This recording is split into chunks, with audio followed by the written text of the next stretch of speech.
right. Let's just open up the drive. Random nonsense to talk about with chat. Let's open up. Hey, Six, how you doing, man?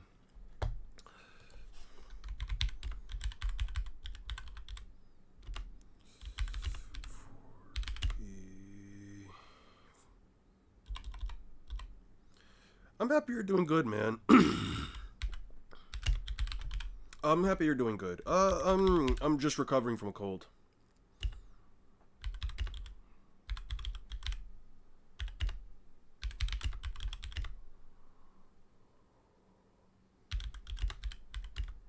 To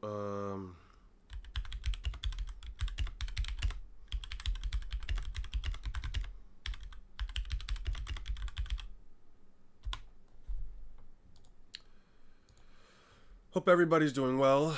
It's official. One Piece has officially surpassed all of Naruto. We have literal fodder with Ten Tails likes powers, regen, and immortality. Then we have Imu, who seemingly has no limits on Dami Reverse Eye.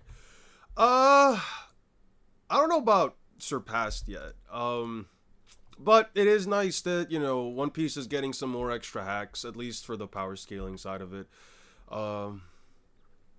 Me personally, I don't think I really care if like Naruto or Bleach or whatever is stronger. But it is nice that we're getting some nice cool hacks. Which fandom of One Piece character do you hate the most? I don't know. I don't really think I hate like a specific character's fandom. I would say maybe like the Admiral stuff is annoying. The Katakuri stuff, where like people still think the Katakuri would be like a viable option on the rooftop battle. I don't know if I really care for that. It's felt for a while now, at least to me, like Katakuri has been kind of like an Itachi situation where like people just think like the guy is still like relative to the higher up tiers of the verse. Granted, I don't see it as, it's not as egregious as with someone like it's not as egregious as with someone like Itachi. Granted, Itachi does have like the benefit of also having pretty busted ass offensive and defensive capabilities with like the Totsuka blade or the Yada mirror, so it genuinely does depend. A certain rat fandom. I don't know what you mean by rat. Oh, you talking about Shanks? That's crazy. Have you played any more Expedition 33? Yes, actually, I beat the second Axon yesterday. I beat the Axon yesterday. I got a really busted build for Lune. I ended up actually fighting the large boss that you find like in the water once you're able to finally go swimming. I finally took him out a couple days ago. I think it was like Sunday evening. I finally fought that motherfucker. I had to parry 242 times. I could actually pull up my PlayStation 5 real quick and show you guys like the Sprong. Yeah, I fought Sprong like 2 days ago. I finally beat that fucker. I had to use like a meta build for Lune with like solo elemental genesis. And I also had to essentially beat like the last close to a third of his health with my backup reserve of 3.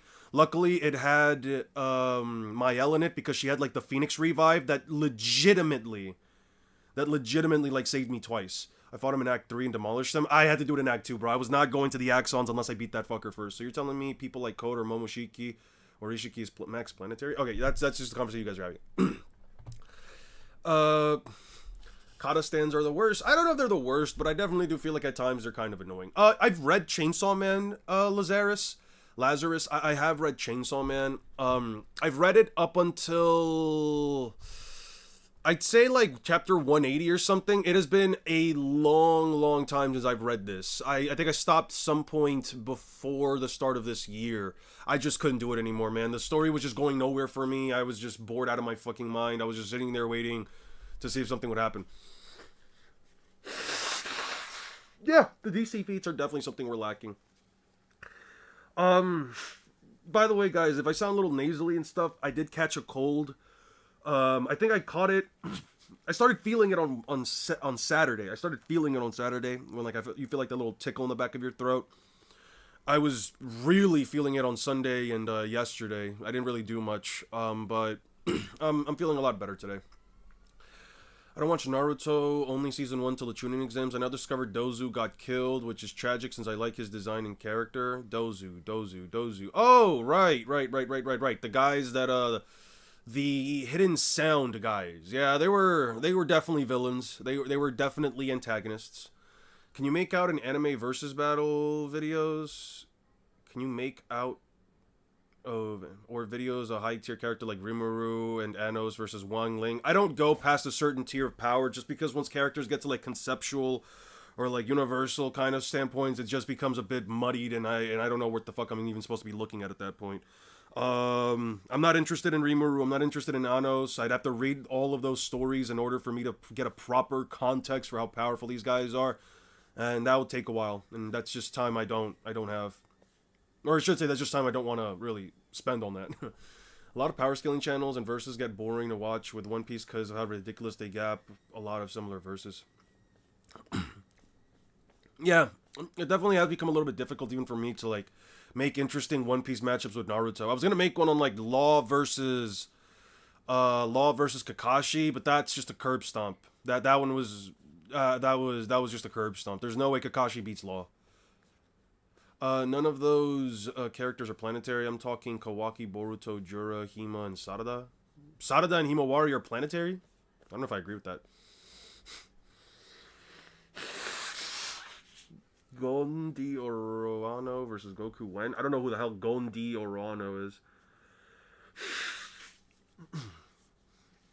I forgot the name of it, but there was a series Anos is in. It is only fun to watch because it's funny and pure power fantasy. Once you get bored of that, it has no value. Kashin Koji said that Boruto could have destroyed the planets in 2 Blue Vortex. Yes, he did say that. Alright. What do we do today? I was planning on doing some... Oh yeah, let me delete all this crap. I was planning on maybe working on some of my, maybe actually getting some work on Misfit of a Demon Academy or something. Yeah. I was planning on working on the Tojima Kamen Rider. Who the fuck is this? Oh. Gamers have won. Cool, I guess.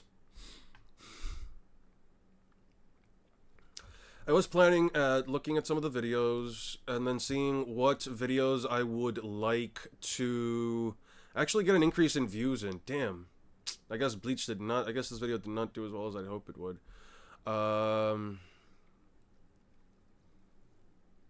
It definitely seems like I have to just stick to like more mainstream topics. Let's see. I would probably do one on... I don't know if I have to do one on what it means to fight Monkey D. Luffy. I might actually do one on what it means to fight Naruto. Yes. One Piece is faster than light. Maybe Magellan versus Kabuto. Flashback, One Piece giving me the greatest scenes and statements for me to glaze my glorious King Mihawk. Mihawk over no Black Blade, swordsman is becoming a reality. That's true. That's true. I guess Rocksteady Zebek didn't have a Black Blade, therefore he has to be weaker than Mihawk, right? We are getting very close to 10K. We are getting very close. We only need about less than 70 more 70 more subscribers before we hit the 10K. I might actually talk a little bit more about like Luffy versus Naruto if you guys are interested. Let me start a poll real quick and then we'll move from there. What should we focus on? I can also watch some stuff if you guys want me to. I know that there were some videos that people wanted me to check out. What should we do first? Reactions.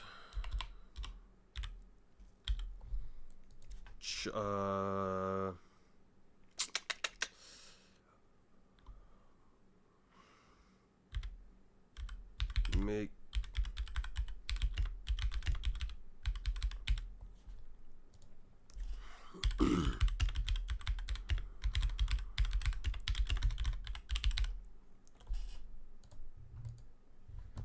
let's see. was thinking about Boruto scales far above Shippuden characters, and those Shippuden characters are planetary. I mean, the top tiers, of course. It depends on, like, what top tiers, because there's probably, like, only a few Shippuden characters that are, like, even remotely planetary. You could argue Hagoromo, Kaguya, Hamura. I'm not sure if I would say Asura and Indra, only because, like, what feats do they really have? They're kind of, like, in this weird macrocosm of, like, they're, like, kind of, like, in this weird place where, like, they only really fought each other, you know? It's never really implied that they were ever stronger than Hagoromo. Jiraiya versus Rayleigh. I could talk about Jiraiya versus Rayleigh. You guys want me to talk about Jiraiya? Clive, don't spoil it for me. Clive won? Fuck, I wanted to watch that. I need to watch the newest Death Battle. We can watch it. Shit, man. I was gonna... no spoilers, please, guys. No spoilers ever, please. I would have really enjoyed watching that. Damn. It's okay. It's okay. I'm not mad. Just, damn. Really wish I wasn't told that. Sure. We can check out the new Death Battle. Sure, if you're open for requests. Ten Tails is stated to have planetary amounts of chakra. Yeah, but planetary amounts of chakra kind of doesn't mean anything. Like, it could have a lot of chakra, but it doesn't have any feats that actually imply it's planetary. Besides, like, it's sucking away all the chakra from the planet in order to make a god tree seed.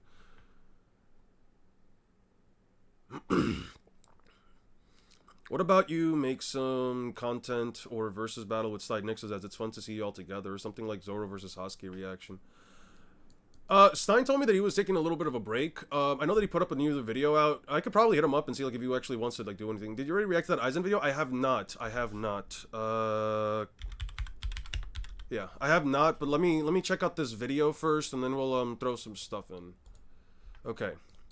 So we have this. Then we have... No, you're fine, Han. You're fine. You don't feel bad. There was the Aizen video. What was it, like, something Aizen... It was something Aizen bullshit. Yeah, this one. Add to queue.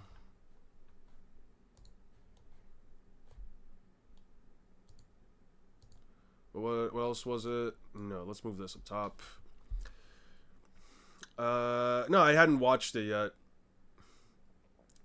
I have not watched... What for what loss? I haven't really lost anything. I watched the video today, the titles in One Piece, about titles in One Piece. Guy mentions how, like, Whitebeard is constant in his title card, and how his strength comes from complete control of power and hockey. Or something similar to, like, Big Mom versus the Hidden Leaf scenario. If you're open for requests, like you did for Big Mom versus the Hidden Leaf video, well, Mihawk's stocks have been rising. My Garling stocks have been completely ass. Makes sense since he's related to the rat. Runs in the genes. That's crazy. Now all I need is Dragon and Akainu to perform. Why would you want Akainu to perform? Where I call Naruto solidly planetary is when Toneri throws the moon at Earth and is going to destroy the planet. That's fair. Hey, Jan, I would like to hear your opinions on Bleach. I watched all until the middle of the castle raid arc and dropped it and mentioned briefly that you disliked it too. I'll talk to Bleach. I'll talk about Bleach in a little bit. Pakal, if you want to just wait for us to, like, watch this stuff, I will let you know my thoughts on Bleach. But if you want just my genuine opinion about it, like, right now, in case you don't have time for that, listen, I don't think Bleach is bad. I complain a lot about Bleach, but I don't think that the series is inherently dog shit or whatever. Although I do call it dog shit at times.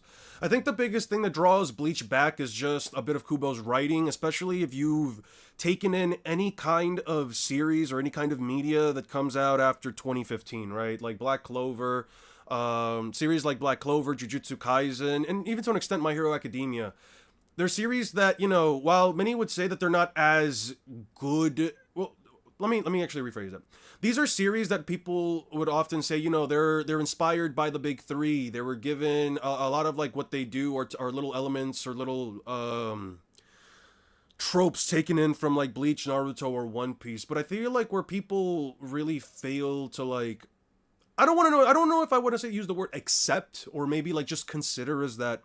Just because a series comes out after, like, let's say a masterpiece doesn't mean that, like, those series have no chance or don't have the capacity to surpass the series that they were inspired by in any capacity. And what I mean by this is that, like, I usually bring up Black Clover and Naruto as like examples, as like comparative examples, since they are very similar in concept, right? Yeah, sure, you could say that, like, you know, some of the concepts in Black Clover, like the Magic Knight captains, are taken directly from Bleach, but overall, like, it is a very similar plot to not a very similar plot. Let me not say plot, but it has very similar, what would be the correct word here? It has very similar things that you can just immediately see if you were to compare it back and forth between One Piece, right? With like Asta, you know, Asta having like a demon inside of him, so on and so forth. He wants to be the Magic King, blah, blah, blah, blah, blah, all that shit, right? Not to say that they're one-to-one, but, you know, there are similarities there. Now, the reason why I bring this up is because Black Clover, as an example, does things that Naruto and Bleach don't do well, in my opinion, and that's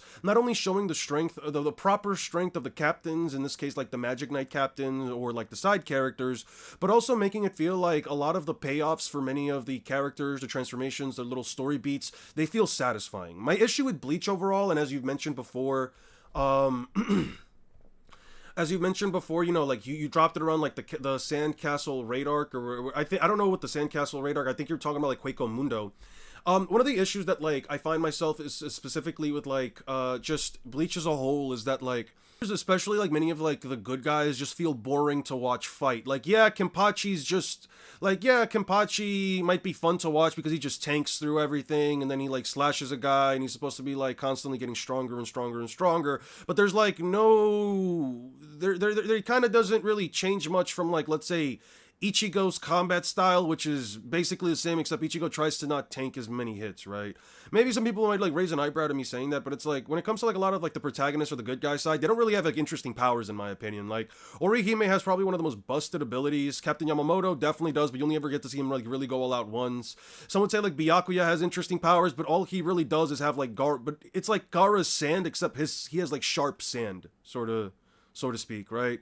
Like, it's really just one of those cases of like villains having very overpowered abilities like Baragon, the Stern Ritters, Yuhabaha, Aizen, and them kind of just losing to Unga Bunga powerful sword slash, which is one of the biggest issues I just have with Bleach as a whole.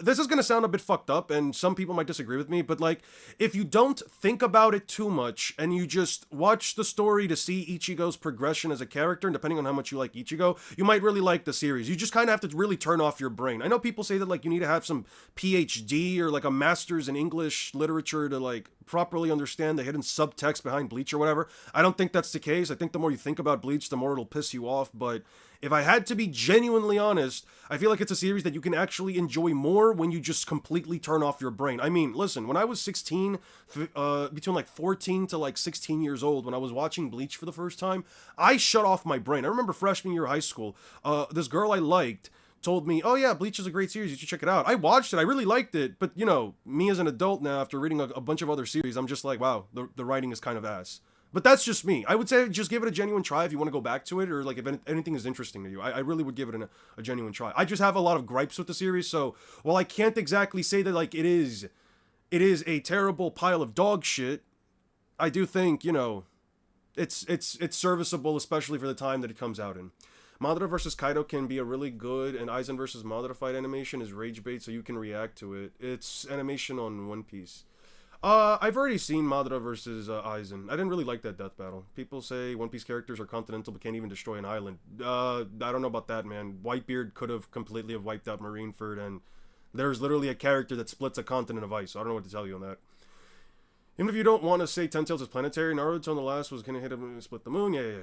What if Rayleigh trained Naruto if he was isekai'd into that universe? Oh no, Naruto would be a fucking monster. What do you think about Shanks being unaffected by Imu's haki? When was Shanks affected by Imu's haki? When the fuck did that happen? It was in a new chapter? I don't remember that. The fuck was it? How's it going, Aster? Hope you're doing well, my guy. Hope you are doing fantastic. I do think Bleach is bad. People are saying One Piece characters are continental but can't even destroy the planet. Don't know size of One Piece islands would destroy. What are you standing on? Eon, I'd say Bleach, like DBZ, is a product of its time and can be appreciated for that, but the more stuff comes out, its inadequacies are more obvious. I do agree with that. Is gassed up fans the series is dog shit in showing power levels? I don't agree with that, but you're more than welcome to believe that. It has everything to do with AP. He can control attractive and repulsive forces. He has attacks that are stronger than the force he used to push the moon. I feel like it's obvious. Black Clover currently mogging all other generations while being on a 3-month schedule. That's crazy. All I can say is just to enjoy the show. It is made by the same person who animated the previous Dante battle. So yeah, the animation is going to be insane. Okay, sweet. Do reaction videos? Are you gonna go through Dragon Ball or Naruto to see the success fail rate to get to potential sucks videos? I could definitely go through and see like the success rate and fail of like the Rasengan. I can definitely do that. Rasengan, I can definitely do that for the Kamehameha too. I feel like that's been a topic of conversation that people have been bringing up in my comments. So I think it's fair. Can't survive with Asta and Yuno. What about Gojo versus Kizaru or Dragon, as Light might be able to move through Infinity, not because of speed, but the fact that Gojo can see through Infinity, which means Light might be able to travel in it. I don't know about Gojo versus Kizaru, only because that's like not even a fight. Gojo can't hurt Kizaru. I mean, hey, I could have been lying. It was very vague what I said. I could just be saying random things. Yeah, true.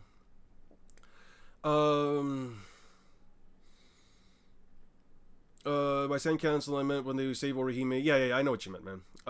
Still doesn't scale in the planetary. He's just pushing the moon on Earth. Just say you hate Bleach because you're not making any sense. Why my... You need to have 4 PhDs to understand Bleach. I mean, his opinions, though, don't take it to heart. Yeah, I mean, I'm not saying... I said, watch Bleach if you want to. Yeah, I like I said, watch Bleach if you want to. Don't take my opinion and just say... Don't take my opinion on it and say that, like, oh yeah, you know, I guess Bleach is a terrible series because this one guy on the internet with, like, less than 10k subscribers said it's bad. Like, my opinion is just an opinion. If it's not gonna resonate with me in the same way it might resonate with you. So I would say, like, give every series a chance. Don't just watch something that somebody says. But, you know, if you want to take somebody's review and just take that to heart, then, I mean, hey, yeah, you can totally take my review and just be like, yeah, I mean, I probably would enjoy it. I don't know. It's been a minute, Demi. I hope you've been good. I hope you've been well. I hope you have been well. I'm happy to see you back here, man. I hope people never mention Odin in the story ever again. God, I hate that character. Why do you hate it, man? Zoro has higher AP than Odin. What do you think the power difference gap is between Luffy and Zoro currently? Man, I'm gonna put it like this. If Zoro and Luffy were to fight, do I think Zoro could maybe scratch up Luffy? Do I think Zoro could maybe draw some blood? Sure. I don't see why, like, Luffy's skin would be too tight. But I don't think Zoro can beat Luffy. Like, I really do think it's one of those cases where, like, whatever you saw happen to Lucci versus Luffy would be the same thing that happens between Luffy versus Zoro, except Zoro maybe gets in, like, a good hit in on Luffy. Like, he might, like, slash up Luffy a little bit, but he's not beating Luffy.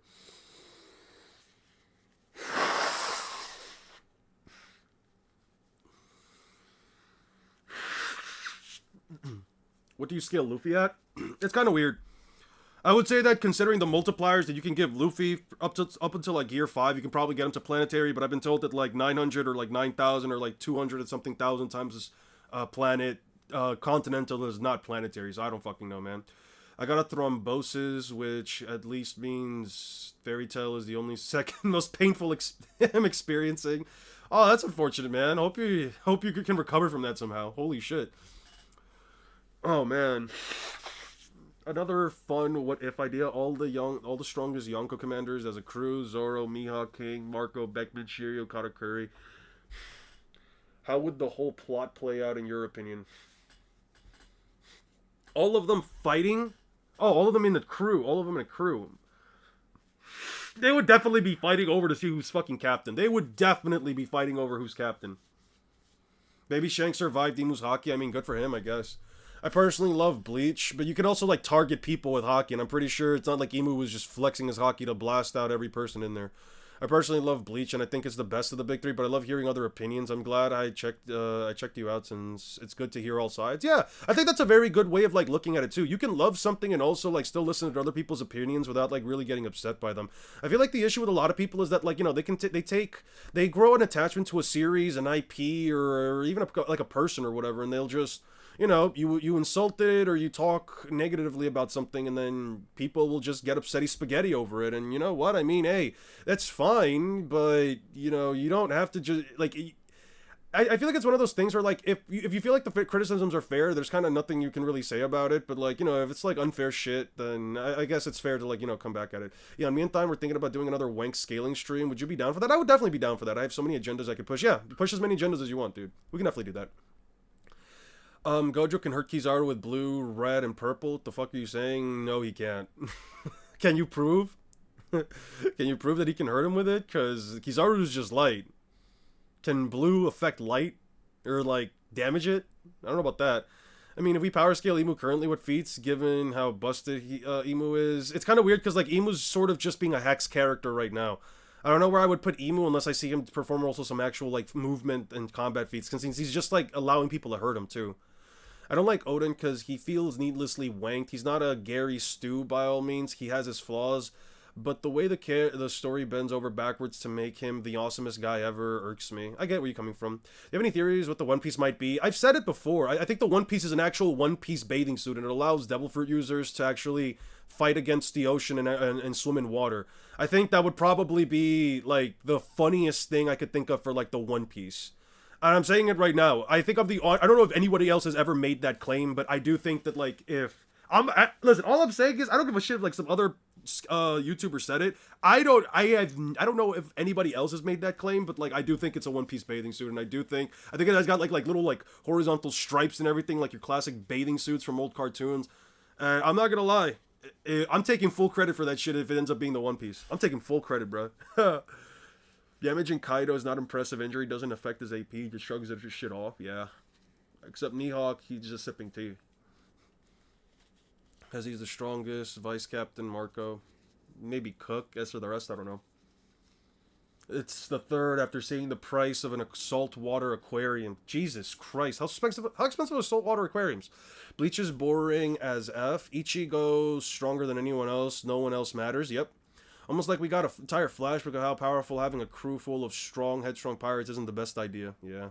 Just watch the dang death battle, bro. Live chat won't stop, you know. Yeah, but I want to watch it, man. I want to watch it. Yeah, I want to read stuff, man. Relax. It's all good. We can start it up. Let me put on my headphones and we can start watching it. Interacts with matter. He's not fourth dimensional bullshit. Blue will suck and bend if you forgot. Yeah, but how does that hurt him? How does that inflict physical damage? I'm still waiting for you to explain to me how that physically damages him, because he was slashed in half, literally got split down in half, and he just stood back up with, like, no damage. Is real animation for Roger in a bathing suit. Is there ever an example of Conqueror arc is targeting specific individuals? Rayleigh says it. Rayleigh literally says it. You can just watch the Fishman arc stuff. I'll show it. Give me 1 second. Let me just pull that up real quick and then we'll start the video. Yeah, Rayleigh legitimately says it. You have to master your Conqueror's Haki so that way you don't accidentally blast other people. You can target specific people with Conquerors. Luffy does it, like, multiple times. You can just look at the Fishman Island stuff where he, like, knocks out 50,000 fishmen, or look at Luffy blasting like 2 guards in the Udon prison. If you look at that, you can also just get an example of it.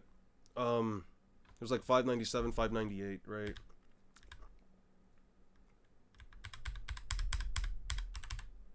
Nice.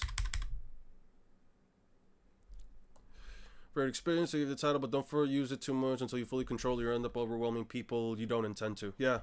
You can also overwhelm people you don't intend to. That's why, like, when Luffy blasts out his Haki, everyone around him is affected.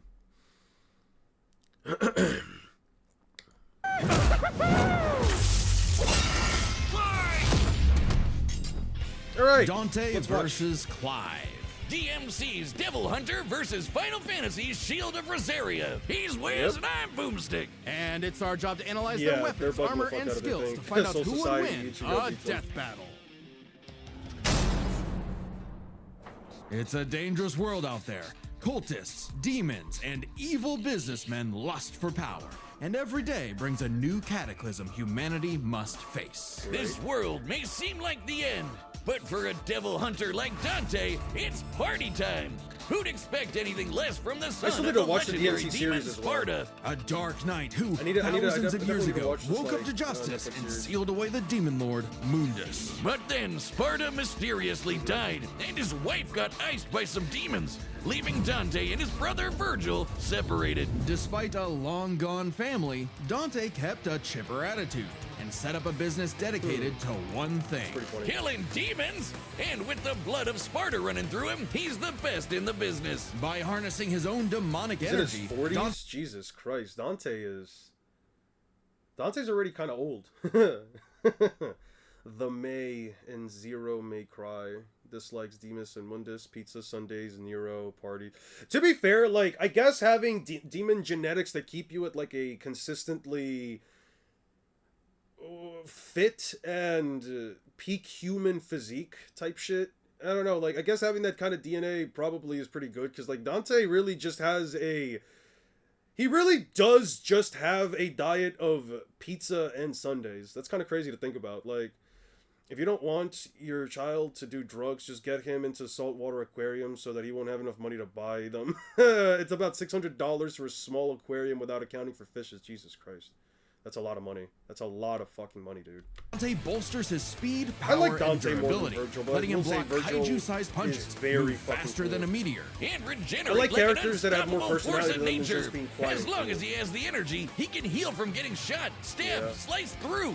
Basically anything. Even without his regeneration, he's survived heat that would reduce the layman to ash. Yeah. But no hunter is complete without an arsenal, and Dante's got one That's what hell he of a was sword left by his dad, Rebellion, Yep. plus Ebony and Ivory, 2 magic pistols with endless ammo clips, and they say the perfect gift doesn't exist. But Dante's full arsenal is far larger Yeah, and way fucking larger. stranger. I always Like liked King Pandora's Cerberus. box, man. Pandora's box was such a cool ass fucking weapon, dude. I don't know why they didn't like bring it back or do more with it. I really wish that like it was a better used weapon in fucking DMC4. Oh wait, I muted it by accident. Elemental nunchucks, Cavalier, a pair of buzzsaws that are also a motorcycle, Yeah, that ball Cavalier was rod, crazy. fiery fisticuffs for boxing and capoeira, and Yeah. Navan, Pandora's crazy. guitar, an electric guitar. There's also Lucifer, a backpack of endless Lucifer laser was swords that crazy, Dante dude. got after slaying... Actually, we never see how he beat Lucifer. Yeah, you know someone's a badass when they interesting. off-screened the actual devil. Then there's my fave, Dr. Faust, a sentient hat that Oh, yeah, turns this was really Dante cool. into I basically love Orville Faust, Peck. man. Oh, and shoots crystallized demon blood. Dante needed this That's and so much cool. more when he That's got a so warm cool. welcome from the brother he thought long dead. In a twist of fate, Virgil was alive, but went down a very different path. While Dante was partying, Virgil Firstly, the One Piece world is exaggerated as you use pixel scaling to calculate, and pixel scaling is often can be inconsistent. Did Dante sell most of his weapons by the end of most games? According to my understanding, do you already know how to do it, how it ends? I don't... What do you mean, what ends? The video? Because I was already spoiled. I know who wins now, but it's fine.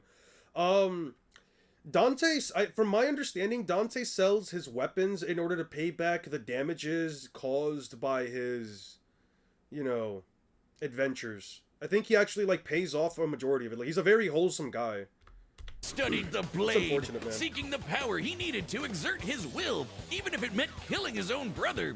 Something he came close to doing in their first meeting. But the defeat only spurred Dante's awakening.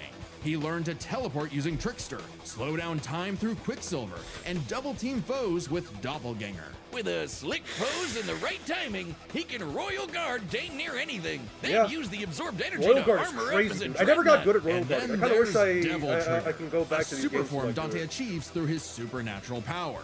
By tapping into his inner demon, Dante can fly and gains an enormous boost in speed and power. Yeah, I believe it. Naturally, his rematch with Virgil went very differently, and that was far from Dante's peak.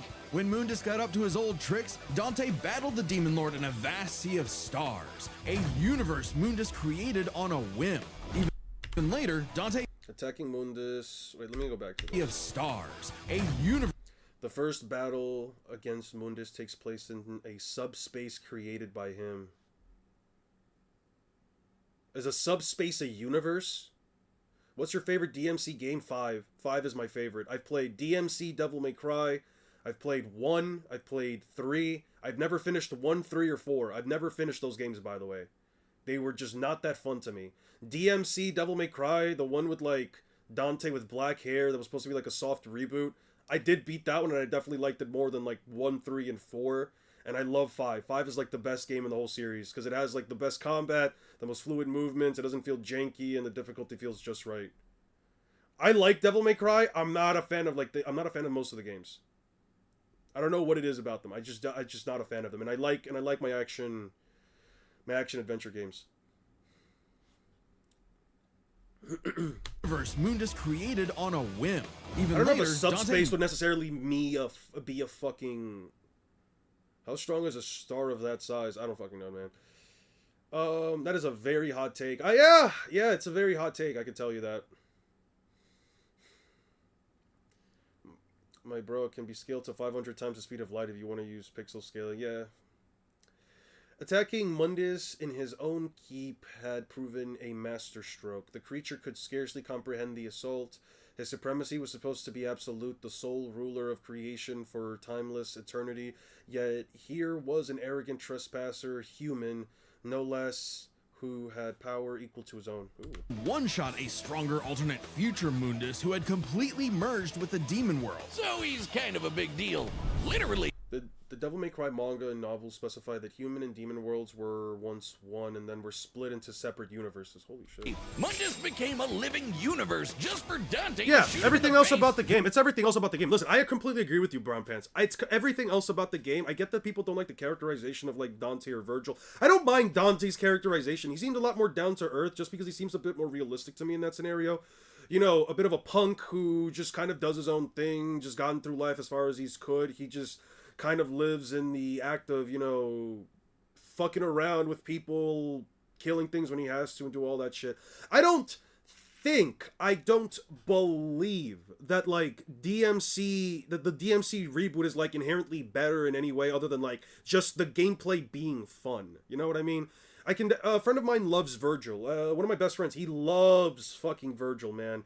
So between seeing what they did to Dante and then seeing how, like, Virgil wasn't all this power-hungry, maniacal fucker, it really fucked with him. He didn't like, he hates everything about that game.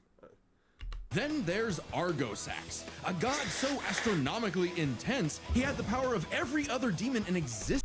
Overlord of Chaos, that one time held in his hands most of the demon world and subdued many demons, but defeated by Sparta, was waiting for the time of resurrection, possesses both forms and abilities of every demon. What the fuck? That's kind of crazy. A divine deity of the sun that Dante also shot in the face. Oh, that guy! I completely forgot about him. Funny, so did Dante. Despite how powerful Argosax was, he was just an insignificant Tuesday to Dante. So it's safe to say Dante had become the strongest around. But no amount of style, pizza, or wahoos could fill the hole in his heart. Sure, Virgil was a power-hungry weeb, but he was still his bro. Beneath Dante's antics, killing the last of his family kind of messed him up. Until he learned his family wasn't as gone as he thought. It turns out he had a nephew, Nero, who Dante would help get into the family business in his own unconventional way. And for dead weight, Nero was pretty badass, even helping Dante take on the so-called Demon King Urizen. Nero's Devil Breaker arm can fire light-speed lasers that Dante and Virgil have dodged. Dante and Virgil can already dodge lasers in their... Up, here we go! Pixel scaling! Let's see. Mundus and Dante flew into the atmosphere of a neighboring planet. Though the time frame is unclear, even generous estimates put it under his best feats. In-game, 377.7 milliseconds, time distance traveled. Yeah. Base forms, but when charged with enough demonic energy, they can outright blitz beams over 11 times faster than light. Nero even survived getting melted. Hey, what's up? What's up, Jeff? I hope you're doing good, man. Hope you're doing good. How was your weekend? If I sound a little bit, did I tell everyone I despise Death Battle? Yes, you have. It's stated to be small star, yeah. Mihawk solos the verse, don't prove me wrong.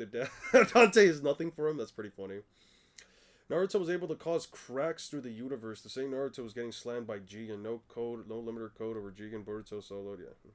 Gets a lot of other things wrong. Death Battle gets, but I never understood why people attack the presenters. They're literally just the presenters. I know. It's usually just like a combination of like a couple of people essentially do. I think it's like one girl does the research and then it's like a couple of people of them, you know, they try to like come down to an assumption. I don't hate Death Battle personally. I really don't. I mostly take their claims as like mostly entertainment based, especially just because I don't agree with many of like the way I don't agree with their metrics of scaling. To be fair, I just don't agree with them. But that's basically my take. I'll still watch their stuff just for fun. I haven't watched many of their Death Battles. I haven't watched a lot of them.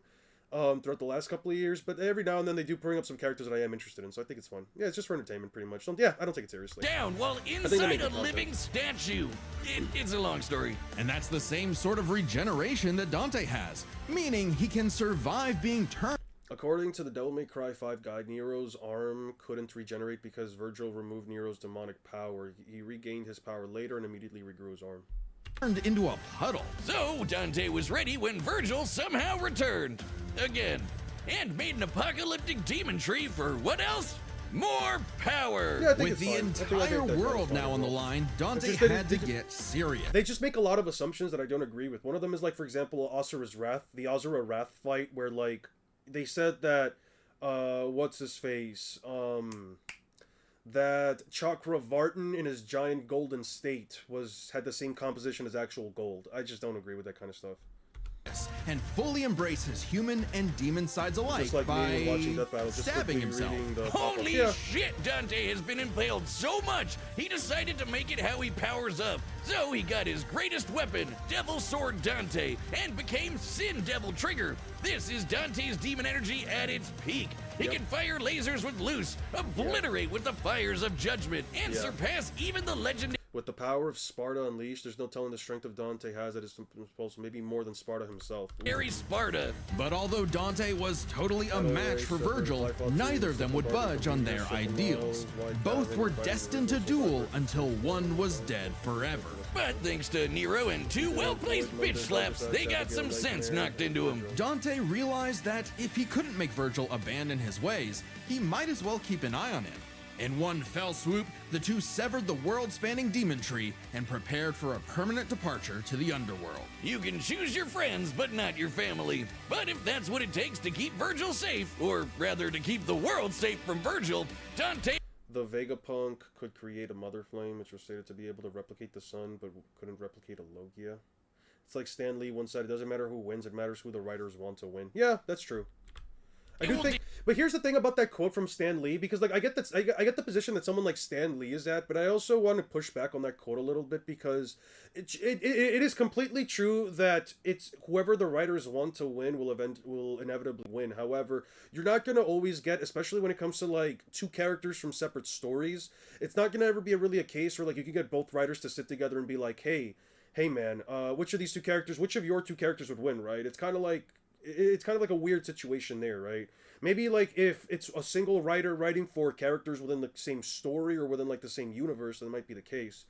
But I also want to push back on that Stan Lee quote specifically because there are cases where even if we're not the writers, if you can make a substantial enough argument based on actual information within a story, I think it's probably good enough to just say that, like, you know, even if I am not the writer and even if my opinion overall means nothing, I still came to this conclusion based on a lot of presentable evidence, right? It's like saying, I don't know, if episode 1 Yuji Itadori, who is just more powerful than the average human in terms of just raw physical capabilities, can somehow it's like me saying if episode 1 Yuji would lose to like Gear 5 Luffy, right? Like, I don't think I need the writer to sit there and tell me. I don't think I need to have like the actual writers of JJK, Gege Akutami, or Eiichiro Oda. I don't think I need them to sit down and say, yeah, no, Yuji would lose to Luffy, right? Like, you can actually have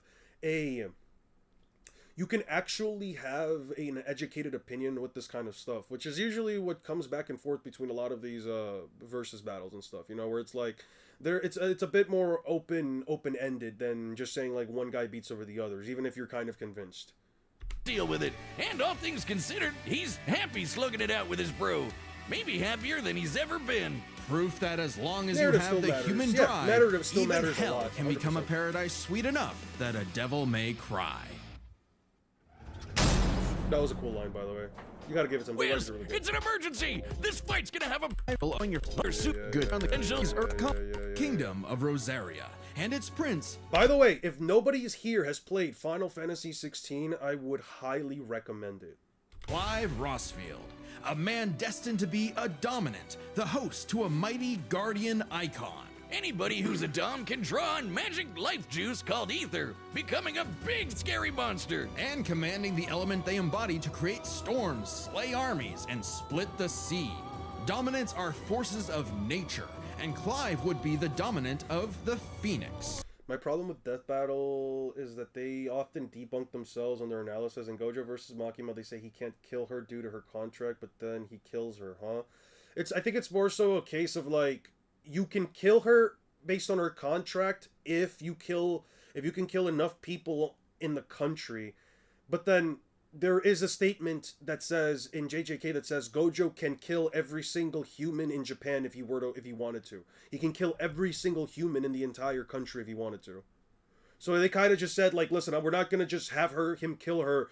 50. What's the population in Japan? Like tens of millions. Yeah, they're not gonna have him kill her tens of millions of times, right? They're just gonna have him wipe her out a couple of times, and then oh boom, this was their reasoning for it, right? Twitter says that they got into FF16 because they hyped up the series. I saw a lot of people comparing Gojo and Dante. Like, are they even actually humans? Dante and... They are. Have you ever tried Sekiro? I've been thinking about maybe getting Sekiro. I do like... I have learned that I am a bit of a... I do like the punishment that it takes to, like, play through a hard game that also... Where they scale Dante, he can beat multiple guys that can... Actually, I'll go one by one. I do like games that kind of punish you for not knowing how to parry. Like I said before, when I was playing against the Sprong in Act 2 of Clair Obscur Expedition 33, a big-ass boss in the water, I had to parry like 242 times in that fight. I can literally show you guys later. But as far as Sekiro, yeah, like I have been thinking about maybe trying it out. And as for 6, Dante is somewhere around like universal because he's fought beings that he's fought and surpassed beings who have either at one point united with the entirety of the demon realm, which is a universe, or he surpassed his father who beat a being who essentially he had to like separate the human world and the demon world from one another, and he essentially created 2 separate universes by splitting up this overall larger macrocosm, something like that. If you're doing reactions today, you should watch the Seraphic Scale Debunks Bleach Metaskip to 40 minutes. It proves Ging is talking about the speed of sound. All right, I'll get into that in a second. Well, he was supposed to, but Big Bird said no thanks, and instead picked his... Clive is 33. Holy shit. Yeah, that makes sense. 6 feet tall. Damn. Dominant of Ifrit, Shield of Rosaria, Joshua, Jill, Torgal, Theater, Annabella. Yeah, Annabella was a bitch. I ain't gonna lie. Discrimination. The guy from Tekken 8 is crazy. sick little brother Joshua. Wait, the problem with Gojo is Gojo would die if he tried to kill Makima because he is a Japanese citizen, which is part of Makima's contract. I don't know about that, man. Also, am I wrong if I scale Naruto to solar system level? I mean, you wouldn't be wrong. I don't think anyone can tell you that you're wrong. It's just, how consistently can you do it?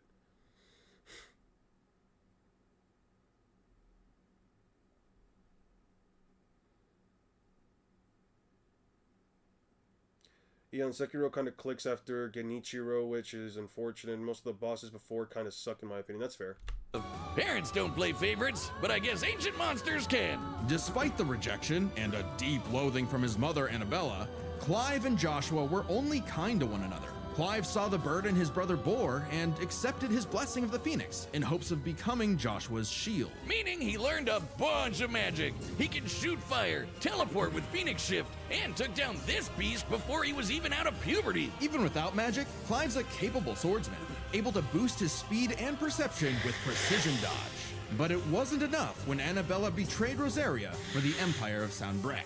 In one night, Clive's knights, people, and his own father were slaughtered before him. Quick, someone use a Phoenix down! Those aren't in this game. Well, that's unfortunate. Yeah, but the Phoenix icon sure is, because the trauma of everything made poor Joshua lose control. Yeah, Clive Joshua wanted nothing more than to help his brother, and perhaps this Joshua desire lost it. awakened the icon that was in him all along, the fiery beast, Ifrit. Boy, is Ifrit a wild one. Just standing nearby will incinerate the average Joe. It can make fire barriers, regenerate lost limbs, decimate foes with a flaming spirit bomb, and shatter a walking mountain. The downside being Clive couldn't control it. He didn't even remember becoming Ifrit or battling the Phoenix in a fight that reduced everything he loved to cinders, leaving Joshua presumed dead.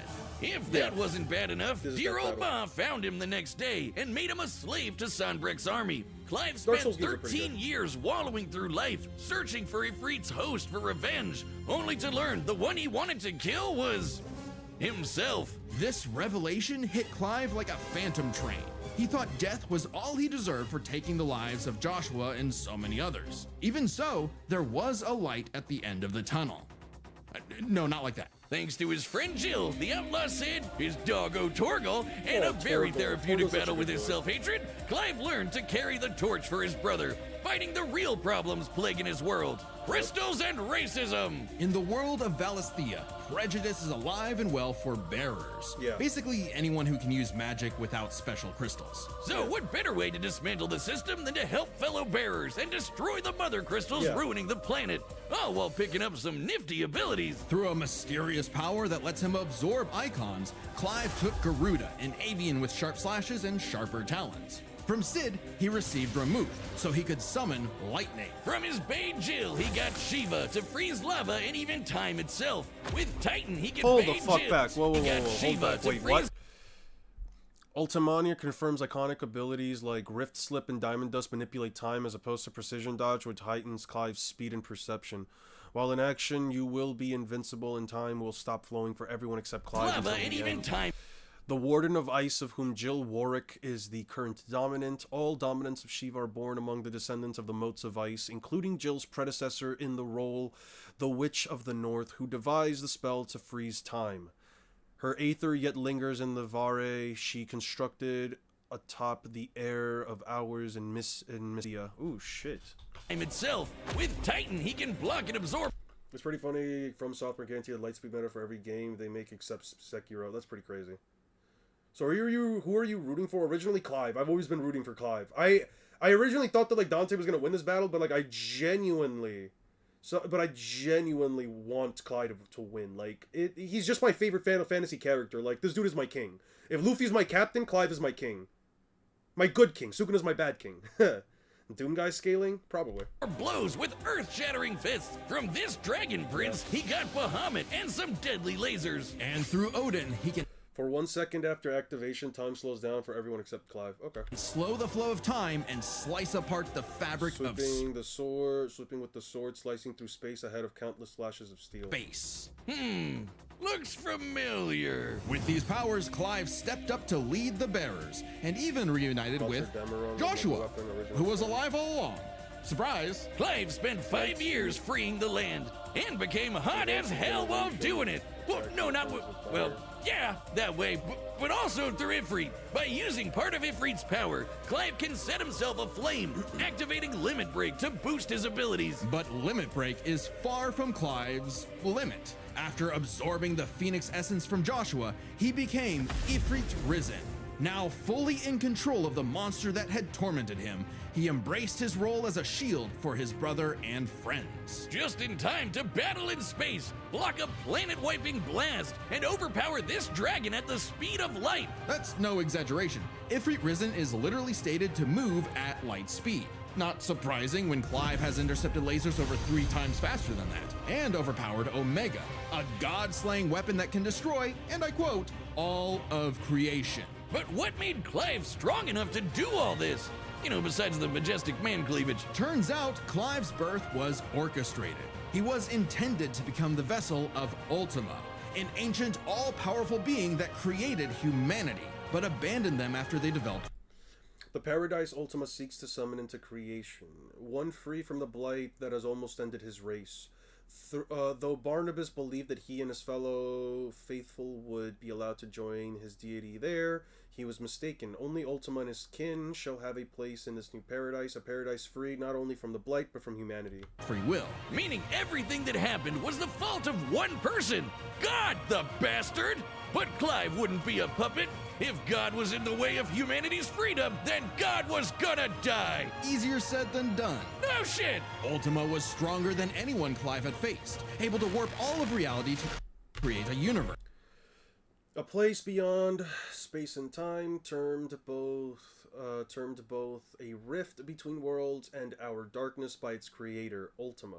Clive and Joshua were forcibly summoned here by the mad deity when they ventured too close to the heart of Drake's spine. Upon fighting their way free, the pair emerged to find that their victory over Ultima had resulted in the shattering of the Mother Crystal, a place beyond space and time. But Clive had a secret not even Ultima foresaw. Over his journey, he developed a special state of mind, Logos. AKA someone power. That which separates humans from animals and is given shape by consciousness, a sense of self and freedom of thought. Even when one is deprived of other freedoms, it is one's will that drives the pursuit of true liberty. To Ultima, however, human will is a sickness that prevents them from taking their proper divine form, that of the Akashic who blindly serve his own purposes. To this end, he casts Primogenesis, transforming much of humanity into his soulless. Powered by human will and the bonds of consciousness with others. Okay, that sounds like anime friendship crap, but trust me, it made Clive a badass who could surpass his limits, getting stronger over the course. So much so that, despite struggling against Ultima initially, by the end of the fight, Clive took out Ultimalius, a more powerful amalgamation of Ultima It's consistent with Clive defeating Barnabas despite initially being weaker. and his entire species, all while Clive was in his base form. Ultima literally became Ultima squared, but Clive still kicked his ass, using his bonds with his brother, his friends, and his unbridled will. Clive killed God in a giant 999,999 damage punch! Okay, so it really was the power of friendship after all. Man, this guy's got a future in shonen. Well, except we don't really know what happened. Intercepted Bahamut's light rays, vaporized a large tsunami, shattered Titan Lost, destroyed a meteor with Joshua, withstood hits from 2 billion ton rock tentacles. I don't know where they got 2 billion ton rock tentacles. Overpowered the planet, wiping Zeta Flare. Defeated Titan, Bahamut, Odin, Omega, Leviathan, and Ultima. To Clive. Whether he lived or died, though, doesn't really matter. It was his journey and the world he created that made his life meaningful. Clive's dream of a future where everyone can live and die on their own terms had become a reality. And his stories were written up in a book by a certain Joshua Rossfield, which he titled Final Fantasy. The battle's coming up Mihawk next, so Solos, call your Clive winner now, Rossfield, folks, just like our sponsor, DraftKings. The NBA season tips off, and so does DraftKings' newest fantasy game. DraftKings Pick 6 is the easiest way to play for big wins, with every possession giving you a shot. Here's how. Just pick more or less on 2 or more stats and unlock the upside every game brings. Oh, also, new DraftKings customers score $50 worth in bonus picks with just a $5 Yeah. Everywhere. It's time All right. for a death battle! All right. Let's see what happens.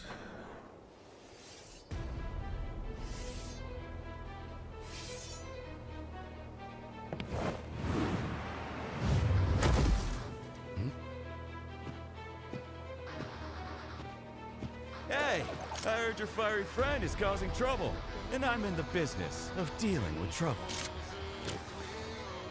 Leave now. I have a god to kill. The last thing that will stop me is a demon.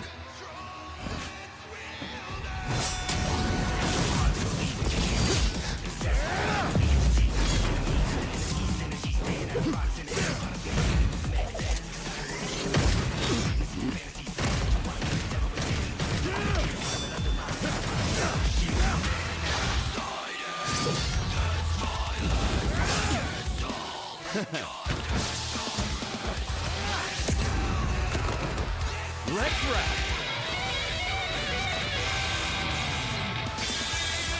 Fancy yourself a bard?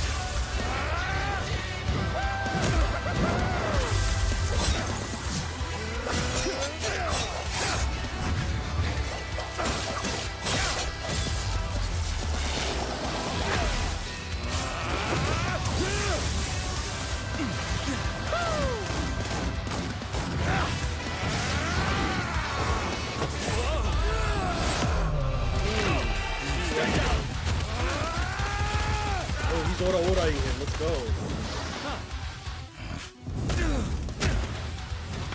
No hiding in the shadows anymore, Smokey.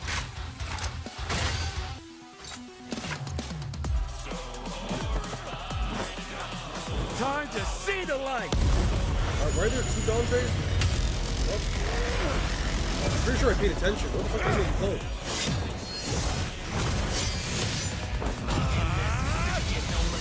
Baja Blast! I love the Baja Blast. Oh, I love the Baja Blast so much. What the hell is that?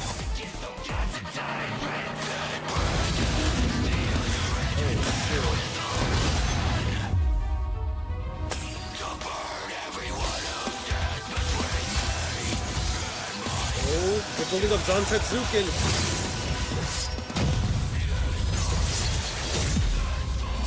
Ooh, Zantetsuken is... I knew it. Ooh. I knew he'd be able to block it.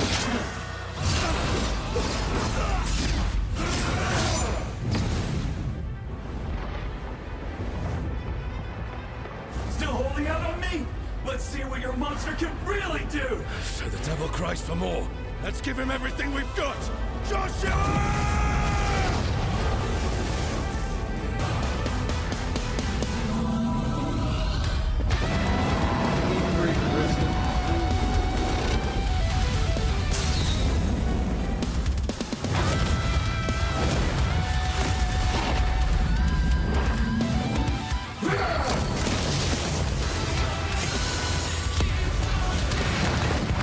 Underestimate you!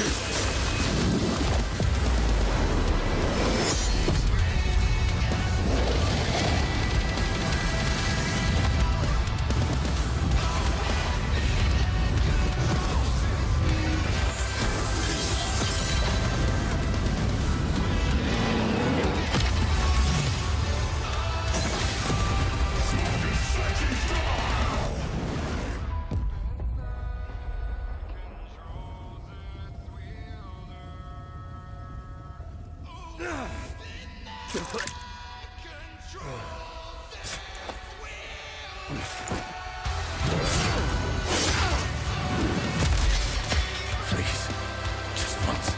I need more. It's been a bash, Smokey. I need Ifrit!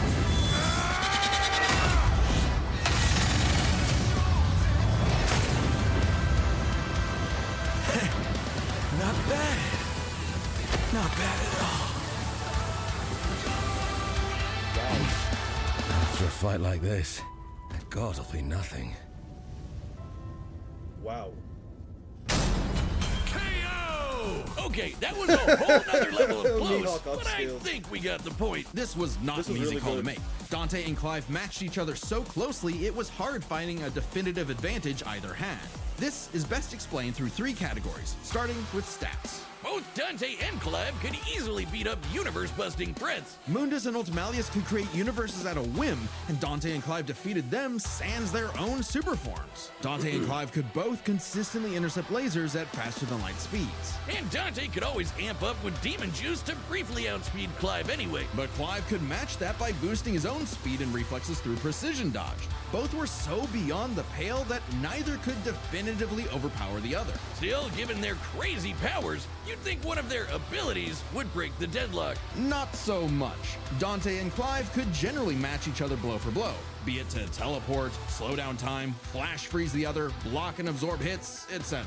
And Dante could survive the intense flames of Ifrit. He's dealt with heat like that before. Though Clive did not have a perfect match against Doppelganger, he did have more methods of manipulating time, both more reliable and abusable, in addition to defensive measures like Ifrit's barrier to fall back on to outlast powers like Doppelganger. But their super forms evened out. Any edge Clive could get from, say, Limit Break or Ifrit Risen, Dante could match with Devil Trigger or Sin Devil Trigger. In the end, both have answers to most of each other's powers, making it still anyone's win. Which is why it came down to one major factor: endurance. Just how long could these two keep at it? While Dante's super forms could undoubtedly keep up with Clive's, There is an emphasis in story and gameplay that they expend a lot of demonic energy. The longest Dante has battled in Devil Trigger against someone his equal is about 6 minutes, and abilities like Doppelganger, Quicksilver, and Sin Devil Trigger burn through it even faster. Clive's time in Ifrit Risen isn't limitless either, but it can last longer, fighting for tens of minutes if necessary. But given how close this match is, it's vital. If Ifrit Risen catches Dante outside of Devil Trigger, it's over. I know what you're thinking. Dante's crazy tough. His healing factor's way better than Clive's. Clive can regen lost limbs, sure, but Dante can heal from getting reduced to a puddle. Couldn't he just tank Ifrit's attacks? Well, yes, but also no. This is where context is everything.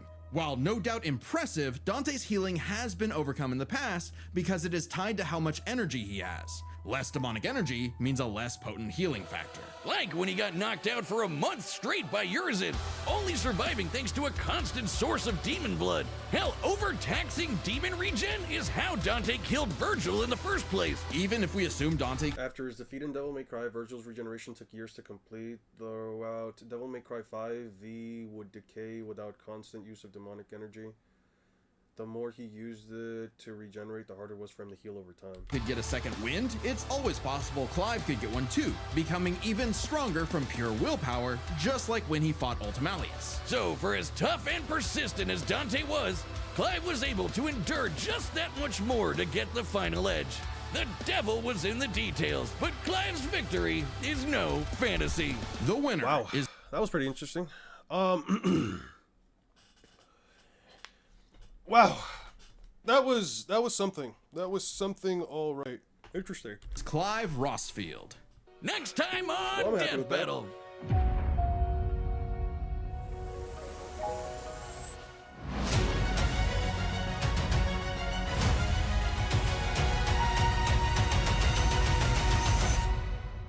Oh, you know for a fact it's gonna be some bullshit. You know for a fact that one right there's gonna be some bullshit. So what are your takes on the fight? Mostly fair or not? I think they have some pretty sound logic. I mean, when it comes to this kind of stuff, Sukuna versus Chainsaw Man. Let me find that. I think when it comes to like the reasoning for some of it, again, I don't agree with pixel scaling, but I do think that they had like a pretty fair take, all things considered. Let me add this to queue. I did think they had a pretty fair take with like their reasoning for it.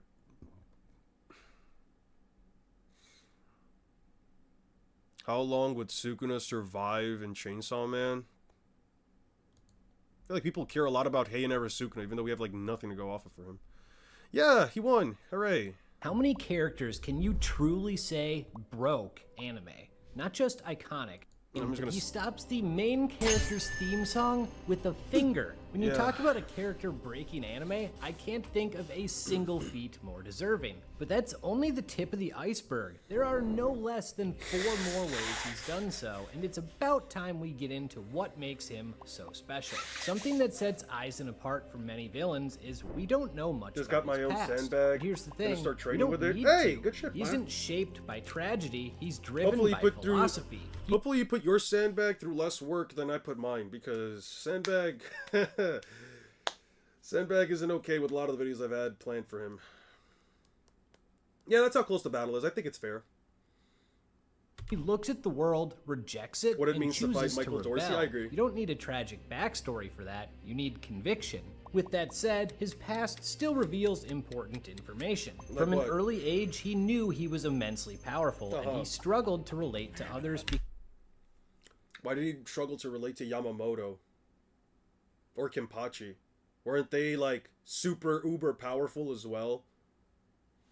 because no one was on his level. This Sure. led to tremendous Notice how he didn't show Head Captain Yamamoto or fucking Kenpachi Zaraki.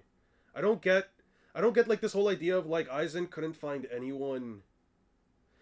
I don't get this idea of like Aizen couldn't find like anyone to like really could honestly understand him, just because there are characters that were shown to be extremely powerful that even in his quote unquote, you know, post Soul Society prime, like pre-Hogyoku, like Head Captain Yamamoto, like you had to make a whole fucking Iran card just to fight Yamamoto, right? So wouldn't that mean that Yamamoto is somebody on an equal plane, somebody that could stop him? Wouldn't that just automatically mean that there are people out there, like, again, Yamamoto, who is capable, who could probably be capable of understanding Aizen. I don't know. Struggled to relate to others because no one was on his level. Sure. This led to tremendous loneliness, but that isolation didn't destroy him, it refined him. It gave him a worldview most couldn't understand. How did he reach that worldview point, though? How did he come to that conclusion? Here's the thing, and I've been thinking about this because I did watch like the first couple minutes of this video. I think that when Kubo went on record and said that, like, you're not meant to understand Aizen, I think that was such a cop-out answer. And you guys have heard me say this before. Was an Unk who got there, was off 1,000 of years, getting stronger. The only one on Aizen's level of talent was Ichigo. But it doesn't specify that Aizen wanted to communicate with someone who was born naturally powerful like him. He was literally just said Aizen could not find anyone to properly understand him. That doesn't make any sense. Yamamoto, it doesn't matter if Yamamoto is powerful because of thousands of years of training and practice. Yamamoto's still somebody that would technically be stronger than a younger Aizen. Do you have any opinion on Kaido versus Agnologia? I have no idea how strong Agnologia is because I don't know where Fairy Tail scales. So I have no opinion on that yet. Like, I don't know, man. There's another way of looking at it. The world as it wasn't enough for him, so he wanted to reach higher. He wanted to... Okay, but why? How did he come across this conclusion? I don't need to understand Aizen. I just want to know what the fuck event in his life made him reach the conclusion where he was like, I have to usurp God. That's all I need to know. Because otherwise, it just feels like he's just being the bad guy for the sake of being the bad guy. That's really it. Like, what am I supposed to tell you? If you don't give me if I can't understand why, not understand. If there is no explanation as to why a person does the thing that they do, the only conclusion you can come to is they're only doing it for the sake of doing it, or they're only doing it because they can. And, like, sure, I guess, but even when, like, someone like Geto, I guess Kenjaku, who said, I'm only doing this because I'm bored, it's a much better conclusion for me. It's a much better conclusion for me, because at least I can understand, well, he's lived for 1,000, because I got the context of the story at that point. He's lived for 1,000 years. This man is someone who has essentially experienced every single thing, every single experience that humanity has had to offer. He has no moral backstanding, so he's just like, okay, fuck it. I'm gonna see what I can do to destroy the world. Maybe I can see, like, a world-ending threat. That sounds fun. I can experience that. But with Aizen, it's just like, hey, what's up, One Smart? But with Aizen, it's just like, I'm going to just surpass the status quo, but why? To do what no one before him, not even gods, had done: stand atop the heavens. This Yeah, but why? ideology isn't made up. It's actually rooted in real-life philosophy that comes by way of a man named Friedrich Nietzsche. I probably butchered that.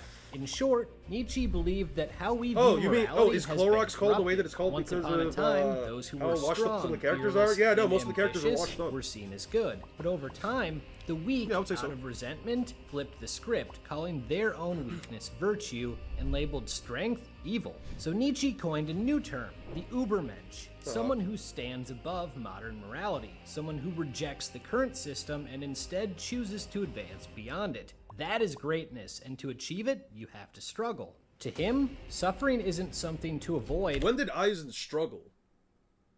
At what point did he have to struggle? Besides, like, obviously this fight, when did Aizen struggle? Eon, should Aizen's illusions be able to fool Observation Haki? Observation Haki, at least the standard version, not including advanced armor observation, no, I don't believe so. His ability specifically affects the 5 senses. When it comes to Observation Haki, it works beyond the 5 senses. It's something to embrace. In fact, nothing encourages growth more than suffering. But when did Compassion Aizen towards the suffer? gifted is nothing but weakness that halts progress. In Bleach, we can piece together his beliefs from his actions. When a girl named Hiyori was sliced in half by Aizen's comrade, her friend Shinji says they need to keep her alive until Ichigo, the main character, can arrive. Shinji trusts Ichigo will make everything okay. This prompts Aizen to say trust is akin to weakness. Aizen has had many followers, and he has never once told them to trust him. In fact, he specifically told them to do the opposite. Why? Because he doesn't believe in it. He is so strong that trust with another comes with a massive power. But again, the existence of Head Captain Yamamoto or even Squad Zero kind of completely says no to this, because they're extremely strong. As a matter of fact, Yamamoto says it himself. The Soul Society doesn't need a better shield than me or a better defense system than me. So this ideology is innately flawed by the fact that there are beings in the verse that are as powerful, and not allegedly more powerful than he is, at least before he fully fuses with the Hogyoku. So what the fuck? Like, again, I don't... It seems like... It seems like it's a bit of a reach. Power imbalance. To trust someone, you have to make yourself vulnerable, and that's something he refuses completely. The strong should never be vulnerable to the weak. Trust is a mechanism the weak use to offload responsibility, because they can't handle it themselves. So they pass that burden to someone above them. That leads to kings, which leads to gods, a notion he wholly rejects. Aizen is the Ubermensch, and we have many examples of him embodying this either directly or indirectly, and it's always to cause suffering to those with great talent. Hey, Jeff, thank you so much for the 12 months. Hey, that's been a year already. Wow. It's been a year, man. It's a lovely year. Aizen's the most overrated liar. W. Can we get some W's for Jeff, guys, please? They later retained it, that Aizen wanting to prepare for Yhwach. Yeah, I don't believe that. Manipulates Hitsugaya into impaling Momo, his childhood friend. One of his creations kills Miyako Shiba, traumatizing her husband. Eon, honestly, Aizen's IQ is overrated. Bro had the perfect ability to carry out his plans. Yeah, I agree with that. I agree with that 100%. I don't think that Aizen is all things considered. Like, I think that... Let me put it like this. Aizen is intelligent. He should have, at least comparatively speaking, a very high IQ compared to the average Shinigami. However, when you have thousands of years to plan something, and you have the position and power to be like, okay, well, you have the position and the ability to also say like, okay, well, this I have understood where exactly everything is supposed to come from. I know that, like, let's say the Ryokai, in this case, then the Soul Society, Ichigo and friends, can only come from this one position. These are the only person that can help. I'm like, yeah, of course you're going to be able to figure out what the fuck happened and where the fuck they're coming from. By the way, guys, first of all, Lapis, thank you so much for the 5 gifted memberships, and 6, thank you so much for the 11 months. Almost a year, man. Almost a year. For anybody that just got the gifted memberships, if you guys check your perks that you guys got for becoming a channel member, you guys can actually get a link to the Discord. And you guys are more than welcome to join us. We have talks about power scaling there, and we usually just try to, you know, just have fun and spread memes and all that stuff, man. Don't worry, it's a safe space for everybody. Cayenne, whose own death scars Rukia. His actions toward Rangiku are the reason Ginichimaru becomes a Shinigami in the first place. He orchestrates Rukia's near execution in front of her friend Renji. And all of this, it's not even his most brutal example, which we'll get to. But the message is clear: if you don't grow from suffering, you're not worth it. Honestly, the philosophical depth Who before Captain C. Aizen served of his writing broke more than anime. It broke my brain. Much like Eren Yeager blew my mind as he showed the consequences of chasing absolute freedom, Aizen is the... Who's a better bullshitter, Aizen or Part 2 Joseph? Listen, Part 2 Joseph was able to get... Part 2 Joseph was able to beat the ultimate life form with nothing more than a glowing piece of jewelry. I think he probably has Aizen beaten by like a large mile, but Aizen convincing a bunch of people that he's like this uber intelligent and unstoppable force of nature, it kind of might actually tilt the scales a little bit. Reverly Lazarus, you think Kungai would target Godzilla since it isn't exactly evil? Eren was a good character until season 4. You think Eren was a good character until season 4? It took me up until season 4 to realize, okay, this is why I get why people like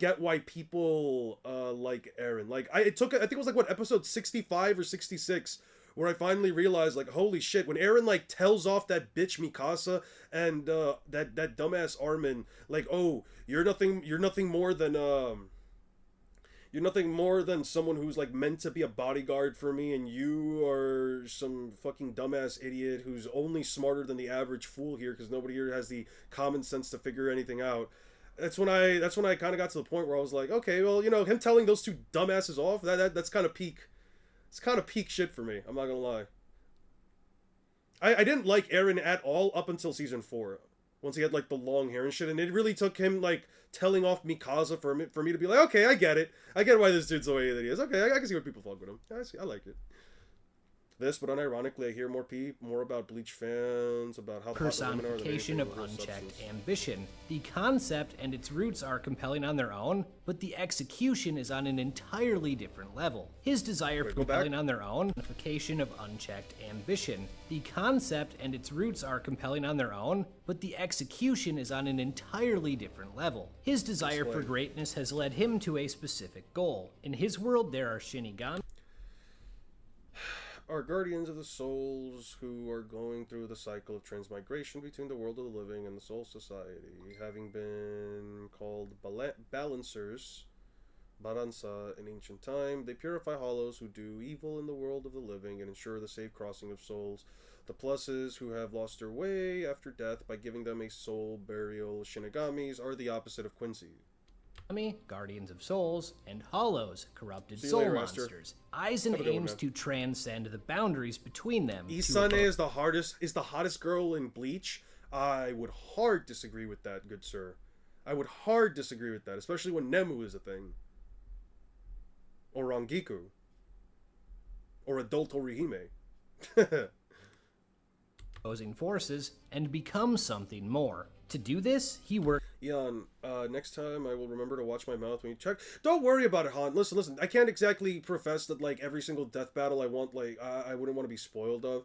Probably, like, the Ash versus Yugi one might be another case, but, like, I don't... Isane is the tall chick with gray hair and, like, with, like, short gray hair. She has, like, short gray hair, but she has, like, two long, locks, I think you could say. Adult Nemu Mogs. I don't know. I have a thing for like bangs and the choker. The choker that Nemu has is kind of does it for me. Why the hell my chats are not showing in the live stream chat? What the hell? I don't know, man. I've been seeing them. Udohana got it. Udohana, I don't know what it is about her. Maybe it's the fact that she turns into a crazy bitch when she's like going off for the kill. How much did I miss? I was eating when the stream came out. Oh, you're fine. You didn't really miss much. We just watched a death battle between Clive and Dante. You're fine. Don't worry. You're fine.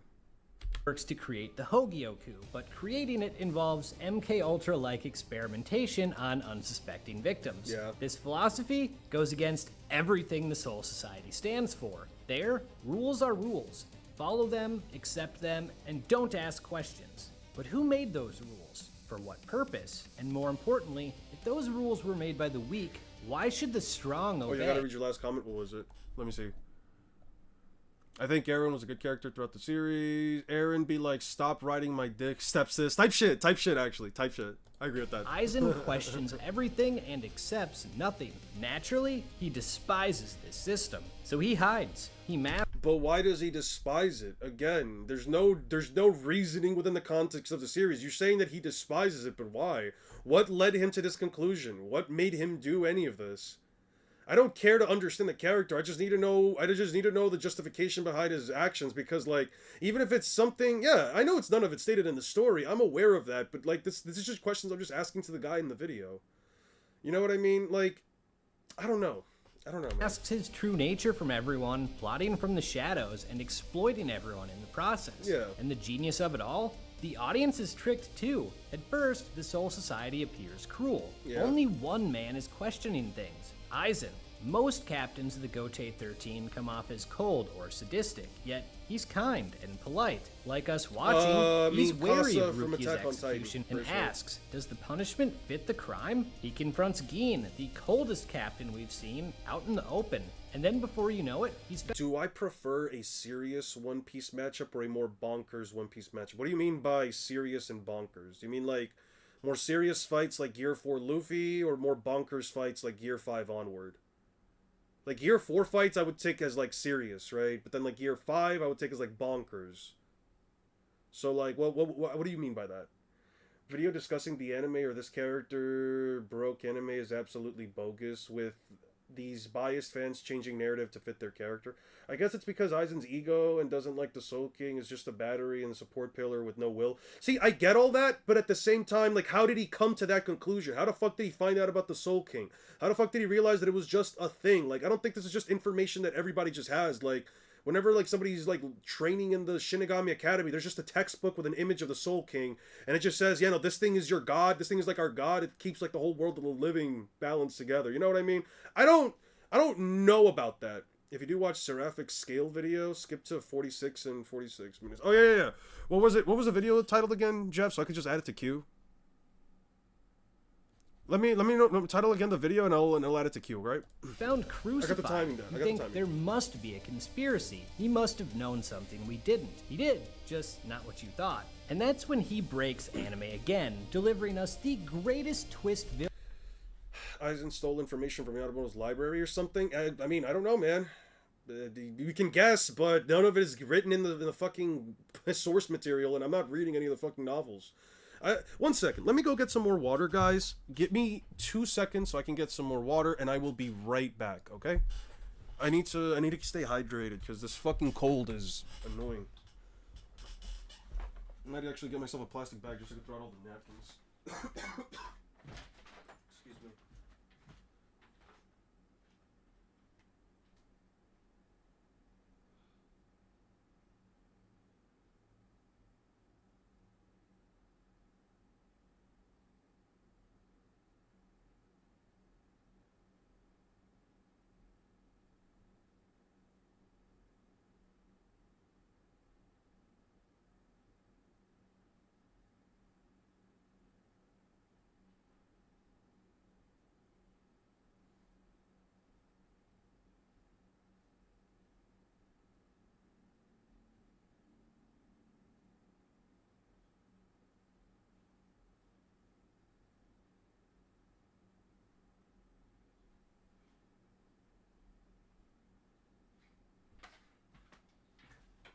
Alright, we're back. Let's see. It's the Debunk Bleach Metas. It's an hour long. Okay, Debunk Bleach Metas, and then we'll check it out right afterwards, okay? What the fuck? Well, by the way, I'll only react to that last video, then I think I'll be good. Debunk...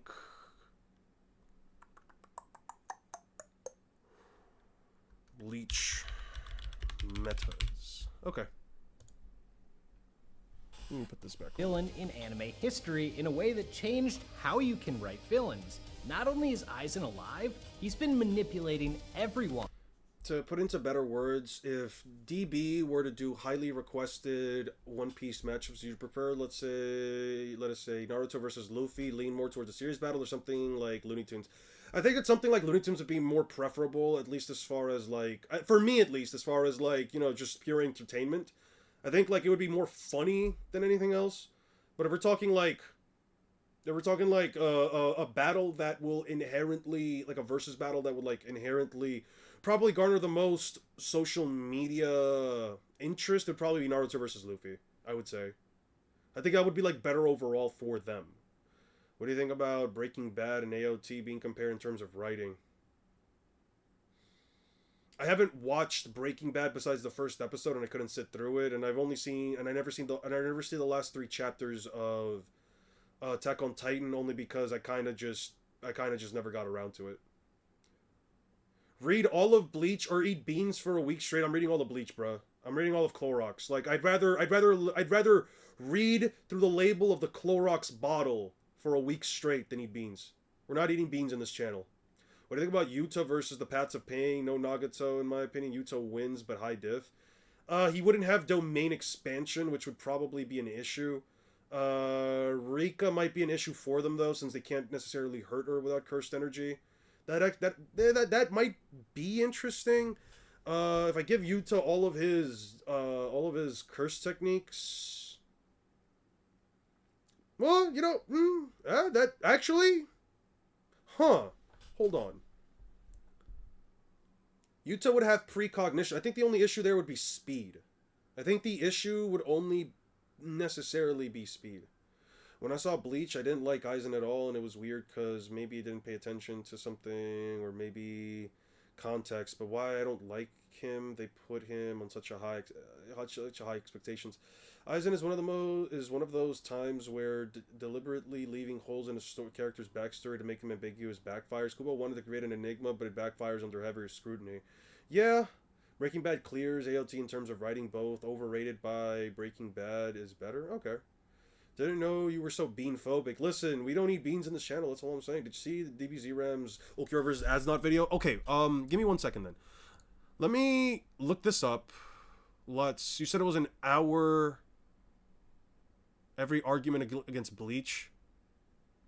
Is it this one? Debunking seraphic scales. Okay, we'll add this to queue. And then I don't want to be rude because you've actually been asking me for this for a while. Ulquiorra versus Asnod. I don't want to be rude because you have like been bringing this up for a minute, so I do want to talk about it. Okay. I said it with Geen, another video you should Yuta watch, should be by the way. FTL. What makes him FTL? We can talk about this later, actually, Six. We can definitely talk about this later. The deception here is brilliant. Rukia heading to the land of the living? That was Aizen. The execution he publicly questioned? He was behind it. Why? Because for once in his life, Aizen's progress had stalled. His Hogyoku didn't work. There was someone else working on something similar. A fellow genius, Kisuke Urahara. And so he used it's an Rukia interesting as video a idea, pawn actually. to get a hold of it. Then I'll ordered come her back be to you on this. killed I'll come back so to you on he this, could Six. retrieve it from her corpse. The way he did that was awesome too. He went to Really? the That's judicial branch of the Soul Society and murdered all of them, then used his Zanpakuto Kyokasui Getsu to impersonate them with its hypnosis ability. From there, he issued rulings that benefited his scheme with no one the wiser. Between Rukia's execution, Ichigo infiltrating the Soul Society, and Geen playing up his own guild per Aizen's orders, Sosuke was able to operate completely unnoticed. Not only was he behind what we were seeing in the Soul Society, he was even responsible for things we hadn't learned about yet, like why Urahara left being a captain. Before the series even began, Aizen realized his captain, Shinji, was wary of him, and he leaned into that, which allowed him to not only use Shinji as part of his experiments, but scapegoat both him and Urahara. But it doesn't end there. Waco Mundo, another elaborate scheme. He used Ichigo's love. No, it's DB Zimrams. I did click on that one. Yeah, the DB Zimrams video is 18 minutes. The other Ulquiorra is about... Yeah, I got the 18-minute one. Don't worry about it. I got it. We're good. Interest Orihime as bait, and when fellow Gotei 13 captains followed to face off against the monsters Aizen created, he trapped them there while he dipped out to pursue his actual goals. This didn't come out of nowhere either. When we first see him, he's portrayed in a positive light. Meanwhile, his appearance is literally covered in shadows. The symbolism couldn't be clearer. He's the only one questioning orders early on, which is in his nature to do. We just thought it was for different. But he was questioning orders from early on, but he was the one orchestrating the orders, wasn't it? Hold on. So he could retrieve it from her corpse. The way he did that was awesome too.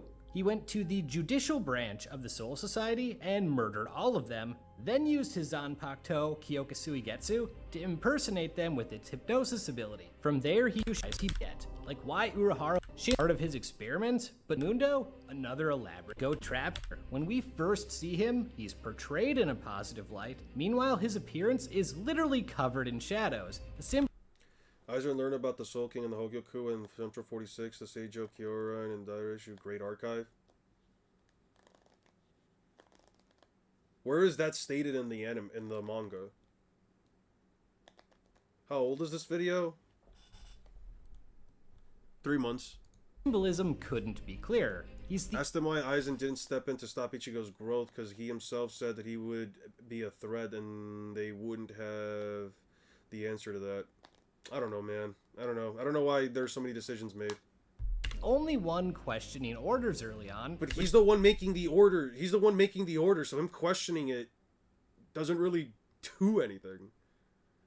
Which is in his nature to do. We just thought it was for different reasons. When he became a captain, Momo became part of his division, and she grew attached to him. Then things get dark. She's the one who discovers his hanging corpse. She's overcome by emotion and lashes out at the assumed culprit, Geen. When Aizen's revealed to be alive, she's so happy she can barely contain herself. His response? Impale her. It's not only the betrayal of someone who believed in him, there's more. He intentionally became a father figure to her and made her reliant on him so he could use and discard her. And yet, if you asked him about it, he'd call what he did mercy. He knew that because she'd become so dependent on him, she couldn't keep going without him. She didn't grow from her suffering, so he decided to kill her to spare her from future despair. He does the same with Tosin. Tosin was one of his most loyal followers up until Aizen killed him. He literally says this was an act of mercy, because had he not slain his comrade, he would have had to accept a reality that would only bring him misery. This is one of the more complex and dangerous parts of his character. Even though he saw himself above everyone else, he knew exactly how to relate to them. He understood what they needed and became it. For Momo, he was a father figure. For Grimmjow, he tolerated the arrogance. For Tosin, he was a god. His ability to be what others wanted him to be for them is one of the biggest reasons why he was so successful. He really is the perfect combination of strength and manipulation, so it's fitting that there is no better metaphor for that than his own weapon, Kyokusui-Getsu, a sword that gives him absolute control over your 5 senses, and all it takes to activate is seeing his blade once. There's no better example of how OP this is than when Shinigami attempt to attack him. Ichigo is watching them like, what the hell are you guys doing? And it turns out, they're all attacking Momo while Aizen is just there chilling. For me, it's such a fascinating concept to have a godlike being decide to battle with more psychological warfare than brute strength. Another detail I love. And yet, for whatever reason, Ichigo never saw his blade. Also, your crash out voice is just so funny. I know it hurts your throat, but genuinely hearing you crash out is just a jump scare. If you guys can get me to crash out, I will, but I don't know how you guys are going to manage to do that, because Invisible Food and Beans has already been played out too fucking much. And I think I'm already tired of, like, Bleach crash outs. Is what Aizen does after creating the Arrancar, hybrid hollow Shinigami beings that work under him. The strongest of these, the Espada, were each chosen to represent a different aspect of death. Once the Hogyoku... Yeah, they didn't do anything. The Espada did absolutely jack shit. Were decided by him, but Ulquiorra was originally told to kill Ichigo, but he disobeyed orders for the first time and the last time. Bro is just lying. For real. For real. Has been perfective and he absorbs it, he decides he no longer has any use for them. This is symbolic. He is beyond death, which with the Hogyoku, he literally is. There's even a poem tied to his character about this very idea, transcendence. Because of the Hogyoku... Credit where credit's due. Aizen, without Aizen, you wouldn't have half the anime mutant manipulators in anime that people watch to this day. Goat requires respect on his name. Not really. You don't need Aizen to exist for a character to be a manipulator. It's not like he invented the role or he inspired it all. Unless you can show me, unless you can actually show me, I don't even know what you would have to show me. Unless you can show me like an actual, like, quoted statement from all these authors that you seem to bring, not authors, but like all these manipulators or whatever. Unless you can show me like an actual statement from them saying, yeah, no, my character was 100% inspired by Aizen, I have no reason to believe that. It's like saying, I don't know, people have to just give respect where respect is due to, like, Frieza, because without him, we wouldn't have evil monsters that are racist. I don't know, man. Eon, doesn't Dio predate Aizen? Dio definitely predates Aizen, and the difference is here that Dio didn't need a sword that, the ability to, like, use perfect hypnosis on people to properly manipulate them. That was all just straight up charisma. What about the guy from Monster? Him too. Have you read Toriko or know any of the scaling? I don't know. I do know that one of our mods, Thine, he definitely knows Toriko scaling. He and I have talked about it before. He's told me some pretty crazy shit. He has taught me some pretty crazy shit about it. I definitely think I'm gonna look into Toriko starting next year. Starting next year, I'll definitely be looking into Toriko. He achieves his goal. In doing so, this breaks something else. Six also knows Toriko scaling, actually. That's right, Six also knows it. My apologies, Six. Power system. The hierarchy prior to this was largely based on spiritual pressure and the strength of your Zanpakuto. After, the rules change. He doesn't only gain strength, he gains plot immunity. He can't die now, even if you take the Hogyoku. He gains plot immunity, but he lost to plot. Oh, you know some too? Oh, you know some Toriko scaling too? Right. My apologies. I think it's just because I've spoken mostly to Thine. My apologies, Jeff. I think y'all meant John Liebert. Yes, John Liebert, the guy from Monster. Oh, and Griffith as well. Yeah, Griffith as well. You're learning some Toriko scaling? What's good, Bob? Hope you're doing good, man. Toriko scaling. Should probably really get into some Toriko scaling. Deku away, it'll come back on its own. He's a cheat code. And that's not all it broke. It destroyed anime discourse. The Aizen vs. Madara debate is unlike anything else in the medium, and it's not even debatable. It's I don't know. I would say Luffy, Naruto Ichigo is probably just as debatable. I don't know. still ongoing, and we have yet to recover Johann from it. Griffith, Aizen has Lelouch, also like, yeah. transcended anime in a way that he's kind of become a meme. He is the poster child for 4D chess moves, or you did that because I planned it from the start. Hell, I don't even know if we can rule out me rating this video as because he wanted me to. That expectation comes from this. Aizen, Bleach's big bad, planned out Ichigo's future from the start. He was there when Ichigo's parents met. They were a unique pairing, a Shinigami and a Quincy, sworn rivals, the latter of which contained a hollow inside her, and they ended up conceiving, so of course, Aizen took interest in their child. He set up obstacles to test him and forced him to grow. Exactly what we'd expect of someone with his mindset. However, I think there could be another reason. Aizen wanted someone on his level. The only person who could compare to him was Urahara, and Aizen hated him. Ichigo was his chance at a true What about Yamamoto? You know, the guy who he had to make an entire special hollow for just to be able to deal with him. What the fuck? I don't get it. kindred spirit or means to an end. The only other people who could present problems for him before Ichigo arrived were head captain Yamamoto with his strength, and Yeah. Urahara with his brilliance. He avoids the former and gets the latter exiled, and then has decades of free reign to continue his research. But Yamamoto will always present a problem, both literally and symbolically. So he creates a modified Arrancar specifically designed to deal with him. This plays a role in defeating Yamamoto, and the interaction is fascinating because unlike with Momo or Tosin, Aizen shows clear disdain here. Yamamoto Genryosai, to you, I will not say I will not kill you. You are the very history of the Soul Society itself, and as such, you alone will die by my sword. This man represents What are you referencing? People like potentially Makima Kenjaku and that guy from Black Clover that used time powers? What are you talking about? everything Aizen despises about the Soul Society. He is the old guard, the status quo itself, and it's why he cannot be spared. But the job isn't done. Yes, he's transcended, but remember the other thing he wanted? To stand atop the heavens. If he can create a portal by collecting enough souls, he will literally be able to step foot at the Palace of the Soul King, a godlike entity within the Bleach universe. If he gets Inspired there... by Aizen? You're saying potentially, but you haven't given me like that. You haven't given me an actual. You haven't. Look, here's the thing. If you're gonna say these characters are potentially inspired by Aizen, that doesn't really mean much to me unless you can give me an actual statement from each of those authors saying, "Hey, yeah, our characters were inspired by Aizen." I don't like. You can believe that they are. I'm not trying to tell you you're wrong. Just I just had no reason to believe that. There's more, but I think that's enough. I mean, but again, it's like me saying, I don't know, Yuji Itadori and Tanjiro Kamado from fucking Demon Slayer are inspired by Luffy. Yeah, they're inspired by Luffy, potentially speaking. Why are they inspired by Luffy? Because Tanjiro's such a good guy, and Yuji as well. They're just sort of like here, they're just sort of like taking part in the story because of whatever, yeah? It's the same thing. I don't really know what to tell you. I was asking because I was wondering if Aizen could manipulate Luffy, but personally I don't think so, at least not directly. He could manipulate him, I think, with Kyoka Suigetsu. It's just observation hockey kind of counters it because it doesn't rely on the senses.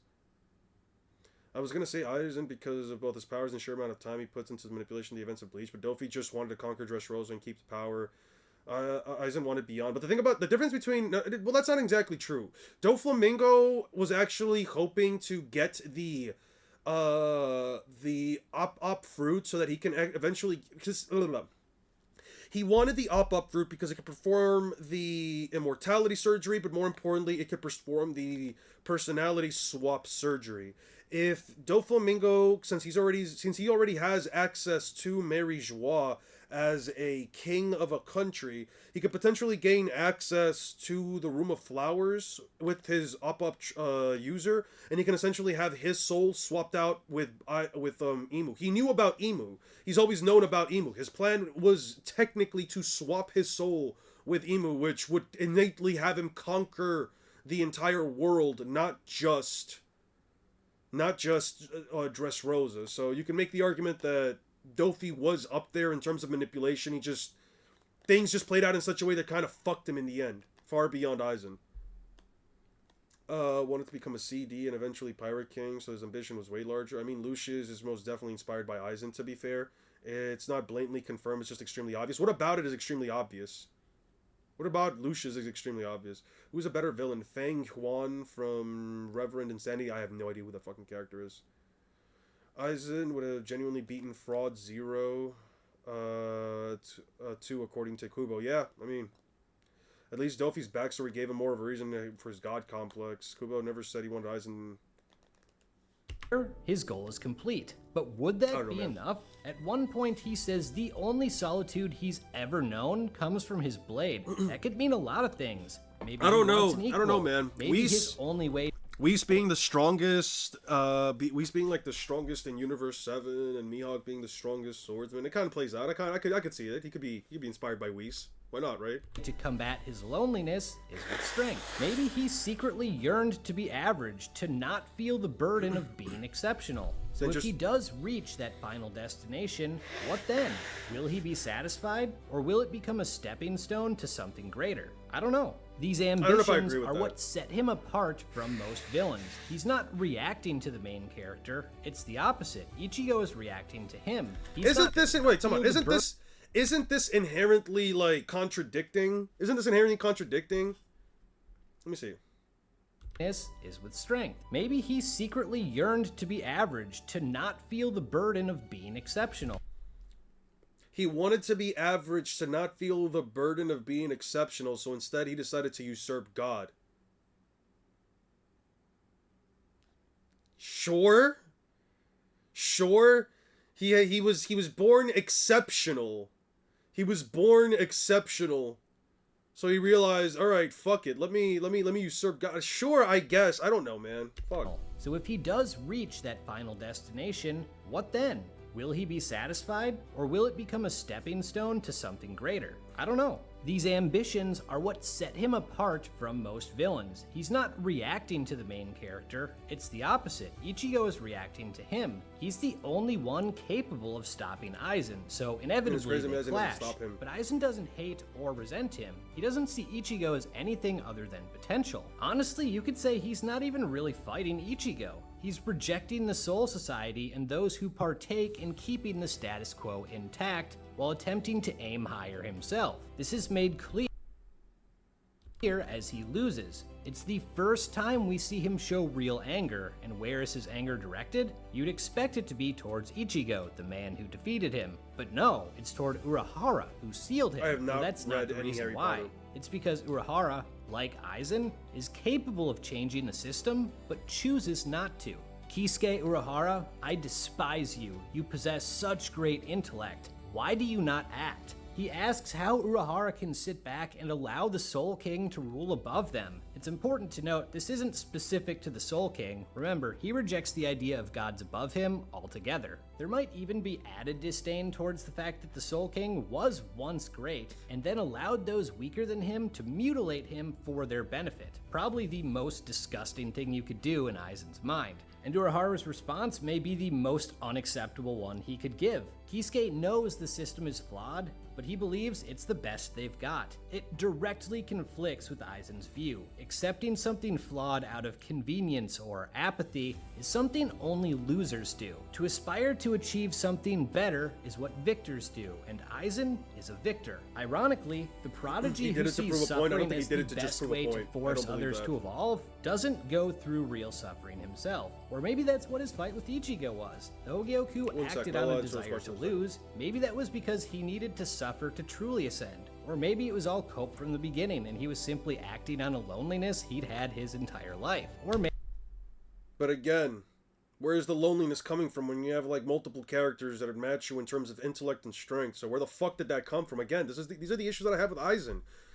It's like, maybe it's this, maybe it's that, okay, but which is it? Because at this point, it's just frustrating to see a character like this and to think, why am I supposed to think he's great? I don't think any of this shit is great. I think that the shit that he did could have been great if it was executed in such a way where I can at least understand his reasoning, but I can't understand his reasoning because there's nothing for me to go off of.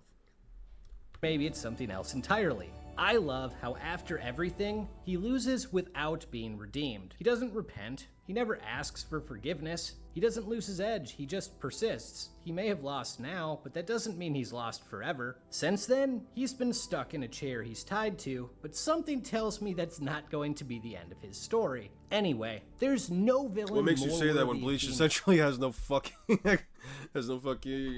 continuation? Wow. The video was really well made. I just don't see Aizen. He just said that Aizen was outsmarted by Urahara, but then says he felt alone because he was his genius. Yeah, I know. Aizen is a complete and walking contradiction.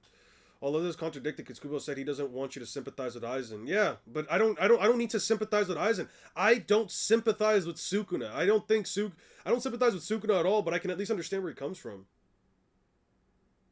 Man, I swear, why wouldn't the TSO become rubber? Luffy made freaking lightning, and explosions into rubber. He made the water rubber too. Oh, to answer the question about like the TSO, I think Luffy can grab a bat, can grab a tree, turn into a bat, and fling them back at Naruto. I don't see why he couldn't. I don't see why he couldn't. Like, there's nothing about the TSO that inherently makes it so that, you know, rubber abilities, rubberization wouldn't work on them. I think it's fine. Then why did you think he planned out all of Ichigo's journey and planned all of his opponents like it was a game for him? He didn't take the whole thing seriously, even in the Mugetsu that shows 1,000-year blower, he didn't. I don't know. I don't get what you're trying to ask me here. I don't know why he did all that. I don't know. I don't understand Aizen. When do you want to discuss Yuta? We can do that. Yeah, we definitely can do that off stream. Who's your favorite villain in One Piece? I don't think I have one, dude. It might just be Imu. I don't think I have one. It might just be Imu just from the sake of like the grandeur of it. Although Six did make a very good stance on like why Robert Gucci kind of solos admirals, in my opinion. Six made a very good argument for that. Yeah. Yeah, Robert Gucci's a pretty good villain. I would say it's probably like Imu, then Robert Gucci. Alright, let's check out the next video. Let's check out the next one. I don't know, man. Aizen, kind of a mid-villain in my opinion. Kind of a really mid-villain. I feel like it's the execution of not really... explaining. Can you tell your age? Can you tell your age? I meant, like, range. I just want to know if you can tell. I've already mentioned it before. I'm in my 20s.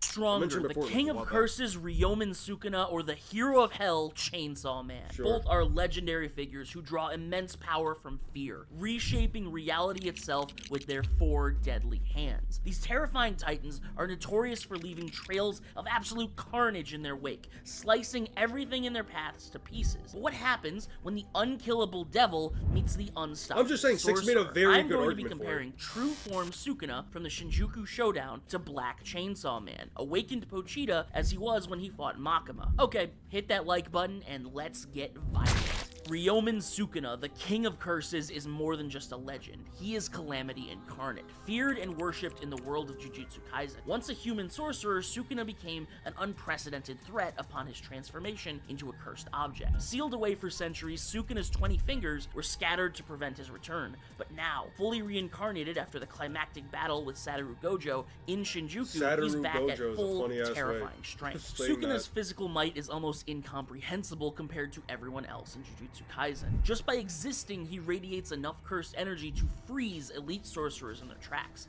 A single casual strike from Sukuna sends special grade curses and seasoned fighters crashing through buildings like they're made of cardboard. His combat skills alone put him at the apex, effortlessly dodging and countering attacks that would obliterate lesser beings. But physical power is just the start. Sukuna's curse technique is devastatingly powerful. Yeah, he's a base Zoro victim. 100%.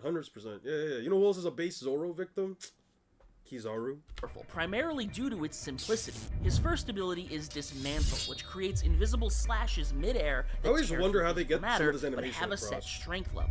His second ability, Cleave, allows him to adjust the qualities of the slash, its strength, speed, and how it interacts with both physical matter and cursed energy, so he can cut through more durable opponents. After utilizing Maharaga's adaptation to overcome Gojo's infinity defenses, Sukuna discovered Strong Cleave, a slash that directly attacks the world itself, including anything that's within that space, Hey, you're fine, essentially Drake. ignoring durability Don't and apologize. hacks-related defenses. Beyond even that, the thousands of particles created through his slashes can then be ignited by his divine flame Type shit. furnace Yeah. ability, an Yeah. Listen. Luffy's also a base Zoro victim. I agree with you 100%, man. I mean, Zoro has a cutting weapon, and Luffy's weak to cutting weapons. Why wouldn't he be? Who you got, Chainsaw Man or Sukuna? I got Sukuna, man. There's no way. Listen, up until the point where I read Chainsaw Man, I had no reason to believe he could beat Sukuna.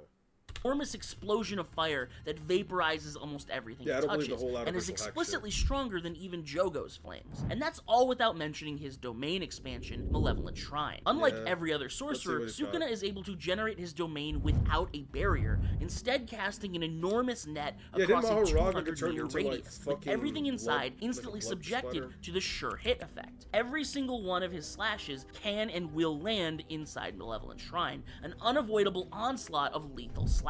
Beyond attack potency, Sukuna has mastered Sukuna's getting reverse cooked? cursed That's crazy. energy, reversing his massive reserves of destructive power, meaning any injuries he sustains heal almost instantly. In the heat of battle, he can regenerate lost limbs and recover from wounds that would annihilate most beings. Now, there are limitations to this. If the brain is destroyed, a sorcerer can no longer use cursed energy. This is also true of the stomach, but every other part of the body is fair game, including the seemingly vital organs like the heart or lungs. Sukuna is a beast. He basically ran a gauntlet of every major player in JJK, except for Yuki Tsukumo, of course, because Gege hates us. Look, my point is, Sukuna single-handedly overwhelmed Gojo, the strongest sorcerer alive. He killed our glorious blue-eyed king off screen. This guy truly is Satan's greatest soldier. Move over all. I wonder where he got this image from. How does he match up against the hero of hell? Everyone's favorite simp, Chainsaw Man, is actually a hybrid between the human Denji Hayakawa and the Chainsaw Devil himself,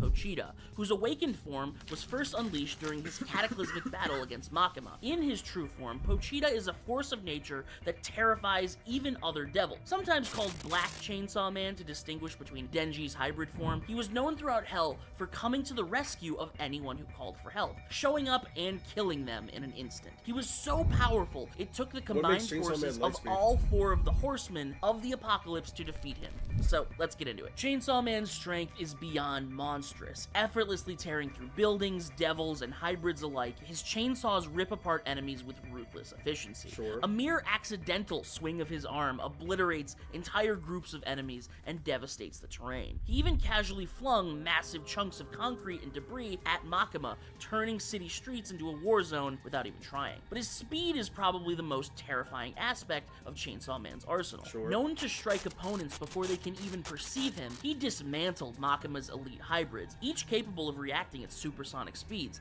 instantly and effortlessly. This Sure. places his combat speed at least hypersonic, but some of his other feats show potentially relativistic levels of combat and movement speed. It's not uncommon for someone to square up to Pochita only to find themselves dead before they even know what happened. And importantly, Pochita has unparalleled regenerative abilities. He's nearly impossible to kill. Slice him to bits, burn him up, sever But he his needs head, blood, it doesn't right? matter so long as his heart makes it out okay. Now, there is a limit to his stamina. Not unlike Sukuna's reverse curse technique, Pochita can only heal himself so many times before he runs out of energy. But Yeah, doesn't he he can need, like, blood replenish for it? this energy mid-fight by drinking blood. Human, devil, A animal, spear made of light and near point blank range. I would be disappointed. I haven't seen those chapters.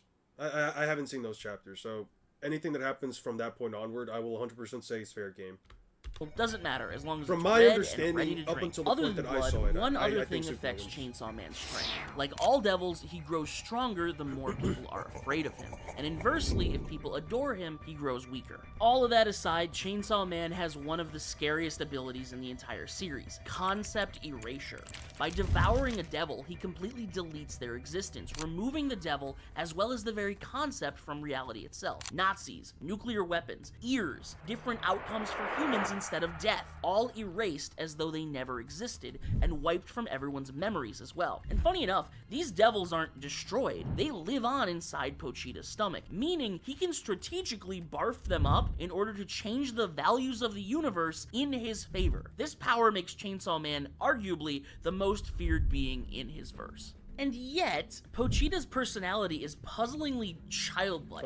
His primary devil. drive is Reading fulfilling comprehension Denji's devil. wishes, though distorted through his misunderstanding of human desires, leading to bizarre situations like kidnapping Kobeni for a twisted date, where he forces her to dance for hours on end. But, make no mistake, when Chainsaw Man decides to kill, his brutal efficiency is unmatched. His straightforward and relentless fighting style leaves no room for opponents to strategize or regroup. It's actually kind of insane that the most horrifying devil is also Denji's adorable little Twinkie-looking head-ass dog, but that's honestly nowhere near the weirdest part of Chainsaw Man. So, now that we've gone over each of our combatants, let's break down exactly how they stack up. Starting with attack potency, Sukuna has some great showings. When he first incarnates into Megami, he hits Yuji with an insane haymaker, launching him more than 700 meters, flying straight through an entire skyscraper and crashing into another building, creating a gigantic crater, with the force of about 100 tons of TNT. Although this is nothing compared to his greatest attack, the Divine Furnace. When he launched his fire arrow and opened the furnace in Shinjuku, it completely vaporized an entire section of the city,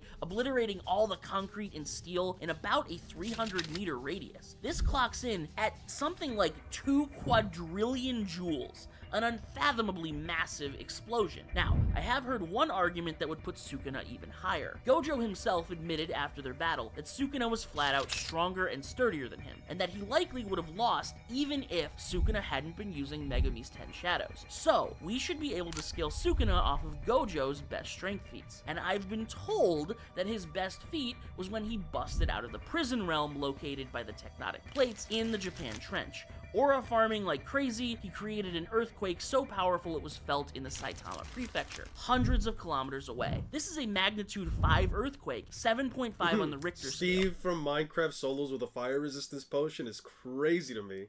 230 quintillion joules, that is Jesus island Christ. level. And Sukuna should outclass that, right? Not exactly. It's actually far more reasonable that this energy was a result of the prison realm opening and not from Gojo directly. We know this because we've seen Gojo go absolutely all out. But that also wasn't Gojo at his strongest. That was Gojo after just obtaining RCT and recently awakening.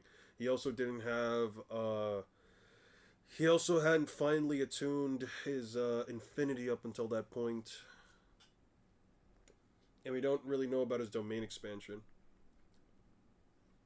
2 times all out, actually, when he started the fight against Sukuna with a 200% hollow purple boosted by Arame. That tore through Shinjuku, obliterating a massive row of city blocks, 400 million cubic meters, 2 quadrillion joules, almost exactly as destructive as Sukuna's furnace, and this was Gojo's best attack, double. So, Gojo was right, Sukuna was straight up stronger than him, but unfortunately for him, neither of them are island level. As for Pochita, during his battle against Makima's hybrid army, he jumps and launches several of them across the city, tearing through 5 skyscrapers like butter. This handily outclasses Sukuna's best punch by about 10 times. 1.4 handily outclasses Sukuna's best punch by about 10 times. 1.4 kilotons of TNT. But Chainsaw Man's actual strength is something we have to define through scaling him to other opponents. We know that Makima herself admitted a fight against Chainsaw Man was absolutely unwinnable. And this is the same Makima that defeated a 20% Gun Devil. Now, the Gun Devil leaves behind massive destruction in its wake. Just floating in place, it flattened a gigantic portion of a forest. And by chasing after Makima all the way from Nikaho to Tokyo in a span of 3 seconds, it's generating a whopping 450 trillion joules just by moving its giant body around and tearing apart the infrastructure beneath it. That's the equivalent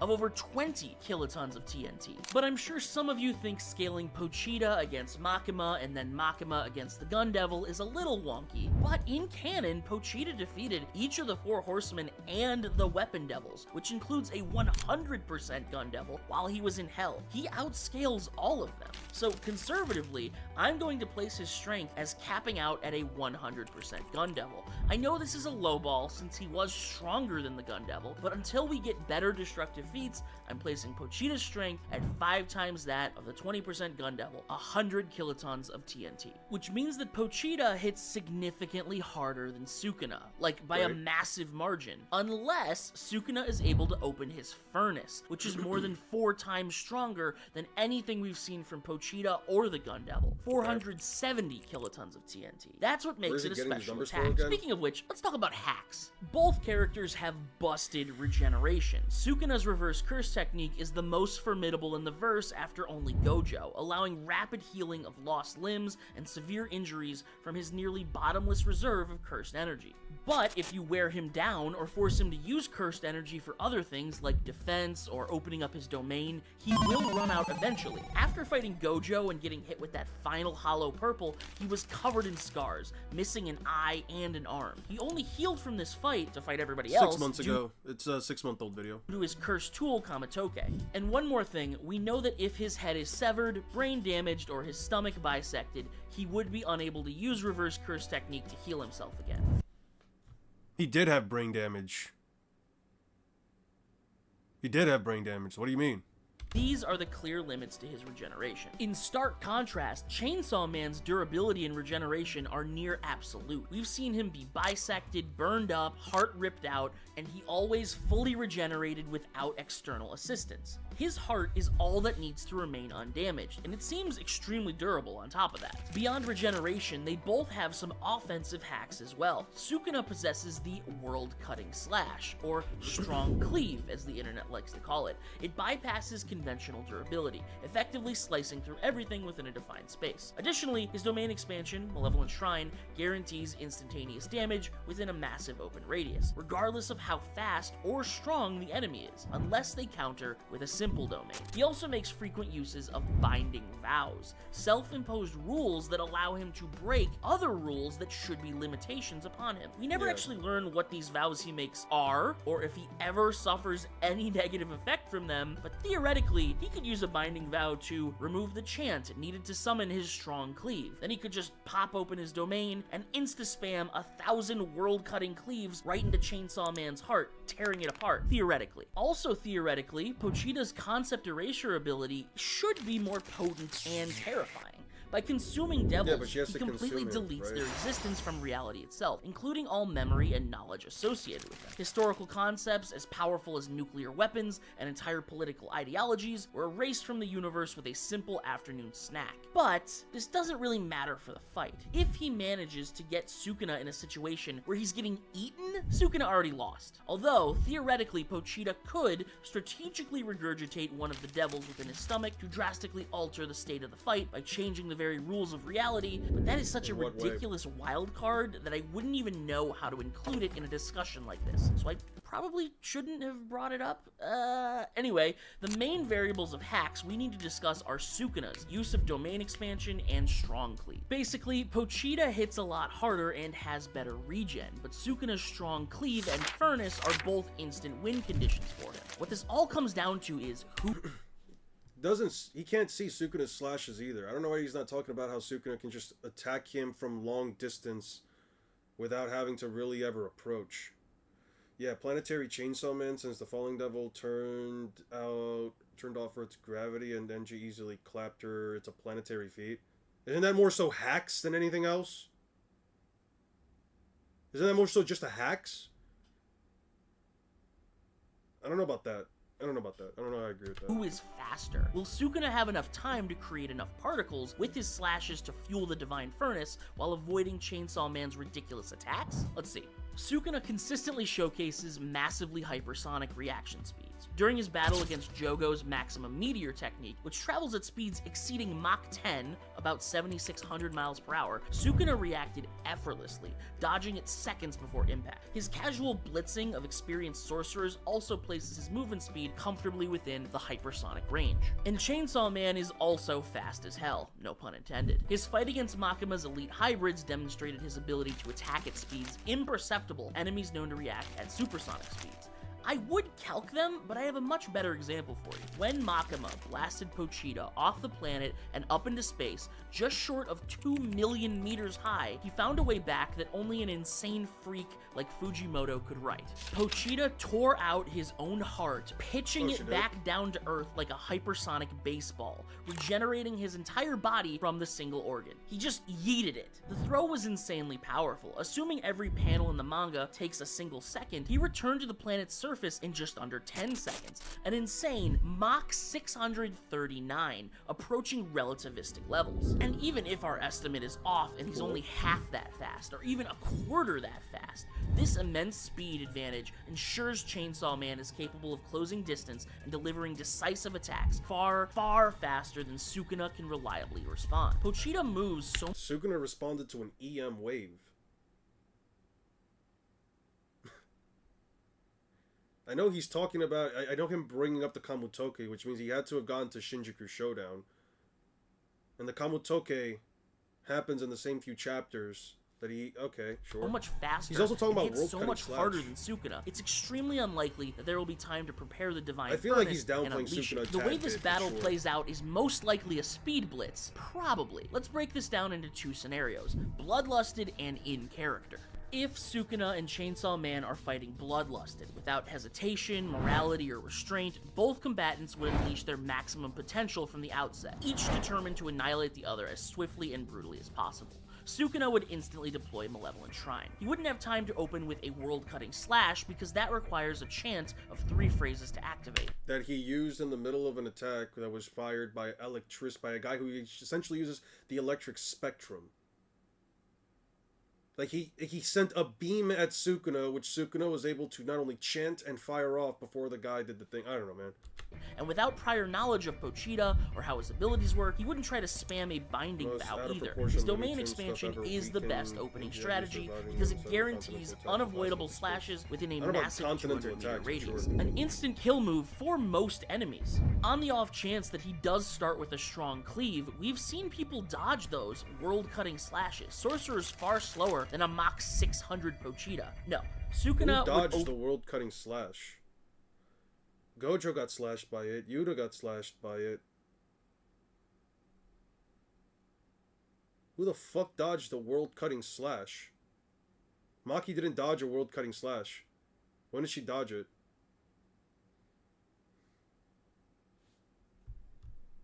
With Malevolent Shrine. Pochita would respond with his signature move, launching into again, a hug that that shreds shit, apart so, Sukuna with his 4 massive bladed arms. If any of Sukuna's slashes managed to reach Chainsaw Man before he lands the blow, he would easily regenerate through them, not unlike Maharaga did in Shibuya. And if Well, Pochita's Maharaga was attack adapting doesn't to them. remove I don't know if that's Sukuna's the same. head or shred his stomach, his next several attacks will, ending it before the King of Curses can heal much at all. The lightning guy dodged it? What, the world-cutting slash? No, he didn't. He didn't dodge it. He lost an arm. You can see him actually regrow it. I can promise you. I've seen the fight I've read that fight 5 times. I know every single scene in that fight. I can show you. 336, 336, 338. Yeah. See? He lost an arm. See? His arm is only regrowing back here. His arm is already regrowing by the time that Sukuna's already blitzing him. Yeah. Yeah. The world cutting slash never fails to hit. Pochita wins this scenario 9 out of 10 times. This fight really is a little more interesting in an in-character scenario. Sukuna is a heartless, hedonistic monster, but nothing excites him more than when he gets to have fun with someone he considers strong. Only time we've ever seen him be kind was when he's acknowledging the strength of an opponent. That said, he's notoriously arrogant and supremely confident in his own power. Throughout his appearances, he frequently begins fights by testing his opponent's strength with a mixture of casual melee attacks and low-level techniques, clearly clearly reveling in his superiority. A prime example is his initial engagement with Jogo, where he opted for hand-to-hand combat before escalating his cursed energy attacks, fully confident he would dominate the fight. Against Jogo, it's a bit different because he gave Jogo time to figure out if he could, like, actually land a hit. I don't know if I would use Jogo as an example, because in that one, it's literally, you have to land a hit on me.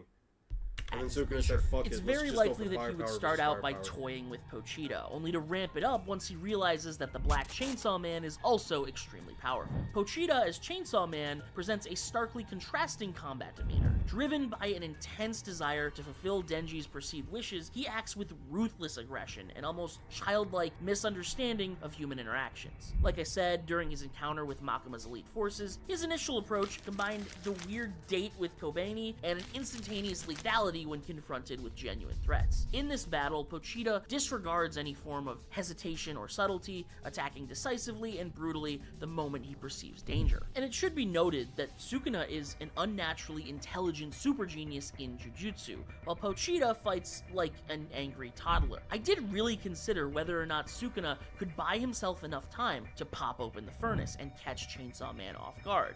And maybe if they met randomly in some sort of scenario where Pochita was focused more on doing something for Denji, I think this could be possible.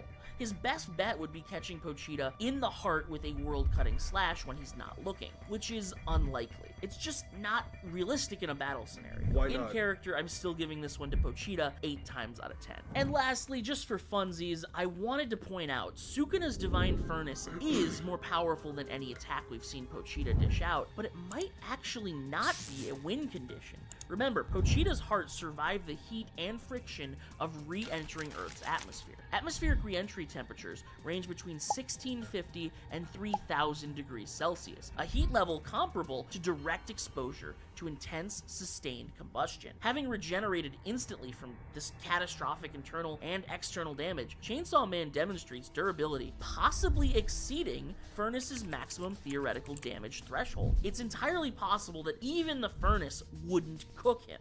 He could only go down from a strong cleave, which Sukuna just never gets the chance to dish out. So, after a bloody, reality-shaking read Chainsaw Man, confrontation, man. the hero of hell, stopped giving a shit Chainsaw about Man, it around, like, chapter emerges 180 something. victorious. Stay frosty. I'm just not interested in the series anymore. I don't agree with this video, at least if we're going... Okay, so let me just give you guys my opinions. The video clearly takes place... The video clearly talks about, like, everything before the, like, latter half of Chainsaw Man, which is, at some point, I stopped reading around. So if we're going off of, like, part 1 Chainsaw Man, I think the guy was a bit loose with the scaling for Sukuna, at least as far as, like, Shinjuku Showdown goes, since, like, it's already, like, all that stuff from Shinjuku Showdown onward was already out 6 months prior. Right. Here's the thing. Listen. I am not going to base this off of any of the more recent Chainsaw Man stuff, only because I have no context for it, and I'm not going to sit here and have you guys explain to me 50,000 Chainsaw Man things that happened in the last, like, 40 or so chapters. Going off of the points in time that this guy seems to be talking about, which is Shinjuku Showdown and everything prior to the second half of Chainsaw Man, I don't actually see how he wins. He said that, like, at best, he's like 600 Mach 636, but Sukuna has a legitimate relativistic speed feat. And that's if you also want to, and that's if you don't want to include, like, him stopping that laser blast from fucking Kashimo. He clearly lied about people dodging the world-cutting slash, because there isn't a single character that's dodged it. Is out at this point. I don't know about the falling devil shit that you're talking about, though. Like, you're saying that, like, it put all of its gravity into, like, slamming him into the ground, sure, but, like, world cutting slash doesn't care about that. Name any random, and I would name a stronger character without searching it up on the internet. Minecraft Steve. I don't know. Minecraft Steve. Sure. Alright, so listen. Anyway. Video was alright. I don't agree with the speed scaling, at least for Sukuna. I think Sukuna does speed blitz, but that's besides the point. This power scaling community has devised a bunch Wow. of different methods for I scaling do not like their mic quality. Holy shit. You said to go to 4644, right? You said 4644? Sure. hyperbolic Spear has is never stated Gin, to where in be light. chapter 400, he stated that his Bankai moves at 500 times the speed of sound, which is heavily implied to be impressive. Take a look.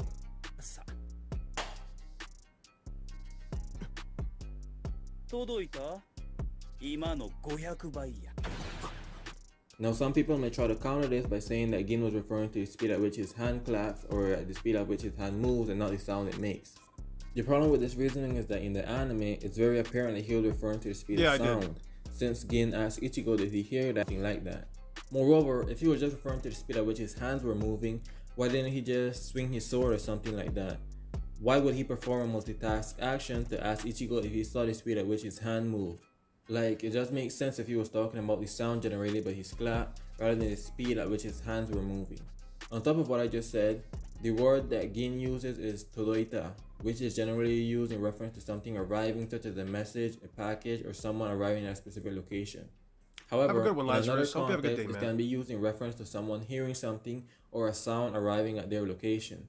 This word is never used in the context of someone seeing the something. reaction takes so a it while, makes Drake. absolutely It's no sense for Gin alright. to be talking about the speed at which his I hands just are call out moving. a couple things like. The cherry on top I'm comes kinda from just the repeat Unmasked myself the whole Data book, video. where while talking about the scene in which Gin claps his hand, it stated that the speed at which his Bankai extends The speed at which the God Slayer expands and contracts is analogous to the speed at which you/one can clap. The amazing expansion and contraction rate is faster than the speed of sound, and it is aimed at Ichigo.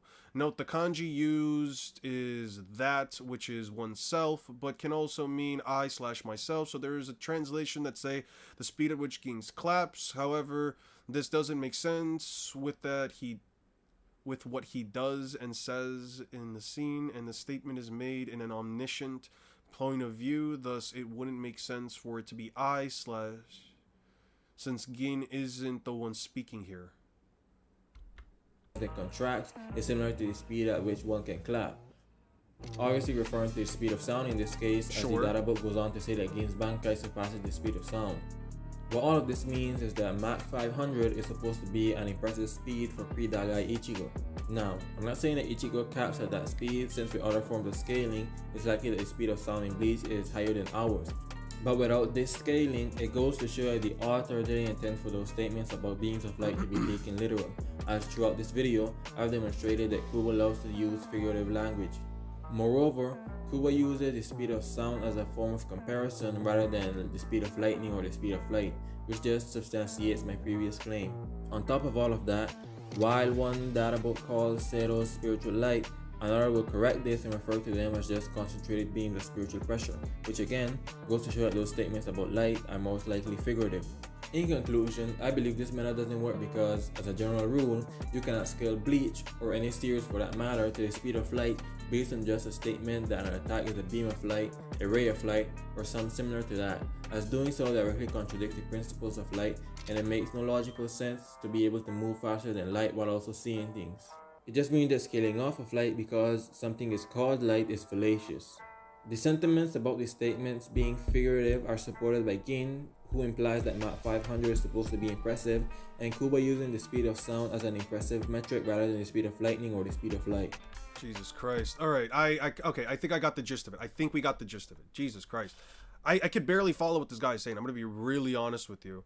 First comment, may add more in replies. Transcendence has two definitions. Aizen and Ichigo clearly, like Soul King Yukabaka, fall under the second, which states that things surpass the limitations of the material universe. That is reference to divine transcendence and is the realm of gods, which Kubo confirmed Aizen reached. Long-haired Aizen even showcases this when he destroyed the Sweeper, an entity beyond spirit energy, and that's what it means to surpass everything. In other words, think of a video game with a level cap. Under normal circumstance, it is fundamentally impossible to get any stronger when you reach the cap. But Ichigo and Aizen, after remaking his soul with the Hogyoku or Yukabaka upon eating the Soul King, can. Aizen even mentions this absolute limit way back in the Soul Society arc. Let's read the comments.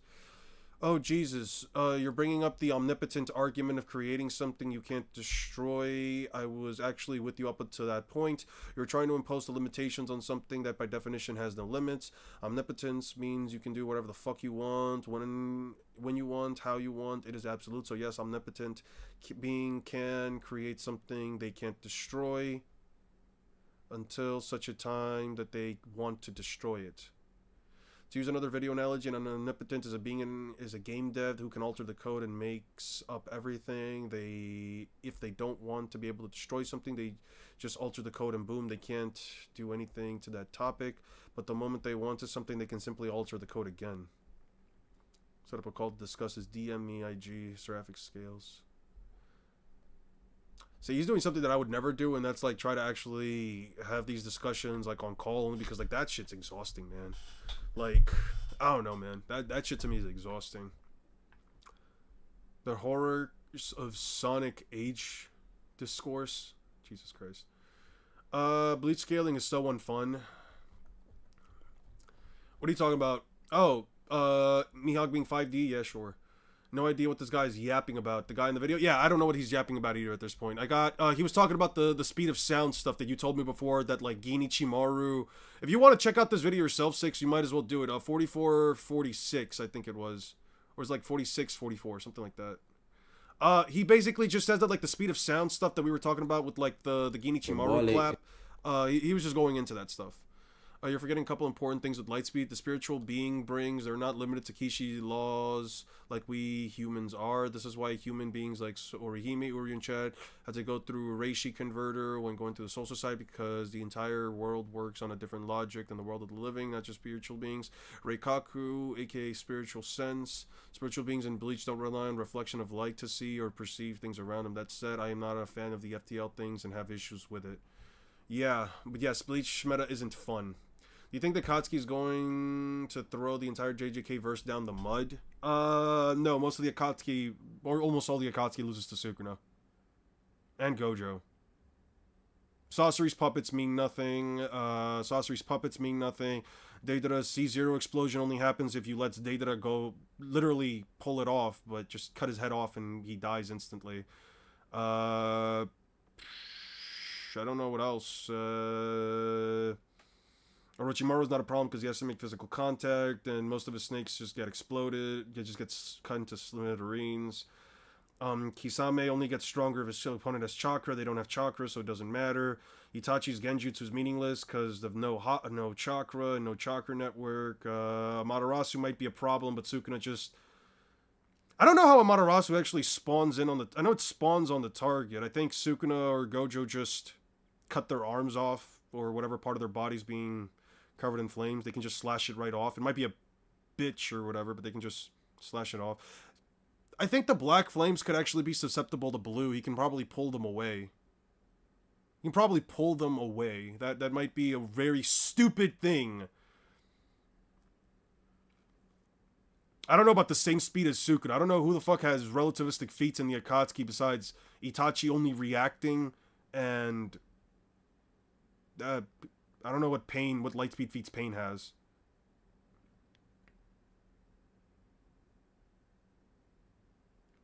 He probably stops at a spot of 6 or 7. I'd probably argue that he could probably beat a spot of 6. Almighty push kind of bypasses Infinity if you think about it. So does Black Flames and Genjutsu. Genjutsu is not an issue. Genjutsu is never an issue. The Black Flames, I would argue that they could bypass Infinity. I don't know why Almighty push would.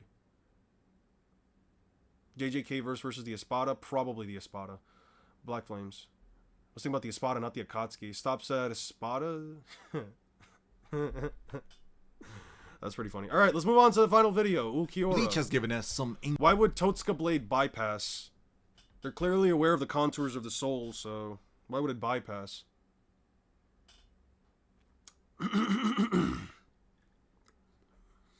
Incredible antagonists, but what happens when we put two of the most Pain is better Gojo? I would disagree with that. Pain does not have half of Gojo's abilities. If anything, Gojo could potentially just replicate most of what Pain can do, besides maybe Chibaku Tensei on a grander scale.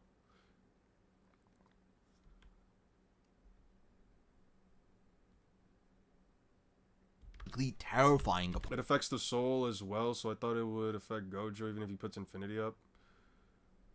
You forgot the Seraphic scale? I did put up the Seraphic scale video. I did put it up. I put it up to like the 44, 46 minute thing that you told me about. Opponents against I just can't follow what the guy is saying all that well. He slurs his speech too much, and the fact that like his mic isn't that good in quality in my opinion kind of makes it a bit of an issue for me to like really stick clear of it. As a group, the Akatsuki destroyed JJK. They do not get past Sukuna. I have no reason to believe. Do you also like the design of Dosu from the tuning exams? I don't care for his design, to be honest. I don't understand why he wore that big hair back on him. Because it took me a while to find out that wasn't his hair. He just had a big... I don't even know why the fuck he had that. Why do he have all that hair in his back? Does he just have a hairy back? Why the fuck does he wear that? Is it just to keep him warm? Is he naturally cold? Yeah, no. I don't care for Dozu.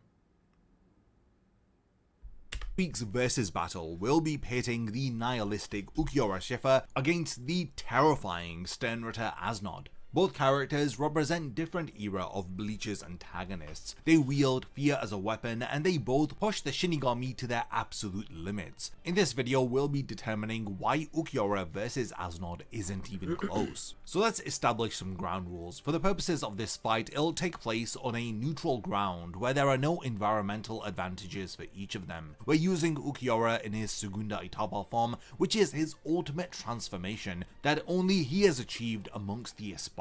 As for the Sternritter Asnod, he'll have his complete Quincy arsenal, including his Volstandic form called Tartarphorus. This will be a fight to the death. There's no restrictions in their abilities, and to win, it's either complete incapacitation or death of the opponent. Neither of them will have prep time, so there is no unfair advantage here. Now let's go over a basic profile of each of the characters, beginning with Ukiura. Ukiura held the position of the 4th ranking Espada within Aizen's army. In terms of spiritual pressure, he was deemed to be the 4th most powerful Arrancar in existence. His role extended beyond simple combat power, as he served as Aizen's chief observer and gatherer of intelligence on the Soul Society's movements. What made Ukiura particularly dangerous wasn't just his strength, but his nihilism and belief that anything that he couldn't... Bro, this is a famous 1v1 because it's emotions versus fears, you know, Sir Eon. Can you hear me? Help. Yeah, I got you, man. ...see with his own eyes simply didn't exist. This philosophy made him ruthlessly efficient and completely emotionless in his fights. Ukiura's most significant feat had come during his confrontation with Ichigo and Lost. I think that was cool. I do think that was pretty cool.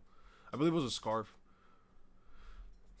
Yeah, I think the utilization of like gathering intel for him was pretty interesting. I mean, using sound of other people's pens and like where they were using it was pretty interesting. I will give him that. I don't think I cared for his design overall, and he kind of died very quickly, but it was fine. I have no issue with him.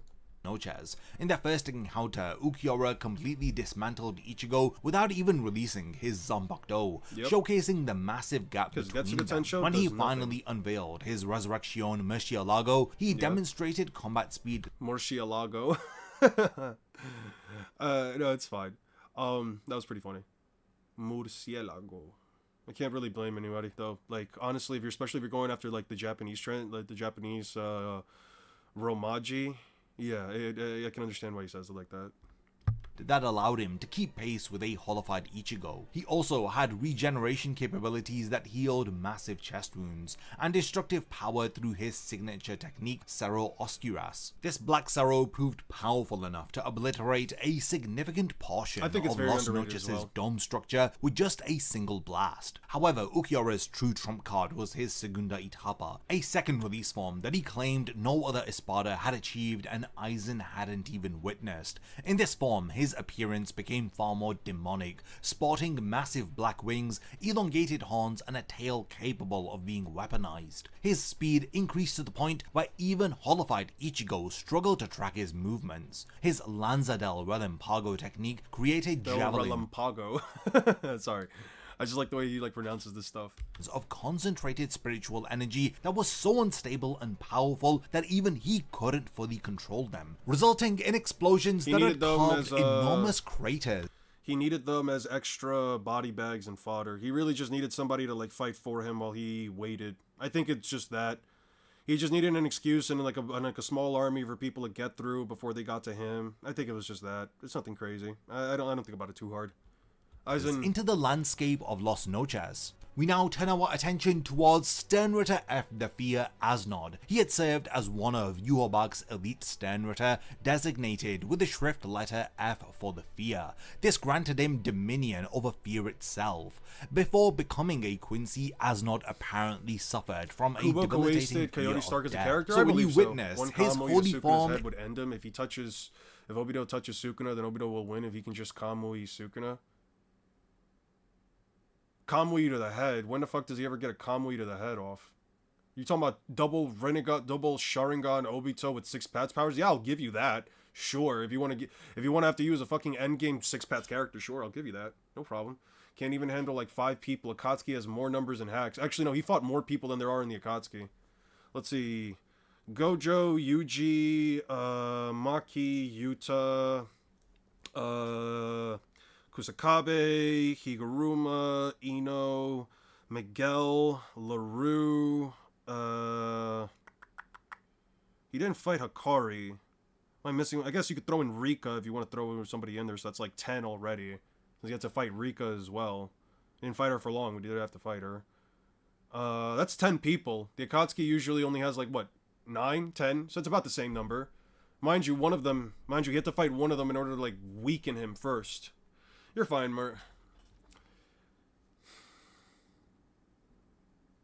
They're weak though. Not really. But the difference here is that they had a plan after plan after plan, and they had every single piece of detail and information that they could have possibly have had. Like, they went into that fight with prep time. Here's the difference. The Akatsuki have no prep time. These guys are walking in there with prep time. They knew about the slashes. They had to basically fortify themselves with what was it? Cursed energy manipulation, but also had to fortify themselves with like simple domains. Most of them had to basically like figure out, okay, we have to find a way to like limit this guy's fucking... Yeah, I'm sick, man. I had a cold over the weekend. Most of these guys had to figure out, like, at least half of them had to figure out... You could throw in Miwa in there too if you want, because she did... Oh, Todo as well, so that's like... I won't count Miwa since I counted Rika. Angel as well, so that's actually 12 people. He fought 12 people, so that's already more than the Akatsuki, but yeah.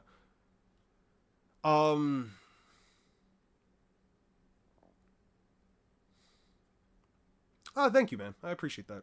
It is quite ironic as he becomes the living... Actually, guys, give me 1 second. I'm gonna go get some cookies. I want to chew on something. I barely had any breakfast. I'm not really feeling... Ain't strong. I'd solo him with a Bible and a cross of the Bible. I've been saying this for a second, man. It doesn't matter which character it is. I could be Superman with Yuhabaha's powers. I'll solo that motherfucker by closing the book on him. One moment.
Sorry about that.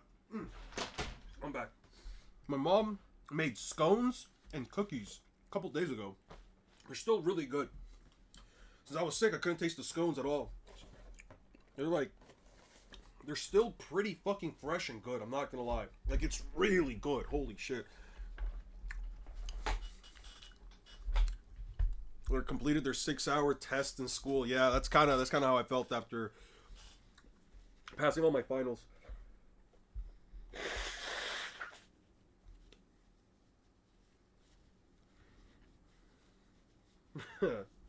All right, stream pause for anyone else. It's not paused. I just left for a second. I'm still chewing. Yeah, I'm still chewing. Give me 1 second.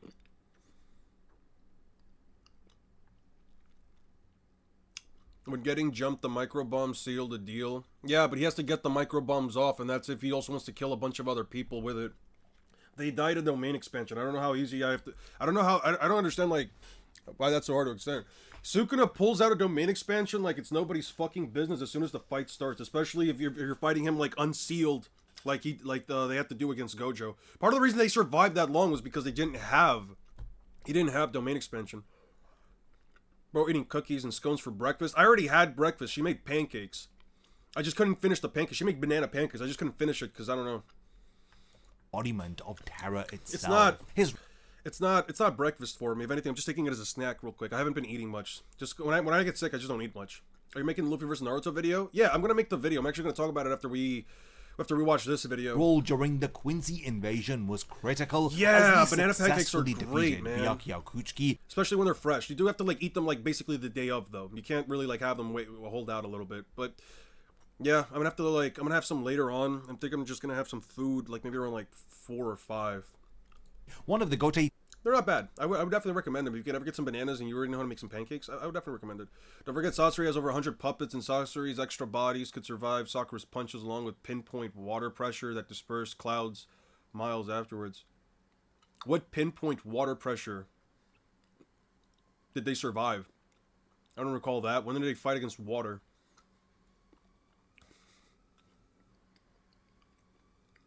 Yeah, that's fine. They don't beat domain expansion. They just instantly die to it.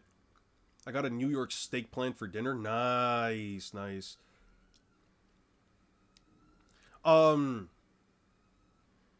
know what to tell you, man. I don't think they survive. As soon as he puts his hands together, they just instantly die. Sasori's not going to be able to get that giant explosion off. Not Sasori. Deidara's not going to be able to get the giant explosion off. The Akatsuki just get straight up annihilated. And Obito might be able to be the only one who survives with domain expansion, but like, what the fuck is he going to do?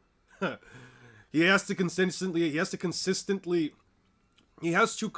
maintain it up. And if Sukuna just chooses to just have the domain constantly attacked, there's nothing that they can do.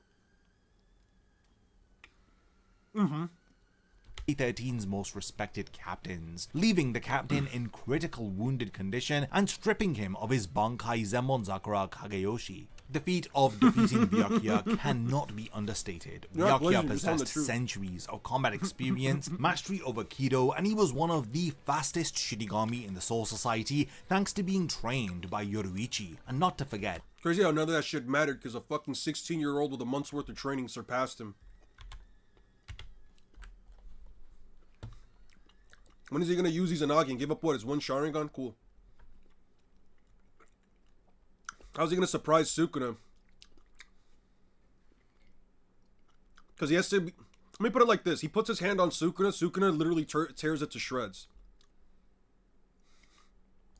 he has one of the most beautiful but deadly Bankai in the Soul Society. Asnod managed to overcome all of this. This was through the application of his fear-inducing Shrift ability. During the second invasion, he pushed Rukia Kuchiki to her absolute limits, forcing her to achieve her own Bankai just to counter his powers. His abilities worked on a conceptual level, directly attacking the psyche of his opponent rather than their physical body. Asnod's Quincy abilities followed the standard Sternritter toolkit, with Spirit Weapon Manifestation and Blutvein for defenses, but his Shrift made him truly lethal. His Thorns could induce paralyzing fear into anyone that they touched, and this effect intensified with each subsequent strike. In his Volstaging form, Tartarus, he transformed into an angelic figure surrounded by countless eyes, and his fear became so potent that simply looking at those eyes could instill complete terror to an opponent. This ability bypassed traditional defenses entirely, making it one of the most terrifying powers in all of Bleach. Now let's examine each of their abilities. Both of them can manipulate spiritual energy, but their approaches Mr. are One loses to massively Furnace. different. Ukiyora's Reiatsu operates as pure concentrated spiritual pressure that can be weaponized into devastating attacks. His Cerro Oscuras is one of the most powerful energy projection attacks amongst the Espada, and his ability to rapid fire these while maintaining other combat actions demonstrates exceptional. Okay, so for the people saying Izanagi, let me put it like this. Domain expansion doesn't stop attacking. It also doesn't just spawn you wherever you want. You have to be relatively close. I can't tell you what the distance that like Obito can like spawn from, but I can tell you what the distance that like Obito can like spawn himself forward is gonna be. A resisted Mihawk slash. When did he do that? I can't tell you what the distance itself would be, but what I can tell you is that you would essentially need to have Obito not only activate the Rinnegan as soon, sorry, not the Rinnegan, Izanagi as soon. Mind you, it's a jutsu you have to activate. You have to be able to make the hand signs and use it. You have to somehow convince me that Obito can activate the move for no reason whatsoever without knowing what Sukuna's domain expansion is and why he should activate it as soon as Sukuna puts his hands together. As soon as Malevolent Shrine casts, as soon as it spawns in, they die. You have to believe that Obito not only Kamui's into it immediately, lasts the entire 5 minutes, which he can't get close to Sukuna, because even if he walks through all of it and tries to get close to Sukuna, he still, mind you, still has to make physical contact. As soon as he materializes his hand, loses that hand. As soon as he materializes himself, loses that body part. So he's doing all of that, and you have to somehow prove to me that he can use Kamui at the same time as he's also using Izanagi. And even then, what's he gonna do? Stab Sukuna from behind? Sukuna doesn't die to a single... Sukuna got stabbed through the soul and the heart at the same time and was fighting Maki with no issues. I don't think he's gonna do anything, man. Energy control. Ulquiorra also is able to regenerate himself, though he Never can't used Izanami. I have no reason regenerate to believe he vital has. organs. But this does allow him to heal from wounds that would incapacitate most fighters. Being a Quincy, Asnod relies on Yes, racial 200 meters. manipulation, gathering spiritual They're not particles making from that the distance in a short environment to time. fuel his attacks. His spirit weapon takes the form of thorns that serve as delivery mechanisms for his fear-inducing shrift. The conceptual nature of his ability makes it particularly dangerous because it doesn't require massive destructive output to be effective. Where Ulquiorra relies on overwhelming power and speed, Asnod operates through psychological warfare that breaks down opponents from the inside. In terms of the versatility of each of their abilities, Ulquiorra's arsenal focuses on direct combat applications with clearly defined offensive and defensive capabilities. He can fly, fire multiple types of Cerro, use his tail as a weapon, throw... What's the difference between Ceros? He does. Yes. He uses domain expansions very early into fights. I don't know what you're talking about. Sukuna is the type of character that quite literally uses domain expansions very early into fights.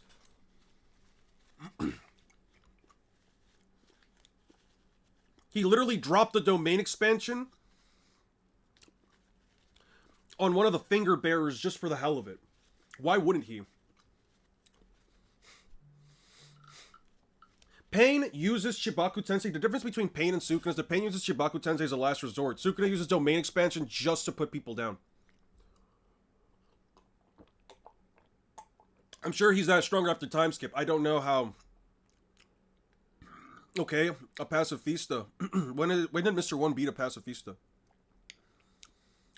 Why do you mean they scale above Sukuna? What do they have that's better than Sukuna?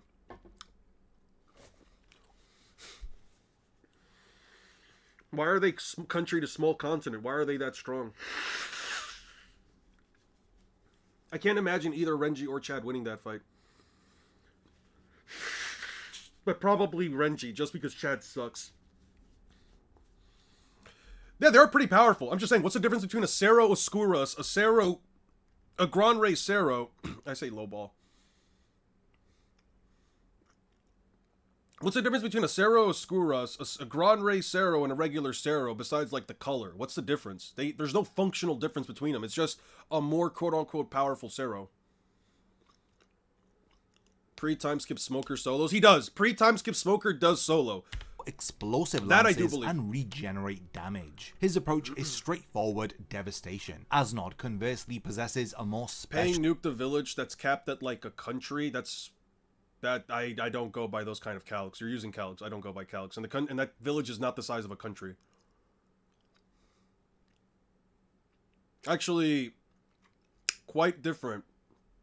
He wiped out a village, which is also a city. And they needed to expend all of his chakra and needed to make the other 5 paths of pains essentially not work, and he couldn't use his abilities for a good bit. Yeah. specialized toolkit. His thorns need to make direct contact to inflict fear, but once they do, the battle shifts entirely into his favor as the victim. Oh, I'm aware. It's like this times 10 times 20. I'm aware of all that. It's just like, what is the difference between, what is the functional difference between a Cero Oscuras, and a Gran Rey Cero? There's no difference. Like the only different attack like the Hollows really have is just like a Bala, and the Balas are just 20 times faster, but they're like way weaker.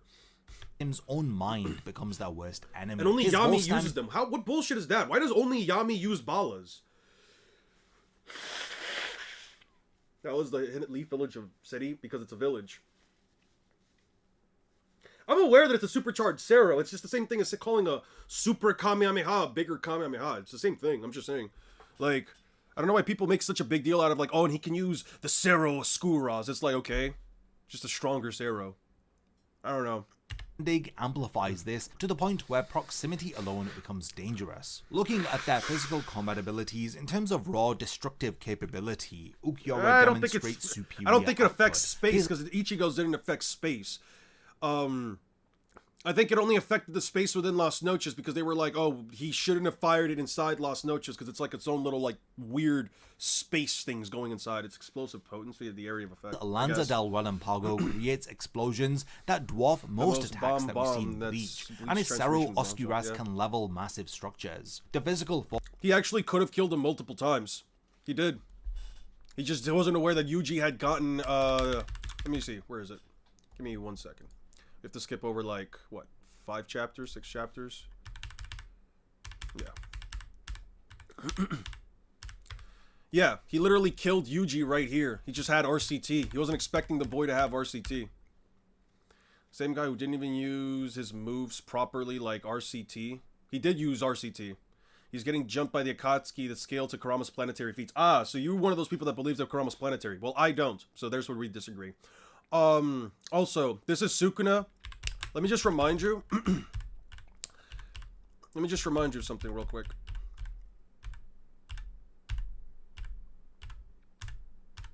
Right here. If it weren't for the fight against Gojo Sensei, Sukuna would have healed and wiped this out in an instant. I hate to admit it, but we're fighting the strongest sorcerer. If we don't settle this right now in the domain, I'm afraid of what'll happen next. Yeah, no. Yeah. Yeah, no. They only lasted as long as they did because he fought Gojo first. If we're talking fresh Sukuna, they're not standing a chance. Sukuna used the main expansion early, but not as an opener. Itachi's more likely to use Amaterasu. Itachi's not likely to use Amaterasu as an opener. Itachi's not likely to use Amaterasu as an opener. That is a fucking lie. force behind his strikes while in Segunda Etapa allowed him to completely overpower Ichigo's hollow form initially. His tail strikes carried enough force to pierce through enhanced No, it is iron actually skin level. A full-powered Sukuna with Mahoraga, Agito. With Mahoraga and Agito plus an entire transformation that he can just use on himself to completely restructure his body in case he loses, in case he can't use RCT that well. Yeah, also, the fact that he wouldn't have brain damage and he can also just constantly reopen domain expansion multiple times. Yeah, I don't know, man. That's a pretty big difference if you ask me. I don't know, dude. Also, if he had Kamutoki with him, I don't know, man. I don't know. That's a pretty big difference to me. Personally speaking, Sukuna with multiple extra abilities plus a whole free extra life transformation and just the ability to pop domain expansion at the start of the fight, I think it's pretty different than just Sukuna without domain expansion, brain damage, and no 10 shadows. But I don't know, man. Defenses. Asnod doesn't showcase the same level of pure destructive power. His combat Maybe I'm approach just never bugging, relied on Benten overpowering might goat as well. opponents through Type sheer shit. force. When he fought Byakuya, he didn't match him blow for blow. Instead, he used his fear abilities to paralyze and incapacitate him. Against Rukia, even with his Volständig active, his attacks focused on psychological damage rather than physical devastation. This doesn't make him weak, but it does indicate that in a contest of pure strength, Ulquiorra holds the advantage. In terms of speed, Ulquiorra's combat speed in Segunda Etapa allowed him to blitz a holified Ichigo, appearing behind him before Ichigo could react. His Sonido mastery enabled instant repositioning across vast distances. He could fire Lanza del Wallenpago and immediately relocate before the explosion even completed. It wasn't inside the village. However, The fight Asnod was not kept pace inside with the village. Byakuya Kuchiki, whose Shumpo mastery represents one of the Soul Society's highest levels of speed. During his battle with Rukia, Asnod demonstrated impressive reaction speed and movement capabilities. The difference likely comes down to travel speed versus combat speed, with Ulquiorra showing more impressive feats of both. Regarding technique and combat skill, Ulquiorra fights with clinical precision. Every moment serves. Because I think they can move 200 meters also instantly. Where they know to get away is another issue, though.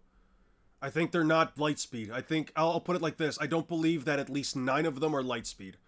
I think the fastest you could give any of them in terms of reaction time is relativistic, and that's only fucking Itachi. None of them have the speed to keep up with that. They have no feats that even remotely imply that they're that fast. And they only have to have the hacks abilities to deal with tailed beasts, which also doesn't mean that the tailed beasts are automatically like lightning speed or whatever. Either way, Sukuna dodged an EM wave and moved his body out of the way, so he should be more than fast enough to literally put his hands together and just blast them away with domain expansion. It's really not that difficult. Sukuna legit was stopping crowds of people rather than fresh Sukuna going X-diff with one person. Yes, I know. Gojo's on a different level, but Yuta's the closest thing to him. Even took over. Yes, and if you look at the Yuta fight versus Sukuna, and yes, and I will once again prove it. If you go to the Yuta fight, just go to that. Just go read that part of the fight. Yuta was not keeping up with Sukuna inside the domain. Sukuna blitzes Yuta inside Gojo's body, punches the shit out of him. He dodges all of Yuta's attacks. Oh, Yuta kicked him away? Sure. He does not have the advantage. He misjudges the distance and is constantly getting fucked up by Sukuna. Even Sukuna says he's misfired. Just because he had Gojo's body didn't mean anything. Yuta was off-guarded? Now Yuta's off-guarded. Yeah. Because fighting in a domain with only one other person inside of it means that you're gonna get fucking off-guarded. Yeah. Sukuna's out here literally fighting Yuta, and he need even worse stick than he was before when he just started off of Gojo. Yeah, sure. I don't know, man.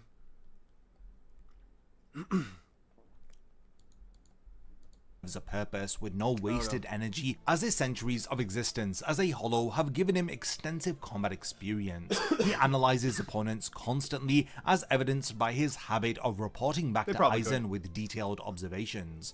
Asnod, while clearly skilled, relies heavily on his Shrift ability. His combat technique against Byakuya involved overwhelming him with thorns rather than outsmarting him through superior swordsmanship or hand-to-hand combat. This suggests that while competent, Asnod's technical fighting ability falls below Ulquiorra's refined approach. Ulquiorra demonstrates his intelligence in battle as he adapts methodically, as seen when he recognized the threat of Ichigo's hollow transformation and immediately increased his own power to counter it. However, Ulquiorra doesn't improvise creatively. Everything that he does follows logical progression. Asnod, on the other hand, demonstrates a different type of battlefield intelligence. He understands psychological warfare intimately, and he knows exactly how to exploit his abilities to maximum effect. When he fought Byakuya, he didn't simply spam attacks. He strategically built up the fear effect until Byakuya couldn't function. He timed his Volständig activation against Rukia at the moment when it would be the most devastating. This showed tactical awareness and understanding of dramatic timing in combat. When Rukia developed a counter to Asnod, he struggled to adapt, suggesting that his tactical flexibility has limits. Now let's examine their durability and stamina. stamina. Ulquiorra's durability in Segunda Etapa operated at insane levels. He was able to tank attacks from Ichigo's holified form, and his regeneration provided additional survivability as he is able to heal Dude, his regeneration is so ass. I don't even know why this would matter. all of his body aside from vital organs. His spiritual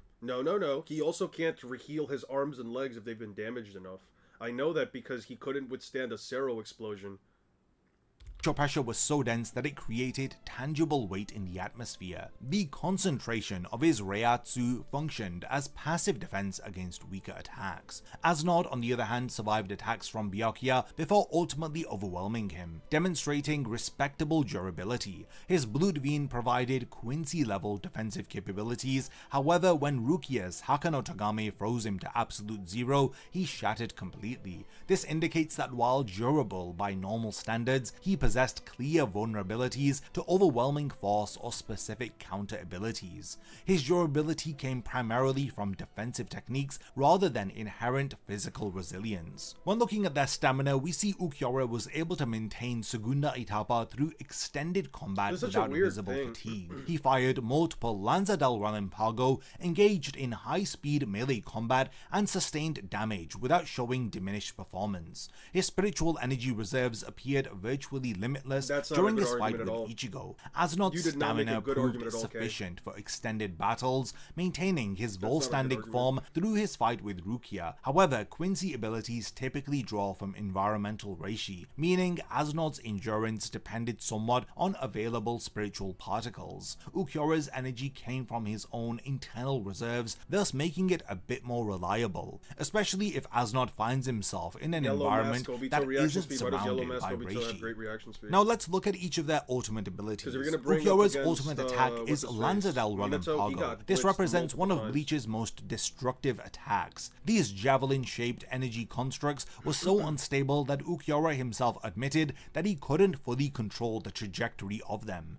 The resulting explosions carved enormous craters into Los Noches' reinforced structure. He could generate multiple lances, though doing so required concentration. If even one connected, the explosion alone could potentially obliterate Asnod before his fear abilities took full effect. The technique's weakness lay in its instability and the setup time required to form each lance. Asnod's ultimate ability was his full-standing enhanced fear aura. In Tartarus form, his fear became so potent that simply being looked upon by his manifested eyes.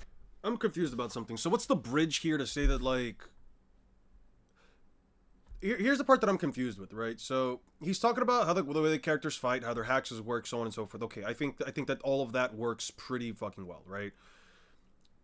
What's the bridge between someone like Byakuya and Hollow Mask Ichigo? Like, what's the bridge there? No, it doesn't. This doesn't disprove me at all. Why did he not take Yuji or Maki or Higuruma's bodies? Because none of them were dead. None of them were dead. Gojo was. That's why he took Gojo's body. This is not a good argument at all. This is a terrible argument. I'm not even trying to be, like, mean. Like, I'm just telling you, this is not a good argument at all. Some say that Sukuna could defeat Gojo without the world-cutting slash and 10 shadows. What are your thoughts, Eon? Gojo imagined that he could do it himself. I don't know how the fuck he would pull off a world way to bypass infinity, so I'm not sure as to how he would go about it. Eon, so how far Imu go into the 1,000? I have no idea because I haven't fully read through the 1,000-Year Blood War again.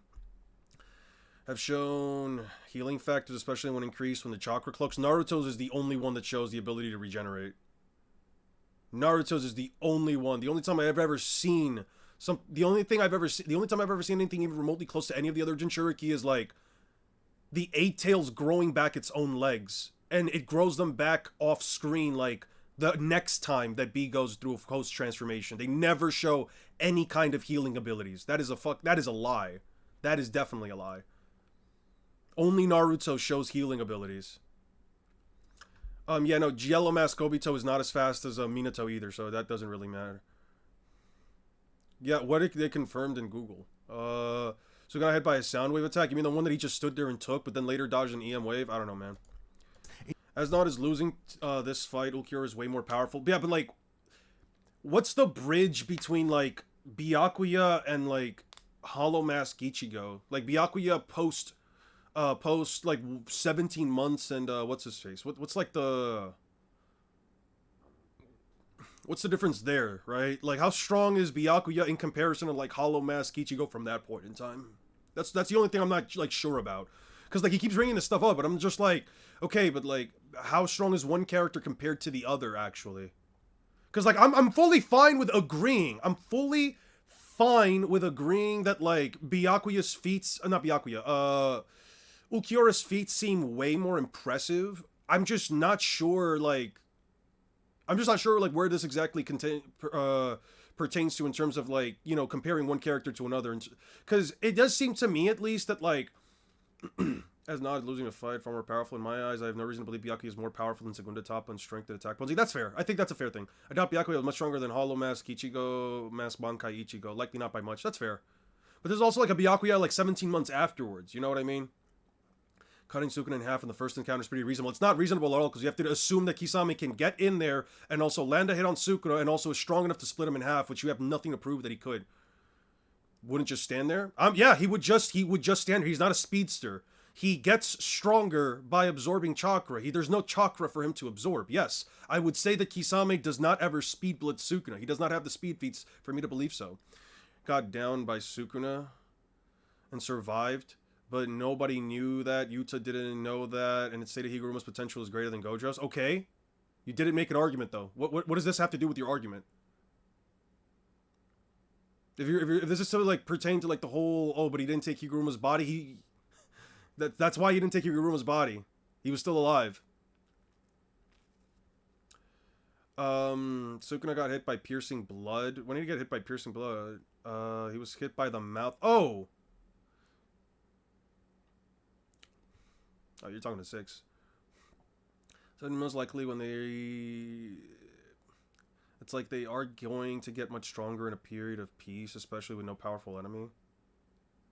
Yeah, but you also know for a fact that Toshiro Hitsugaya showed that like he was getting stronger. You know that Renji also said that he has been training non-stop in order to fight another Aizen level threat. It's like, I don't think that just because like it was in a time of peace or whatever, like because like they had no big enemy to deal with anymore, that they weren't just getting stronger, you know? If you have Renji and you have what is it, Toshiro, both actively doing what they can to become stronger. If you have Kenpachi removing the bells in his hair so that he can like have since like I imagine he felt himself like, oh well, you know, we're getting much stronger enemies or whatever, you know, I don't think I need to like start holding back this much anymore, at least giving them this much of my presence. It's like, I don't know, man. I would believe that Byakuya would also be, at least relatively speaking, more powerful.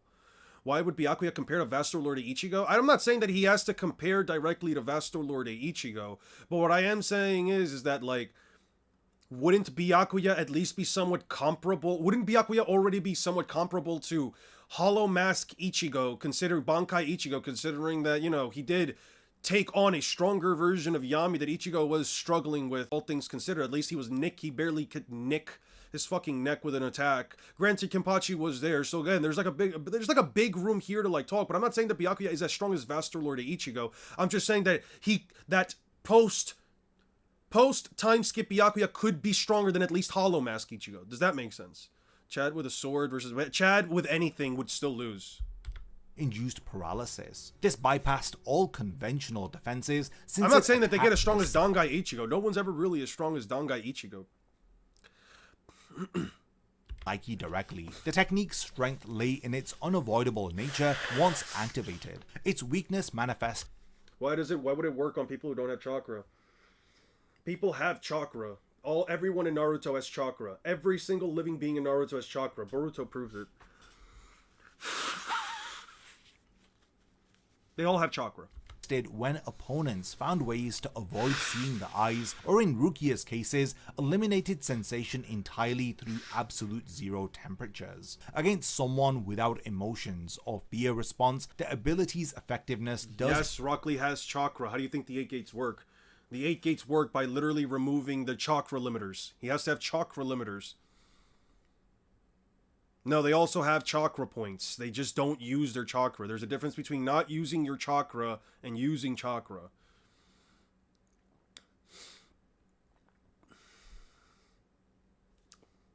become questionable. The interaction between these ultimate attacks creates the matchup's central tension. If Ulquiorra's nihilistic philosophy genuinely renders him immune, I don't think Byakuya could have gotten a dozen times stronger since the Shinigami don't get that powerful in a short time. They don't really have Ichigo's Zenkai-like boosts. I don't agree with that because of the entirety of the 1,000-Year Blood War showing that, like, you know, in a couple of hours or days, you guys can get this strong. I'm not saying that, like, Byakuya would have gotten, comparatively speaking, as strong as, like, the whole Squad Zero training stuff, but I don't agree with the statement that, like, they don't get that powerful in short periods of time, because they kind of did. Again, that was special training, granted, and I don't think that Byakuya would have gotten, like, let's say, that amount of an amp in such a short amount of at least within the 17 months, but still. You know what I mean? Like, 17 months is still a lot. Like, Ichigo, like, just because Ichigo gets stronger within, like, a month or two, like, Ichigo can get, like, tens of times stronger within, like, a month or two, doesn't mean that, like, Byakuya can't get at least 10 times stronger within 17 months. You know what I mean? Again, I don't think you're exactly wrong with any of that, because I do completely understand where you're coming from, but I don't know if I'm entirely okay with the reasoning given to later events. and Asnod's entire arsenal becomes ineffective. However, if the Shrift F works on a more fundamental level that bypasses conscious emotion, even what's the strongest antagonist Sukuna can defeat in One Piece? Probably Rob Lucci. Probably Robert Lucci from Part 1. From pre-time skip. Robert Lucci or Moria. That's as far as I can get him. Everything after that is either too fast or too tough. I don't think his slashes would even do much other than like cut the what do you call it? The top layer of their skin. Naruto healing factor at base and feats being better, but Gaara transforming healed him. Did transforming really heal him? B let Samehada bite him and it doesn't leave a wound. Samehada biting him doesn't exactly mean that Samehada's trying to pierce through his skin. That doesn't exactly make an argument for it. Yuji hits Sukuna with piercing blood. That alone makes Lightspeed Skunk very shaky. And it really doesn't, because he was holding right onto him. I can bring up the chapter again. You want me to do that for you? I can bring it up again. Yuji was literally wrapped around his legs. I could just do that. Actually, let me finish this and then I'll do that. May succumb to the fear. The answer likely determines the entire outcome of the fight. When it comes to what do you mean? Because I don't like a series, I have to lie about it. What exactly was I lying about? What exactly was I lying about? What am I lying about? Can you please explain what I'm lying about? But in this matchup, it centers around Ulquiorra's chakra is physical and mental energy. Combined. It's a combination of physical and mental energy. Throughout his entire existence, he demonstrated zero emotional response to anything. He didn't fear death, didn't feel pain's psychological impact, didn't experience doubt or hesitation. When he died, his final words questioned whether he discovered the heart which he never understood. Both Bleach and Naruto. I like Naruto and I don't care for Bleach, but it doesn't mean I'm lying about it. What exactly am I lying about? You can at least tell me what I'm lying about before you make the claim. Emotional void could make him completely immune to Asnod's fear manipulation. There are people out there who claim that Ulquiorra exhibited fear during his battle against Ichigo, or that he was surprised. Well, there's a massive difference between reacting surprise to feeling genuine fear. Every opponent Asnod has faced possessed normal emotional ranges. They could feel fear because they had something to lose or things that they valued. Ulquiorra believed nothing he couldn't see existed, including abstract concepts like fear itself. This fundamental difference in worldview might create a natural immunity which Asnod would have never encountered before. The counter-argument suggests that Shrift abilities operate on conceptual about Sukuna one-shotting the Akatsuki, he would one-shot them. They can't see his slashes ever coming. He can't see the slashes coming. They literally cannot see the slashes coming. That's why he would one-shot them. They cannot brace themselves for an attack that they do not know is coming at all. Look at what Madara did to the Tailed Beasts. Winning plus you gaze Sukuna, so that checks out, plus Madara versus Sukuna. Okay, you just don't like my takes, and that's completely fine. But that doesn't mean I'm lying. Levels beyond normal psychology. Yobak's power distribution system granted abilities that functioned through spiritual mechanics rather than purely psychological ones. Fear might manifest as a spiritual effect that doesn't require conscious emotional response. However, this remains to be speculative, since we've never seen Asnod face an opponent with Ulquiorra's specific mindset. So this is how I think that this fight plays out in most scenarios. Asnod opens by launching Thorns, attempting to establish his fear-inducing effect. Ulquiorra, operating with Segunda Etapa active, evades with overwhelming speed while analyzing the attack pattern. When Thorns do make contact, Ulquiorra shows no reaction, because fear as a concept doesn't register in his consciousness. Asnod, recognizing his primary ability isn't really working, then activates Tartaphorus immediately. The Volstandig's eyes attempt to induce terror through direct observation, but Ulquiorra continues attacking without hesitation. His Cerro Oscuras barrage forces Asnod into defensive... Has he ever fired a barrage of Cerro Oscuras? He's never done that, right? Just a little nitpick on my end, nothing crazy. Maneuvers. The Sternritter's Blutveen helps mitigate damage, but Ulquiorra's overwhelming power gradually breaks through. Asnod tries switching tactics, using his Thorns more aggressively, but Ulquiorra's speed makes consistent contact difficult. The decisive moment comes when Ulquiorra generates Lanza del Wallenpago. Asnod, lacking the speed to evade and the durability to survive, gets caught in the explosion. Even if the initial blast doesn't kill Asnod, the sustained assault from an emotionless opponent who won't hesitate or falter eventually overwhelms him. Asnod's entire combat strategy relies on psychological exploitation. Well, no, I'm going off of your argument though, Memento. That's the thing. You're saying that Yuji's hit Sukuna even though Chozo's didn't. I can let me like, we got the gist of the video. All right, let me just pull up two different scans real quick. What is it, like 57 prior to that, right? No, so it's prior to this. Yeah, it is kind of quantifiable whether or not you agree with it. Here's the thing: Sukuna sees Chozo, dodges a piercing blood from behind, no issue. Dodges another piercing blood from Chozo, knocks him away. Yuji knocks him away, grabs his own convergence, and then Yuji has him like right here. Look at how close they are to one another. Yuji brings down Sukuna, has it right close to his face, and Sukuna still somewhat dodges it. You could either argue that piercing, besides the fact that we know that piercing blood is always fastest at the start of the attack, and we know for a fact that he is this close to Yuji, it doesn't even remotely... The argument, at least your argument, doesn't even remotely disprove any lightspeed meta. He's this close, we know that piercing blood is closer, and the fact that Yuji was still able to land it even though Chozo missed two piercing bloods back to back, I'm just going to make the argument, yeah, Yuji can just fire his piercing blood faster than Chozo. I don't need it stated or anything if you're going to go off of the basis that, oh, well, he should have dodged the attack regardless. I'm going by your logic at that point. Why did Yuji's piercing blood hit Sukuna, or at least like graze him where Chozo's couldn't, besides, again, the difference in distance? I'm just going to say because this is faster. Why? Because it landed. That's all I have to really argue. Even when being held down by Yuji and heavily nerfed, he still dodged piercing blood. I like this YouTuber, but a lot of his vids are kind of dumb. Like, a guy whose whole kit is fear beat the guy who doesn't feel any emotions. It's kind of weird. It's kind of a weird argument. Against a nihilistic opponent. Yeah, Asnod is not ready for the kind of attacks that Ulquiorra would be outputting and inflicting towards him, and Asnod's durability is very low. If Acero hits him... Yeah, I can see that. I can see that. I can definitely see that. Exploit, he has in terms of just raw damage output, you could definitely make the argument. Answer for Ulquiorra's raw power and speed. The only scenario that I think Asnod wins in would require his fear manipulation. Hurt by a black flash in his torso and it was lights out for him. Yeah, a black flash from the strongest sorcerer. What is the almighty push going to do to a glass cannon? He's not a glass cannon though. What makes you think that he's a glass cannon? Again, that's such... You say that I'm here lying, but you're calling Sukuna a glass cannon. Mind you, a black flash increases an attack by the power of 2.5. Look up any number real quick. Let me pull up a calculator, actually.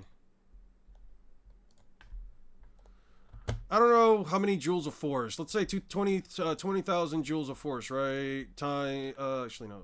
20,000 joules of force. Let me reset this. All right. 20,000 joules of force. That's probably weaker than how hard Sukuna punched Yuji through that fucking bullshit, right? 2.5. Look at how big the number is once you just multiply it by the power of 2.5. Yeah, I know.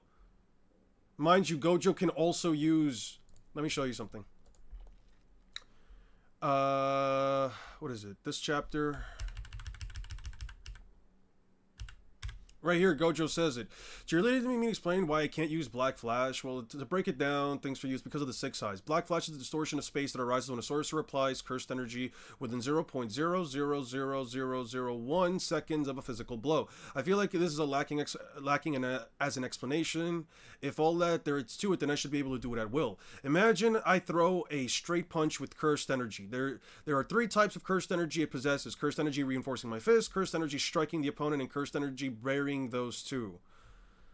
Also, timing isn't the only thing. Blending these 3 can also cause Black Flash to arise or not arise. No one except me can accurately adjust. Furthermore, the blend changes according to the environment at the time, which includes the opponent's cursed energy and the conditions of their own body. It may sound funny, but I think it's even air temperature and humidity have an impact. After all, Black Flash is about the space itself. In other words, there's no single right answer to use Black Flash. I remember there was an argument here that was talking about like Gojo. Oh, I remember now. It's actually farther into the fight. It was somewhere around like what 230, where they talk about how Gojo taking a full powered punch from Gojo is not inherently something you kind of want to do. Higuruma says it around here. Who here has taken a serious punch from Gojo? No, I did try to punch him, but it didn't land. Not sure if this counts as serious, but he once applied Limitless Curse technique to striking me. Same here.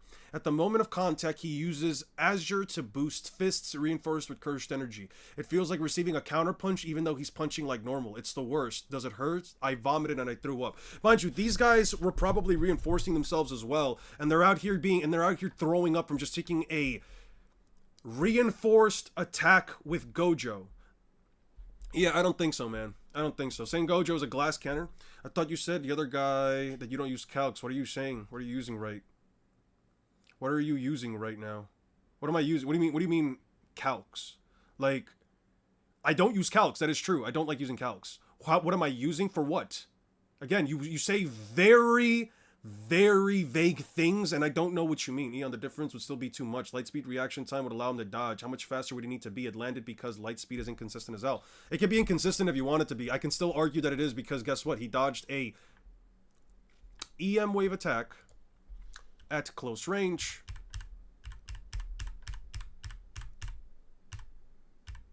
And again, I can just argue Yuji's piercing blood is faster. Again, by that logic, I can still just easily argue that it's faster. This attack is basically as fast as the piercing blood attack, and Sukuna should have a faster moving body.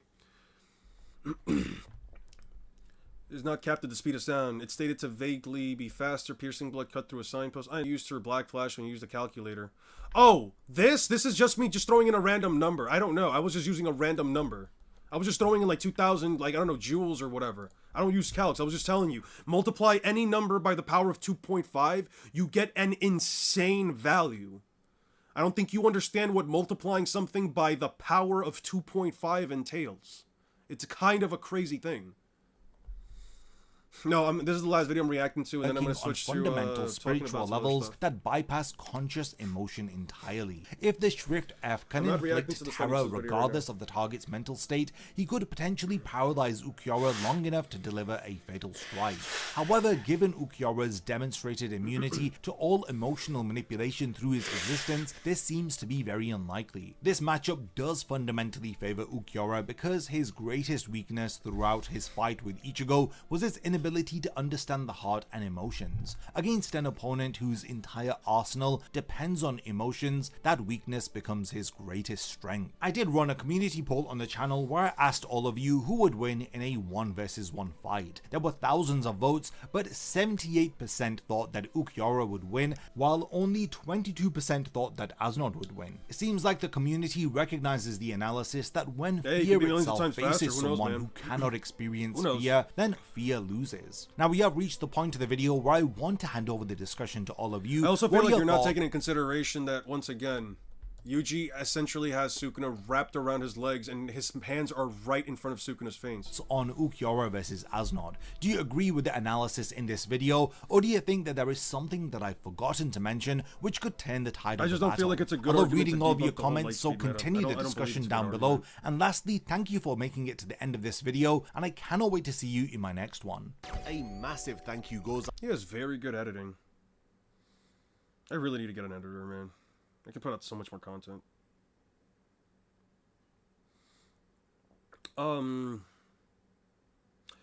Well, that was interesting. Yep, as Adnan is not good in terms of direct physical fights. I could see that. Better techniques.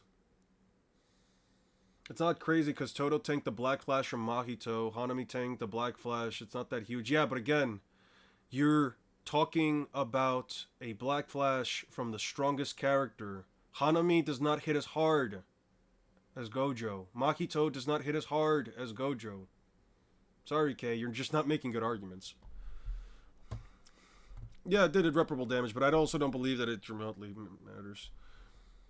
Yeah, but since you have no real number saying it's Mach, extremely disingenuous. The scale of speed of sound and light speed is way too much for a statement to make up for that. So what's your analysis? I thought the analysis was fine. I don't know. I don't like the way that like he didn't properly bridge the two characters, because that was a question I was constantly asking myself. The battle shifts. I don't know, man. I don't feel like there was a good control. I don't think there was a good bridge with the here. shrift letter F. It's like you kind of have to like just kind of reach the conclusion that like, well, okay, well, Byakuya might not be as strong. Like I like the overall analysis but I just don't like the fact that there was no way to like bridge, let's say, Byakuya to Ichigo to then his fight against Aznat. You know what I mean? It was just something that like.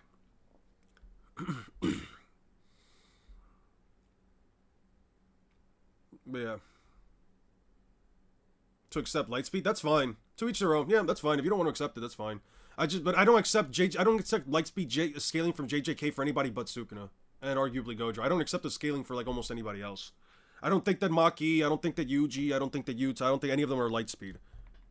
At best, maybe massively hypersonic. Black Flashes don't differentiate. Anyone hits a Black Flash has the same output of damage? No, the fuck they do not. And that is objectively incorrect. That is objectively not true. It enhances the power of the attack by the power of 2.5. You realize that different people punch with different amounts of strength. If Black Flash was just about how hard, was just about hitting with a specific amount of damage, anybody could land that shit. But anyway,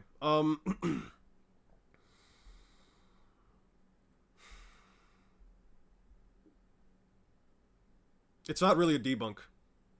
It's not really a debunk. Because again, you're ignoring the fact that Yuji legitimately had him at the closest range you could possibly have someone at. He had him at a closer range than quite literally anyone else.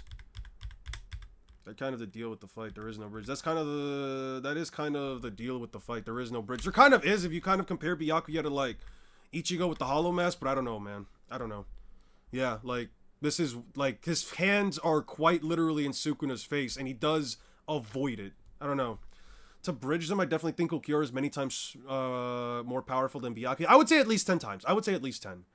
At the time, Byakuya was at the beginning in his first fight. Yeah, I think that's fair.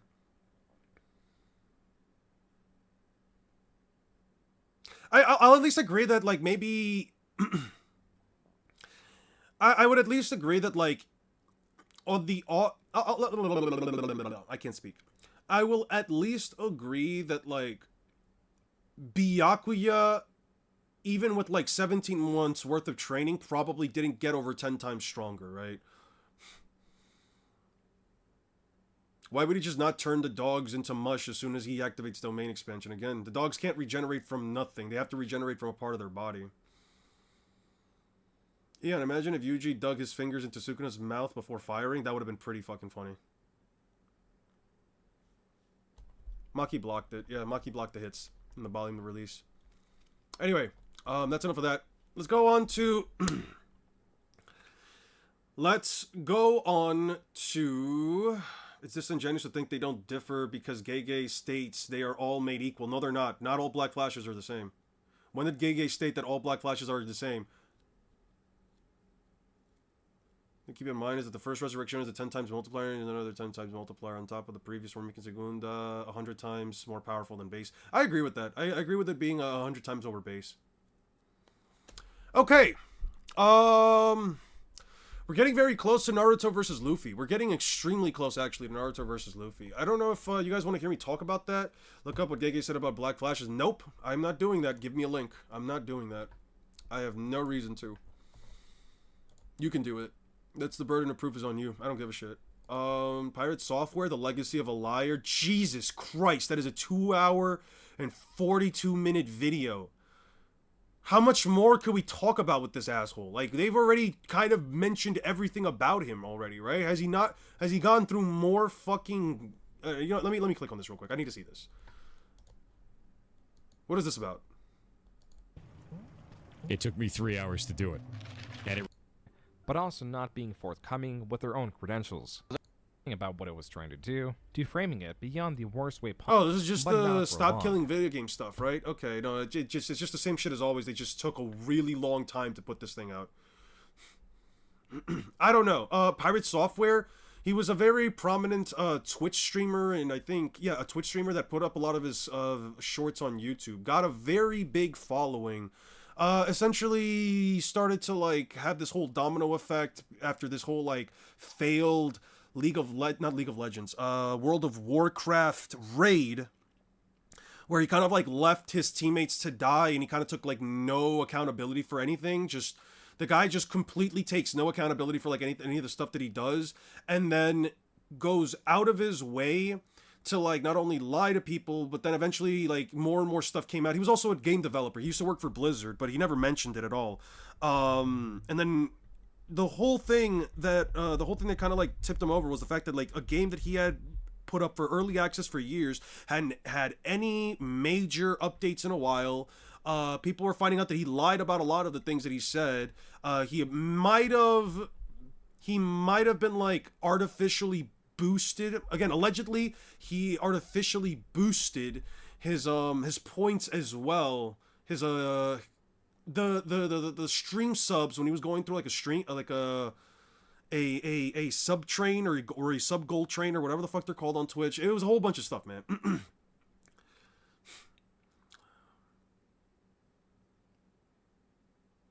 The dog survived the Rasen Shuriken. Yeah, but the Rasen Shuriken didn't literally eviscerate them into teeny tiny particles that also get attacked at the same time.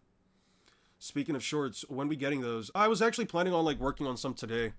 It was part of like the last where is it? It was part of the... Holy shit, there were a lot of comments. Huh, where the fuck is it? It was part of the thing that I put up before. Let me see. Over here. Top chat? Live chat? No. All messages are visible? Let me see that. It was part of the... I guess I can't go back. I put up a poll before. About them. I'm thinking about doing the shorts. I was actually looking before at what videos I should like make shorts for. It'll probably take me like at least like a couple of minutes to like write up. I'll definitely do like what it means to fight Naruto Uzumaki. I can probably write up one for that. I can write up one for Luffy. I'll probably do one for Bugs Bunny versus Monkey D. Luffy. And I'll probably do one for Can Naruto Save Fishman Island. I'll probably do one for those. Please make something related to law from One Piece. I'm not sure yet. It's part of afterwards in the manga where Gege was discussing the Black Flash. Links don't work here. I am very close to Naruto versus Luffy. I'll probably just upload shorts up until then, until I can get to like 10k. I'm just not sure, man. I'm not sure like what I can really put out. Cause if I want to, cause my thing is like, if I want to make any content on Bleach, I feel like I have to finish up reading on the 1,000-Year Blood War, but that's like 200 chapters. It's gonna take me a while to get through. I was thinking about maybe doing like a Bleach review. I was thinking about doing like maybe like a Bleach review, or like maybe just talking about like why the power scaling in Bleach feels like a pain in the ass to go through. The Goodwill arc, Todo and Yuji ramp jump Nanami. Yeah. You have to give me a chapter for that. I'm not looking that up.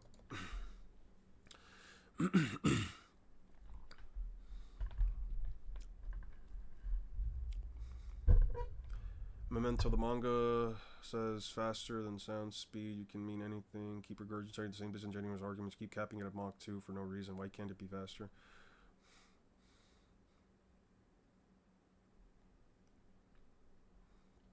But yeah, If you guys want to hear Naruto versus One Piece, so let me just actually give you guys a bit of like a not a spoiler, but like an idea of like how Naruto and Luffy, at least how I'm thinking about like writing the video, right? So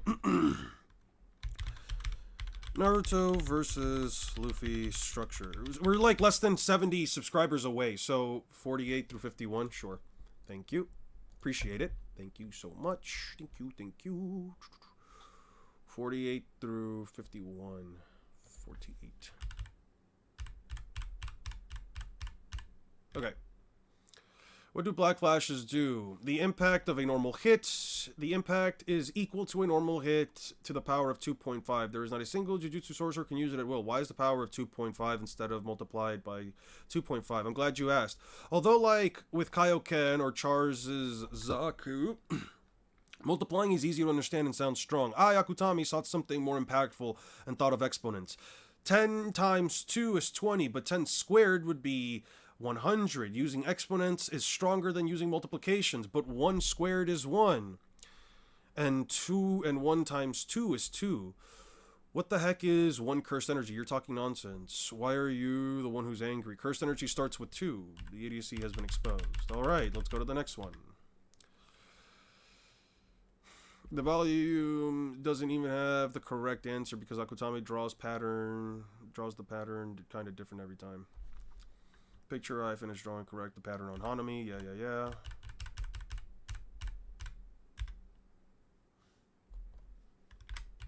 Yeah. So when is it stated that like all Black Flashes are the same?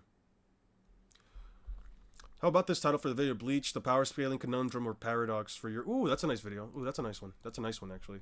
That's a nice title. I like that title. Let's see. Bleach, the power scaling conundrum / paradox. Let me throw this back up here. I'll leave this up here to separate it from this, but yes, I like that. I do like that. That sounds very nice. Kaguya was able, yeah.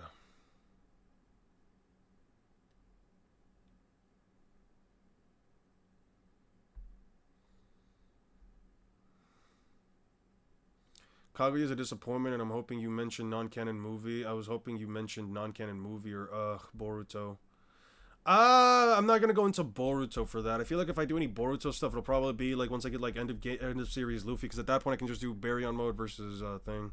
I don't want to have to read Boruto to make the video, and it leaves me like space open for whenever I decide to make the next portion. Without cursed energy, the slashes that adjust your abilities won't activate. The dog surviving a Rasen Shuriken shows greater durability. What do you mean it won't adjust to durability? It just adjusts itself to target durability. I don't need cursed energy for it. What do you mean keep being disingenuous? I looked at the page you asked me to check it out.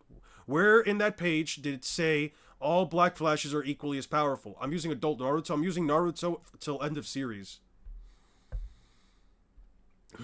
I'm using Naruto to end of series because I'm aware of both. I'm not gonna have enough time to read through 80-something chapters of 40 pages each of fucking Boruto between now and the time I get to like 10K.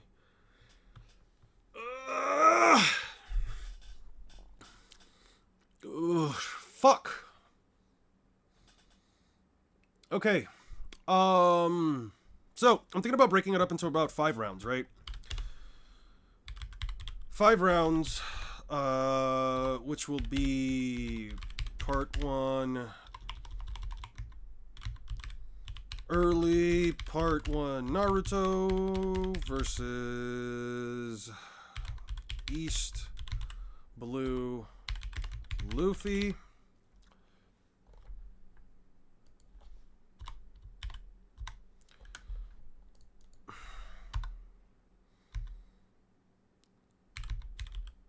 End of part 1 Naruto versus end of pre-time skip Luffy. We'll do post time skip Naruto. We'll probably do like post time skip Naruto Rasen Shuriken versus just post time skip Luffy. PTS Luffy.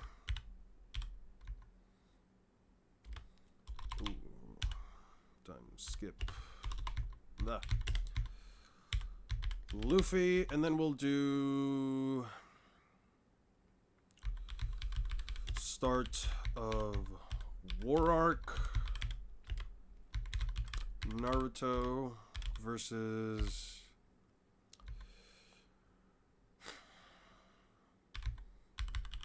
Rooftop Luffy, and I'll end it off with Sage of Six Paths Naruto versus. I'm not even gonna do start of War Arc. I'm just gonna give Naruto War Arc. Fuck it. I don't have to make it that serious. Sage of Six Paths Naruto versus G5 Luffy. Can Sign from Naruto draw Goku? If he knows about Goku and he's able to make him, he probably solos the entirety of the fucking verse. Okay. Okay.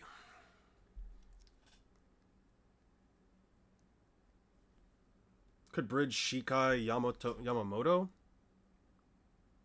Vasto Lorde Ichigo could be a bridge for Shikai Yamamoto. He would be tougher and more powerful than only Espada and many captains. Yeah, but so the issue with bridging... Okay, so the issue with bridging characters is that you have to legitimately find a way, either something in... Okay, let me go back to bridging characters, right?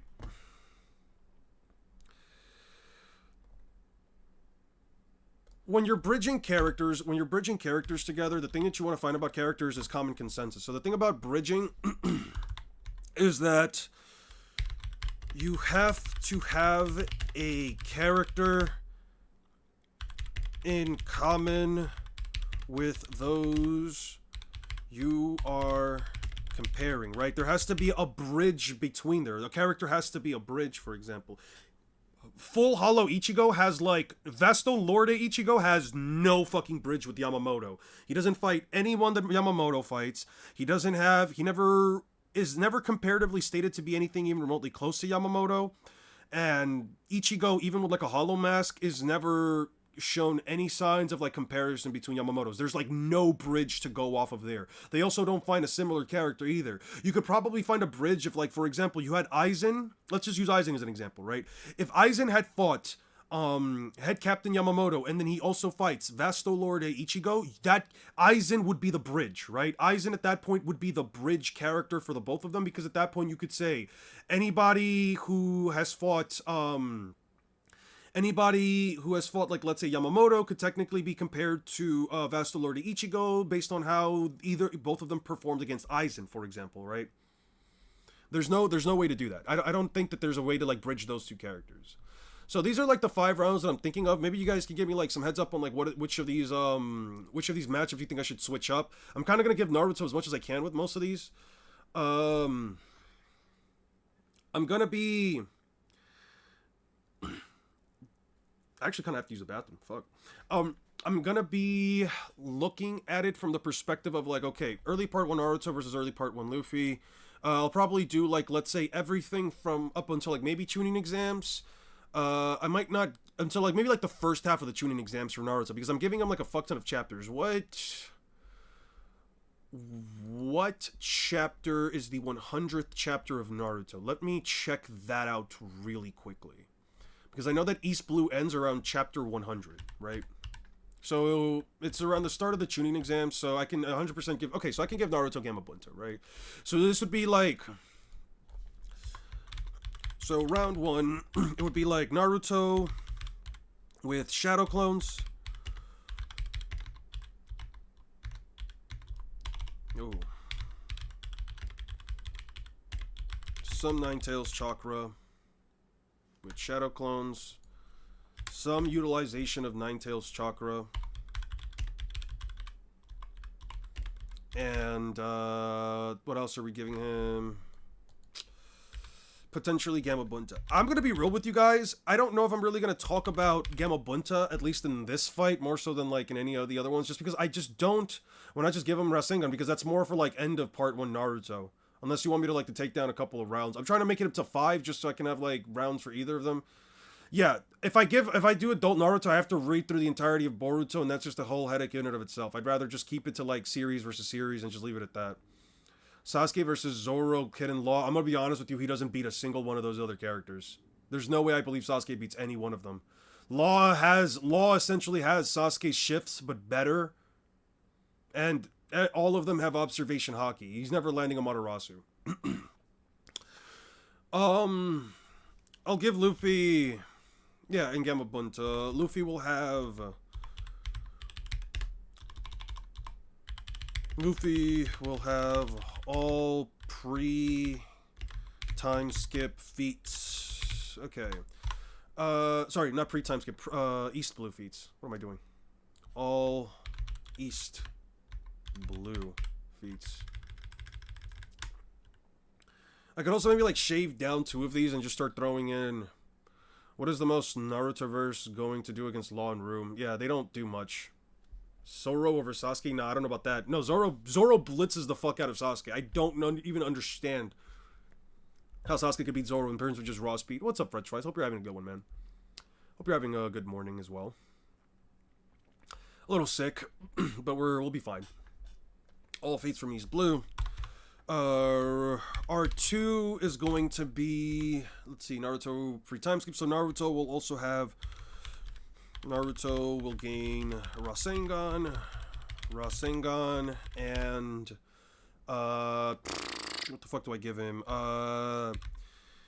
QB Chakra, One-Tailed Cloak. Tailed Cloak. Luffy will gain Gears 2/3. Round 3 will be Naruto post Rasen Shuriken training, because his post time skip training did nothing.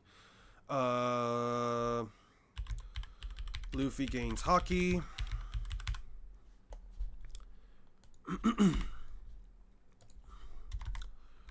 R4 is Naruto with Sage Mode, KCM 2, etc. And then Luffy with gains Future Sight and ACOA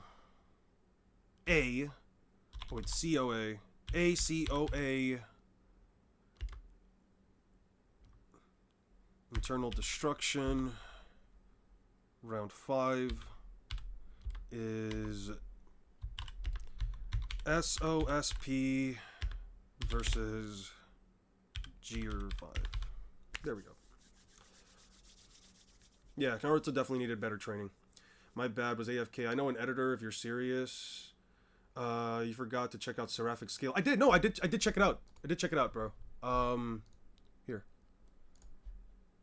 We did check out the Seraphic Scale stuff. We did. The debunking like the 10 different scaling modes. I went to 44, 46 how you told me to, and we went into like the whole like clapping stuff that Geen was talking about. Sorry about that, Jeff.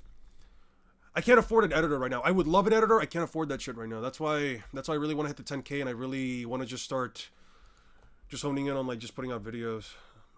I do want to have some like video ideas already ready. During Roof Piece before, yeah, it'll be Luffy before Gear 5. It'll be Luffy before Gear 5. Sausage Uchiha is getting the Boruto treatment when fighting Zoro. Bro, Sugar and Law versus the whole Naruto verse, who would win? Like, seriously? Law teleports everybody to Sugar. Sugar just starts slapping everybody as they get teleported towards her. After Ichigo recovers and goes back to his normal Vassal Lord, she says, Ichigo has twice higher Reiatsu than a captain like her. Ah, okay. What does Yamamoto have in comparison, then?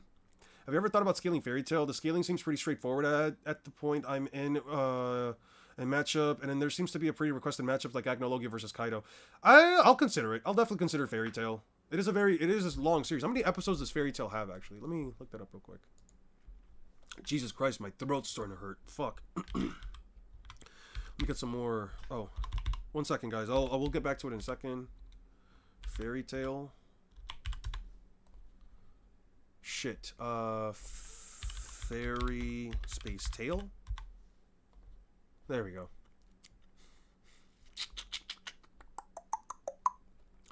There's the 100-Year Quest. There's the Fairy Tale. We'll just check out the sub real quick. Jesus Christ. It's got 265 chapters. It's got 265 chapters. This one's only got something. Final series. 265. So that's a lot of chapters. And then there's like the 100-Year Quest. There's 25 episodes of that, dude. That's almost like 300 episodes of Fairy Tail. I might actually... Jesus Christ. Editors are usually by commission. I'm aware, but like I think that like an editor, at least for like the stuff, might want like $200, and that's like most of my paycheck. I'm gonna be honest with you. That's almost as long as Naruto in chapters. Jesus Christ, that's a long series to get through, man. I have read Fairy Tail. I have watched and read Fairy Tail, but fuck, having to re-go through it, that might be a bit of a, that might be a tiny bit of a daunting task for me. I'd be lying to you if I said it wasn't. 110 Tails will slam 90% of the verse. I don't believe that. So I think can be bridged higher than Captain Shunsui and higher Captain Denunohana, so that could be a good placement to put Vatsu the Lord of Ichigo at 4 intense power. I think that's a fair scale then. If he has twice as much Reiatsu as like an average captain, he would have twice as much Reiatsu as an average captain. If he is at full power, which would make him at least twice as strong as like an average captain like Unohana. Maybe take away characters like Kenpachi, Zaraki, and Yamamoto. Just say like remove them aside. Even if you want to throw like Ulquiorra into that scale, right? I think that would be fair. Maybe not. I don't know. But then like he would have over 20 times the... So it's kind of weird because then it's like he would have over 20 times... the Reiatsu of a normal captain in Vasto Lorde. What would be like the comparison for like someone like Yamamoto? It's bigger than the Susanoo covered 9 tails? What are you talking about? How do you scale a 10 tails having a planetary worth of chakra? It's the same thing with like Kurama, where it's like people seem to think that Kurama has like a fuck ton of chakra. You can have a fuck ton of something and not inherently be it. Just because it has like planet's like a small planet's worth of chakra does not make me believe that it can just blow up the planet, and couldn't do that at all. Even if it was just throwing out its power. After reading Fairy Tail, now I got a fire in my belly. Yeah, type shit. Because it doesn't exactly account to, like, AP, right? That's like saying Sakura, who has more chakra than a clone of Naruto, is all of a sudden has more chakra than... is all of a sudden, like, more powerful than, like, a planetary being or some shit. You know what I mean? Like, if you wanted to say that, like, by that logic, Ten Tails is planetary, then I guess by that logic, Sakura is planetary as well, because she's stronger than a clone of Six Paths Naruto. Or she has more chakra than a clone of Six Paths Naruto, and that big-ass forehead of hers, so I don't think so.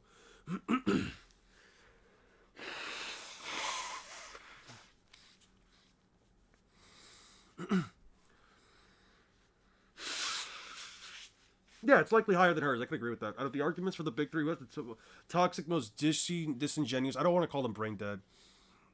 Who has the most toxic? Listen, all three of the big three fandoms have toxic and disingenuous fucking claims. There are people that believe that Naruto characters are universal because of some really weird, like, statements that you have to take hyper literally. There's all the Bleach stuff with, like, the whole, like, oh, well, they just solo every single verse where they can't interact with the souls.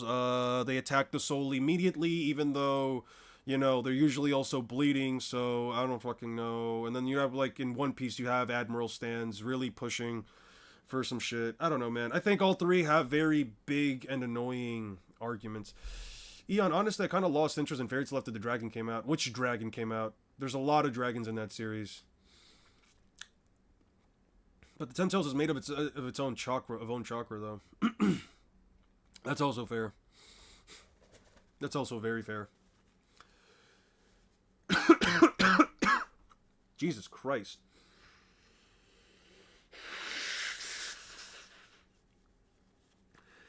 By the way, I can appreciate that, like, you guys, even though you guys are, like, having back and forwards and not agreeing with each other, I appreciate that you guys aren't, like, you know, attacking each other in the comments. I really do appreciate that.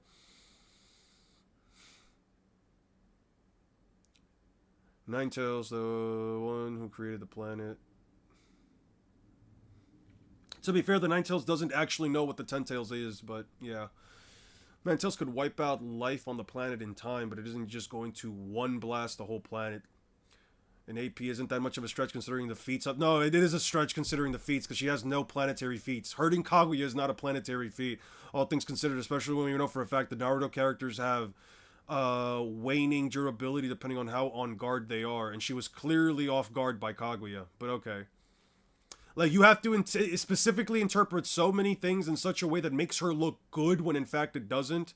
Towards the end of Tartarus, I did not like that plot twist, the Tartarus arc. You gotta remind me of the arcs, man. You gotta remind me of, like, the fucking Dragon 2, because I don't remember, dude. I remember that there was, like, an arc where, like, they were hosting a tournament, and then the tournament is some bullshit because a bunch of dragons show up or whatever. I don't know, man.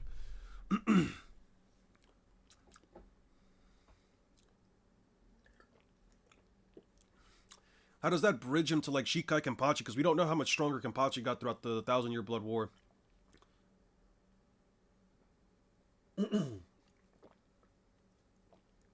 Attained by Loki in One Piece? Oh, 100%. Loki would actually dwarf the Ninetales, too. It would actually be a puppy. Would you get pegged by a 6'5"? You missed a big chance. You know what? I'm disappointed in you, Six. You could have wrote a 6'7", 6'7". You could have wrote a 6'7".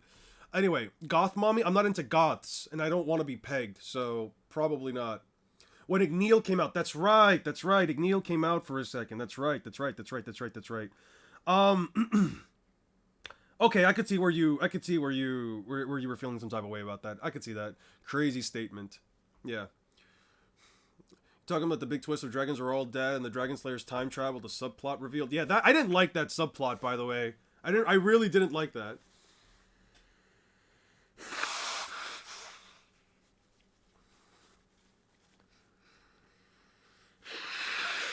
Yeah, the Dragon Slayers all being part of the past and not to be, you know, the whole END thing. I did like the name END though. I do use that in my own story, but It's whatever, dude. Anyway, okay, so let me just give you guys a better idea as to where I'm at with this scaling for this, right? So I'm gonna re-look through most of Naruto since I already have. Tomorrow's my exam and it's 3 a.m. right now, so this morning is my exam. I am dead. I think you'll be fine, Swarnim. I think you'll be okay. Everything will be fine. Just study. I'm not saying you should do this, but I used to always study like 5 minutes before my tests, because at least all the information would be fresh. Okay. Now, Naruto in round 1, like early series Naruto versus Luffy is kind of interesting, because you have to kind of look at it from like the context of like, okay, well, what does Luffy do against a version of Naruto that, let's say, can pull off 1,000 Shadow Clones? I know at least that's like the thought that many people would have. Up until this point, I don't exactly recall if... Let me see something real quick. He's training, he shows up, he gets pushed out of the way. Let me see something real quick. Takes that. Naruto leaves. I just have to, like, double check one thing real quick before I do this.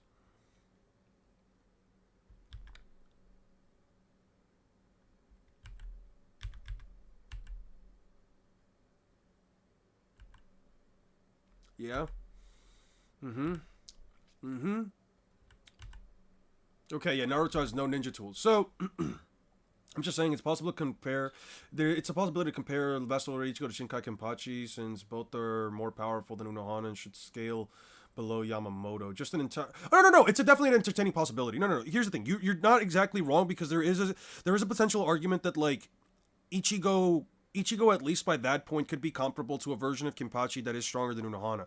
The only thing is that, like, Unohana... I feel like it's kind of weird with her, because it's like... Wouldn't her Reiatsu innately become more powerful by using Bankai? But I mean, I guess that doesn't necessarily have to be the case, right?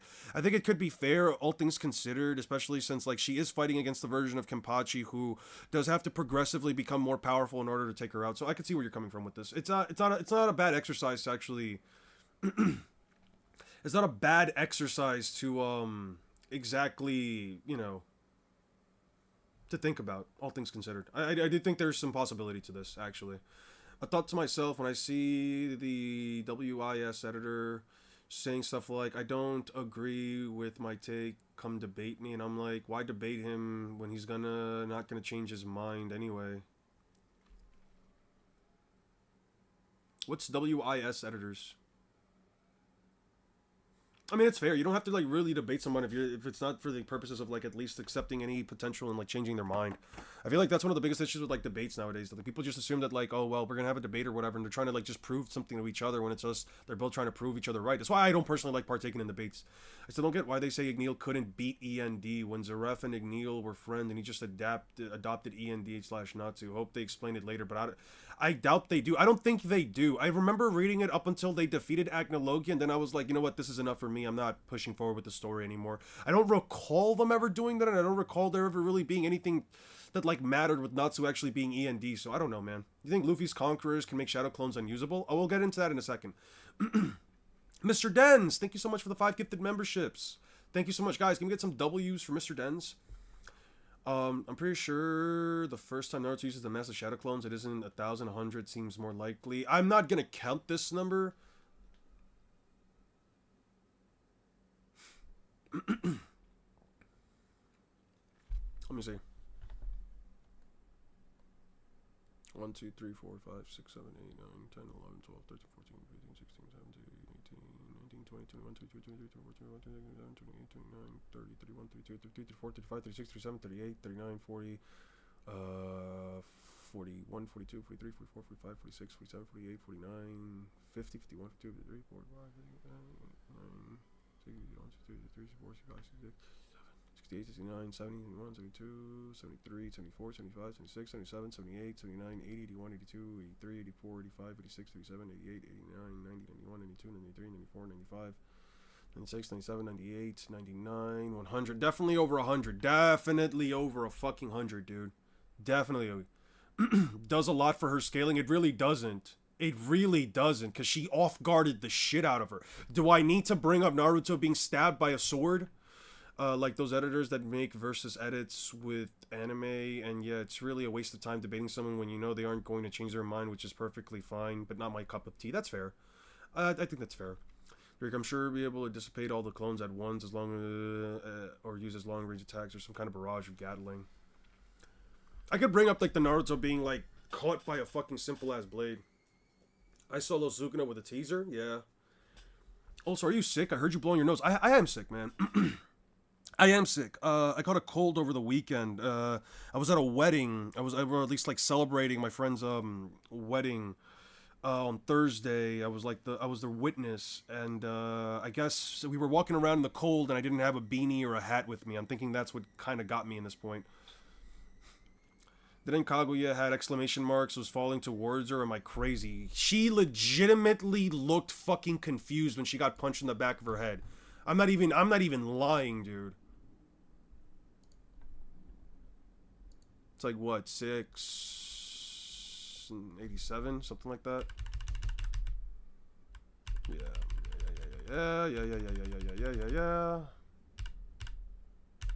Oh, here we go. Yeah, she looks confused. Exclamation, exclamation, question mark. That's usually what you do. Yeah, right here. It has a question mark, as in she doesn't know what's happening. She doesn't understand what's happening. My problem with fairy tale plot twists are that they're based off on a lot of things, the characters being wrong. It's really an excessive amount of misleading information. True. She says, don't forget about me, we're both women's.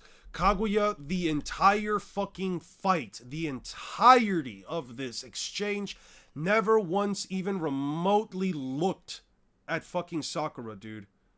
Yes, this is an off-guard feat. I do not believe this is a feat that can even remotely be used to genuinely scale up Sakura, all things considered, especially when we know for a fact that Kaguya is also not immune to physical blows.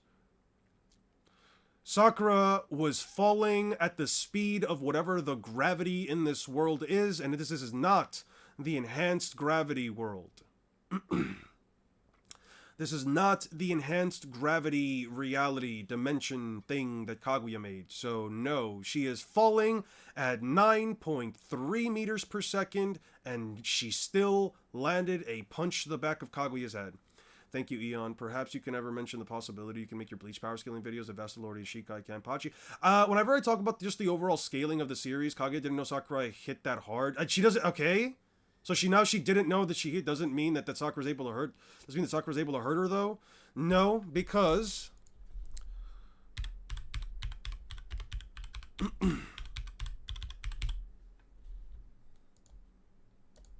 Naruto also gets stabbed and is hurt by Shin. He also gets stabbed and get caught off guard while using Six Paths Senjutsu, which means he should be able to sense all things in the universe, and he still got caught off guard.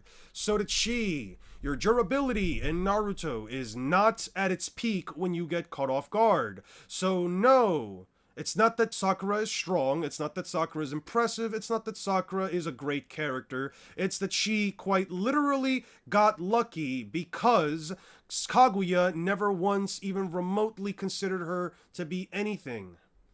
How would you react if Oda suddenly made a Straw Hat a traitor no matter who it is? I would be pretty fucking mad. Sanji turned on by women with women action. Is Sanji turned on by women with women action? What the fuck do you mean? What the fuck does this mean?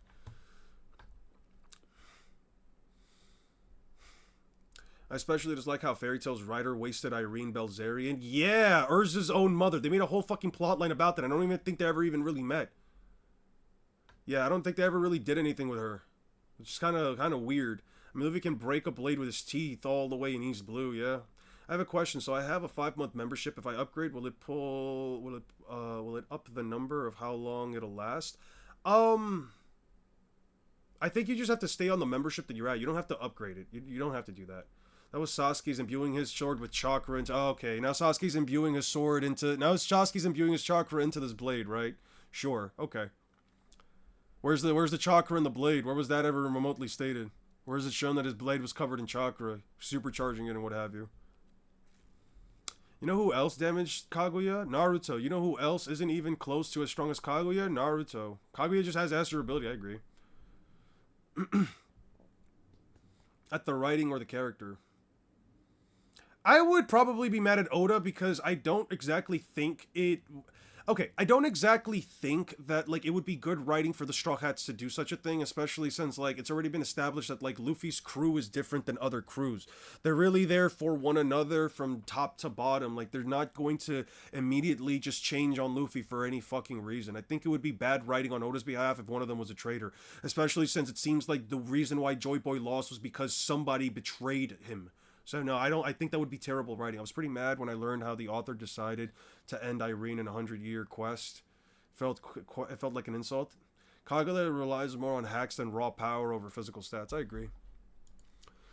But yeah, no, this is not a good feat for Sakura. I don't believe this is a good feat for her. I believe if you want to use it as a feat, sure, but it's genuinely next to impossible to say that, like, oh yeah, Sakura just has the enough attack potency to damage Kaguya regardless of anything. Because here's the thing, if Kaguya saw Sakura coming, if she couldn't avoid Sakura, if she just decided to sit there and tank the hit from Sakura, and Sakura still sent her flying or still broke a horn or whatever, I would say sure. But, no, this is an off-guard moment. Kaguya never once looks at Sakura. She never once thinks of her as anything of a threat. She never once even remotely says this girl might be a problem or anything like that. So why the fuck would I believe that this is a good feat for her? There's nothing here. Anyway, back to the topic of conversation. Naruto can make, like, let's say, like 1,000 clones. Listen, I'm not here to fight with anyone. I'm just gonna... trade Luffy and Sanji and Whole Cake Holiday. They come back, but regardless. No, they didn't betray Luffy. Usopp was mad about the Mary and didn't want them to give up on the ship, and then he completely put into question Luffy's capabilities as a captain and insulted him in front of the rest of the crew. And then Sanji had to leave because he didn't find any fucking choice and saw that he had no other options left in order to leave, either leaving the crew because his other family would have been taken out across the world, and there's no way they could have gone back for it. He saw a Yonko plus his own family who have 2 massive military forces, and all he could think of was, I don't want to put my friends through this, I might as well go out of my way. He didn't betray Luffy. They did not betray Luffy. Yeah, she apparently forgot she loved her daughter, instead thought she was trash. Oh, well, that's terrible. Hey, Yon, what's Sakura's best feat? Could you show us either version of her? I could show you... fuck, what is a good feat for Sakura? I don't fucking know, dude. I don't really follow the character all that much. If I had to give you a feat for Sakura, it's probably her punching the shit out of one of the Ten Tails clones, and that's kind of it. She doesn't do anything else. She just heals people throughout most of the war. She does not have a good feat. If we're talking, like, actual shit the bitch does. What is it, like 6:30 is when the dudes show up, so like 6:20 something. Let me see. It has to be like before this, right? This is... Yeah, this is a... No, the Ten Tails has not transformed yet. Wait, no, the Ten Tails has transformed. Yeah, Naruto gives his chakra to everybody. Yeah. He gives his chakra to everybody. Yeah. Sasuke does the thing. Naruto tanks the Cataclysm.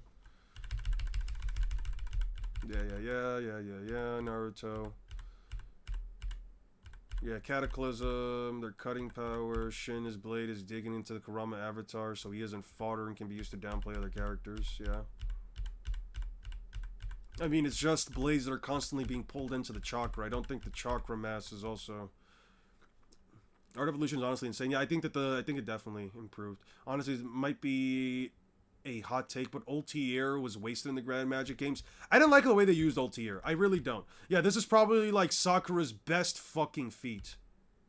Wow, look at that. Oh yeah, this is Sakura's best feat if we're talking seriously.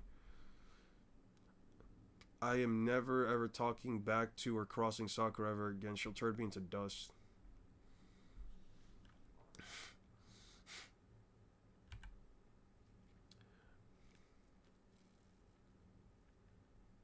Yeah, that's just like her best feat. I'm not even kidding. This is like quite literally her best feat. Yeah, I'm aware of that. I'm aware that Hinata liked Naruto. I can check it out. I can probably stream again tomorrow. It's not a bad feat for the moment, but sure, like, fantastic. She just crushes a bit of ground. Great. How big? How much ground does she destroy? I don't know. It's not quantifiable. It's not quantifiable. I don't know how much ground she destroyed. A lot, I would say. Like a lot of it. Like a good portion of it. Not all of it, but a good portion of it, sure. But also, they're also everyone else is also like tearing through them, so it's kind of like a feat that I would say is probably on par with all of these guys.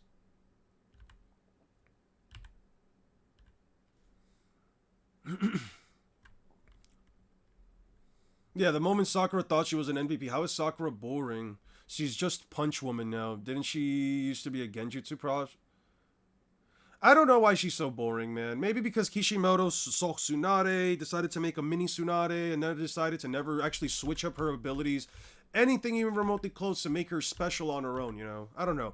Maybe if Sakura had a combination of like Taijutsu and Genjutsu, she'd be a bit more interesting, you know? But she doesn't, so I have nothing to go off of. Yeah, she's not a fun character to watch fight, in my opinion. She does, you're if you want to see somebody fight with hand-to-hand, you're better off just watching Might Guy or Rock Lee.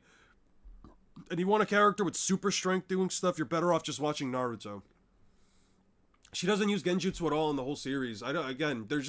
There are choices written here that like have absolutely no payoff, in my opinion, for Kishimoto. Sakura, after a certain point, she feels like a character that... Sakura, after a certain point, just feels like a character that, like, it almost feels like her only identity is liking Sasuke and just being another Tsunade. I don't feel like she's really her own character at times. I feel like everything that matters about Sakura is in relation to who Tsunade is and what her attraction towards Sasuke is all about. Her relationship with Sasuke is all about. That's really what the fucking character is. She's just Tsunade, but has a crush on Sasuke. Big Mom in God Valley? Damn. What makes Gege Akutami a misogynist? Kaguya is the Byakugan, so she doesn't have to turn to see Sakura. Her not recognizing Sakura as a threat is why she got hit. She kept flying in that direction. I don't know, man. I know she doesn't have to turn, but at the same time, she could also just avoided Sakura. There's nothing about the whole Sakura moment that, again, even remotely implies she wouldn't have been able to dodge if she's dodging two faster, stronger characters. Sakura again was falling at normal flight, normal gravity speed. There's no kickoff. She doesn't push herself off the Susanoo to fly down faster. No, she's just falling. So there's no argument you can make for that.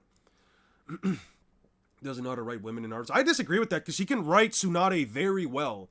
I think he wrote Tsunade very well. It's just Sakura's entire existence was predicated on the fact that she likes Sasuke. Her sacrifice was only useful because everybody happened to die in that minute.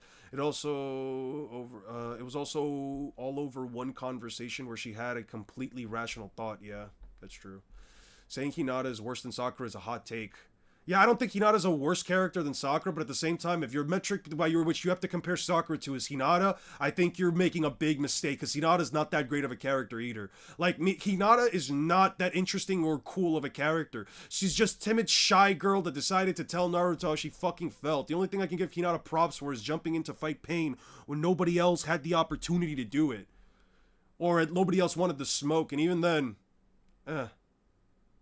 cool, I guess. It kind of amounted to nothing but Naruto losing his shit. But I do believe that at the time, especially since Naruto didn't know that she loved him, anyone else could have done it. Rock Lee could have been there. Fucking Shino could have been there. If Shikamaru jumped in front of Pain just to try and stop him, or Choji, I'm pretty sure Naruto would have gone Ninetales too, so it doesn't matter. No, we all know about the whole Sakura being supposed to be a Genjutsu specialist, but Kishimoto just never went along with it. Most uses Genjutsu resistance, which she simply breaks out faster. Yeah, that's cool, I guess. I found Samui and Mei Terumi to be more interesting than Sakura. Yeah, they're fine. They're fine enough characters. People always attack Oda for the female models, yet One Piece might have the most body diversity. Yeah, 100%. I believe that. 100% diversity. I mean, one of the big fucking villains is a fat old lady. Why not, right? I look bad in fights. I don't know about that. Maki was looking very good in some of her fights. It's a great fight. Nope. And I only don't want to watch it because I don't like Sakura. The choreography wasn't bad, though, I will admit. But I'm not going to watch that.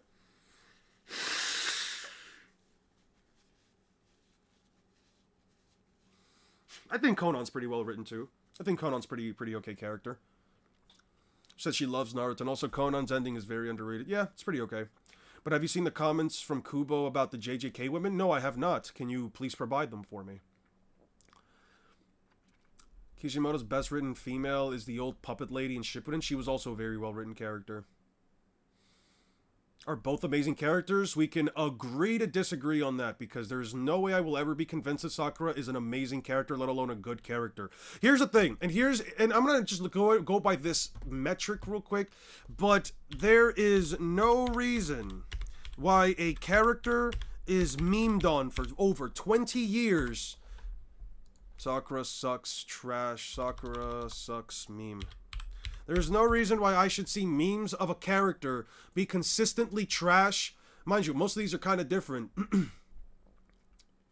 There's no reason why I should see this many fucking memes about a single fucking character for over 20 years and to have part of a fan base still despise her. No, that is not a great character. Here's the thing.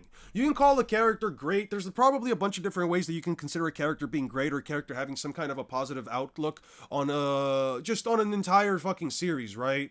But here's the thing, right? Sakura does not really have that. The only people that spew the absolute horrid take that Sakura is a good character are those that actually have to go out of their way to try and defend her, or those that simply don't quote-unquote understand why people don't like her. And I feel like it's one of those cases with, like, let's say Pokemon, where it's you like the character, or you don't, or you like the character because you found them interesting at first, maybe you like their design or whatever, or you're simply defending the character because you don't like the fact that people trash on them. Regardless of that fact, it's the same thing with, like, the new Pokemon game, where it's like, are there probably good things about it? Maybe, sure, but that doesn't exactly make it good or make the character good, and you have to ignore so many bad things in order to say some of the good things. A character, in my opinion, that you could say is probably really good is someone like Itachi, and I'll even, like, I probably wouldn't agree to this if we're talking like Aizen, but like Itachi's a character that like has left an actual mark on so many people, and there are people out there who fucking, I'm not even gonna say like just use his profile picture, but like legitimately think that this guy is a fucking monster. Like I've never seen a character get glazed as much as Itachi or Minato or whoever the fuck, right? Itachi's a character that's like the complete opposite end of the spectrum, where it's like there's so much toxic positivity for the character that it almost makes me sick to look at him. But that's besides the point. Sakura is a character that like just overall you see so much fucking hate for her that there is no way I'm going to ever even remotely believe that anyone can sit there and tell me she's well written when she has this many people hate on her, and when you still have traces amounts of people still trashing her randomly, up until the point where like some people have even had to make, and I've seen these channel groups where people have had to make channels or groups on social media where if you're going to talk about Naruto, you cannot trash on Sakura, not because they like her, not because the mods like her, just because it's just so played out at this point. There's no fucking way I'm gonna believe that. What do you think about Sengoku not going to God Valley? I think it's entirely on brand for Sengoku not going to God Valley. Jesus Christ, that fucking fraud would have probably have been taken out by a blast of Conqueror's Haki from fucking Garp or Roger. I swear on my life. On my goddamn granny. Actually, no, my granny's a wonderful person. On my gosh darn granny. I think that the most realistic thing and the most just believable thing that I've ever seen Oda write within the context of his story is that fucking bitch ass Sengoku never set foot in God Valley. He said, no, we need to, she inspires people, she inspires them to do what? What does she inspire people to do? No, like seriously, what does she inspire people to do? Sit here and what was it? Fall in love with their abusers and have a child with them for 12 years where they never even see their fucking child? Yeah, no, I'm not gonna fucking believe that at all, dude. There is no way I'm gonna sit here and believe that she inspires people to do anything other than stick around with their abusers just because, oh, they were having a bad time. Fuck no. Arceus, I don't think Pokemon are all that powerful, all things considered. Jesus Christ. Like, this shock of Conqueror's Haki right here would have probably been enough to put down Sengoku's fraud ass down 10 feet under. That's why he sent fucking Garp there, man. He was like, bro, I can't do this myself. The higher-ups want an admiral to go there, and I'm gonna be real with you, I have no reason to do this, bro. Please. I'm pretty sure Sengoku was on his fucking knees begging Garp on the other end of the transponder snail. Just begging him behind that fucking desk, sitting... No, not even on his knees. He was sitting underneath his desk, bro. Fuck out of here. Sengoku literally could never show up to God Valley, or else everyone would immediately understand that he's on some king situation from One Punch Man, where the moment that anyone asks anything from him, he is immediately cooked. Marco and Polo, that's crazy. Also, fun to know that we finally know Marco's last name, Marco Graham.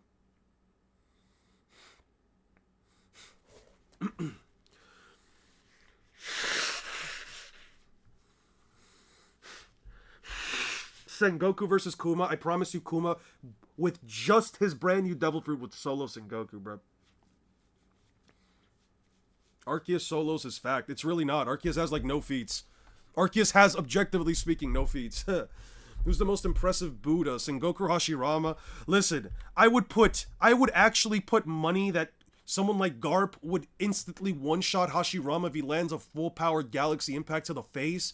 But Hashirama doesn't even need to fucking summon a wood golem or anything to beat Sengoku. He likely just flexes his chakra and all of a sudden Sengoku's out of there, bruh. No way. Yeah, that's not even remotely implied at all, Tojo, so I have no reason to believe you. But anyway, you can believe that's what happened. That's not the case. Also, what the fuck did he call this move? Explosion? That's a crazy ass name for a move, bro. That is a crazy ass fucking name for a move.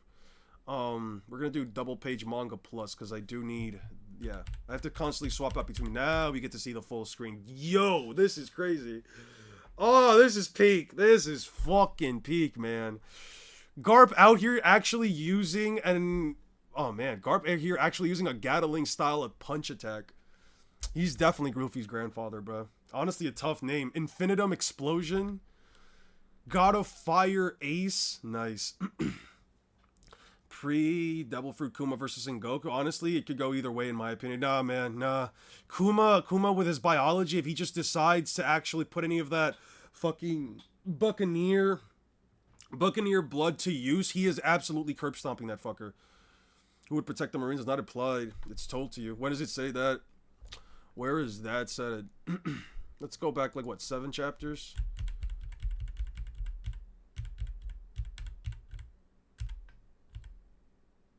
Damn it, Rock, she got taken. Blah, blah, blah, blah, blah. Blue, blue, blue, blah, blah, blah. Oh, no, it's probably not stated here. When the fuck did Garp say that he had to go to thing?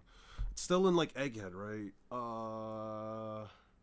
It was during the Kuma flashback, right? It was during the Kuma flashback, right?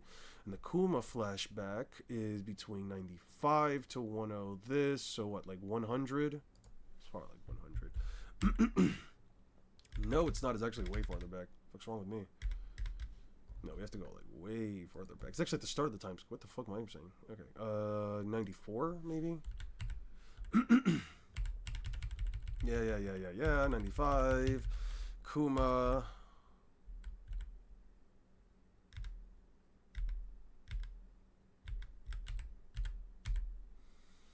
We can't afford to take any chances. The Celestial Dragon's got a trip. Don't tell the island. Just tell Garp to go. The Celestial Dragon's little field trip. I warned you not to mess with full of lead, but who listens to me? The treasure on the pirate island. Of course they'll come to get it. Who leaked the information and got security? What the hell? Well, we didn't think Roger would get involved. Leak that next time I'm going in. Yeah, no, they never said that. Where's it told to you? Are you just lying to me? Because if you do that a lot. You do that a lot. Anyway, Sakura inspires people in the same way Rock Lee does. No destiny to fight for or against. No major clan. And Rock Lee yet is a better fucking example of that. Because people still hang on the coattail of Rock Lee versus Gaara versus Sakura doing absolutely nothing for the majority of the series besides the first fucking arc of the post-time skip and the final fucking arc of the post-time skip. Yeah, no. Yeah, it's crazy that you bring up Rock Lee because he's literally a better example of that than her. So no, unless you want to give me actual accounts of people doing that, no, I don't believe you at all. Do you think Garp can beat Jubidaro or at least Might Guy with 8 gates? I think he blitzes the fuck out of them. I do believe that. There's no way you can compare Naruto speed scaling to. There's no way you can compare Naruto speed scaling to One Piece speed scaling. It just doesn't work out. It really just does not work out in their favor. Dragon hasn't done anything yet, so he can't be a fraud. Sengoku's only feat is shocking Marineford of Blackbeard and surprise attack. Reminder, same who's Blackbeard, yeah. He slammed a Celestial Dragon, which counts her. Do you feel the same way about Dragon and Mihawk? I'm not lying, my guy. It's in the latest chapter where Roger asked them to join and Garp said no. When did he say that? When did he say that? That's not 56. What am I doing?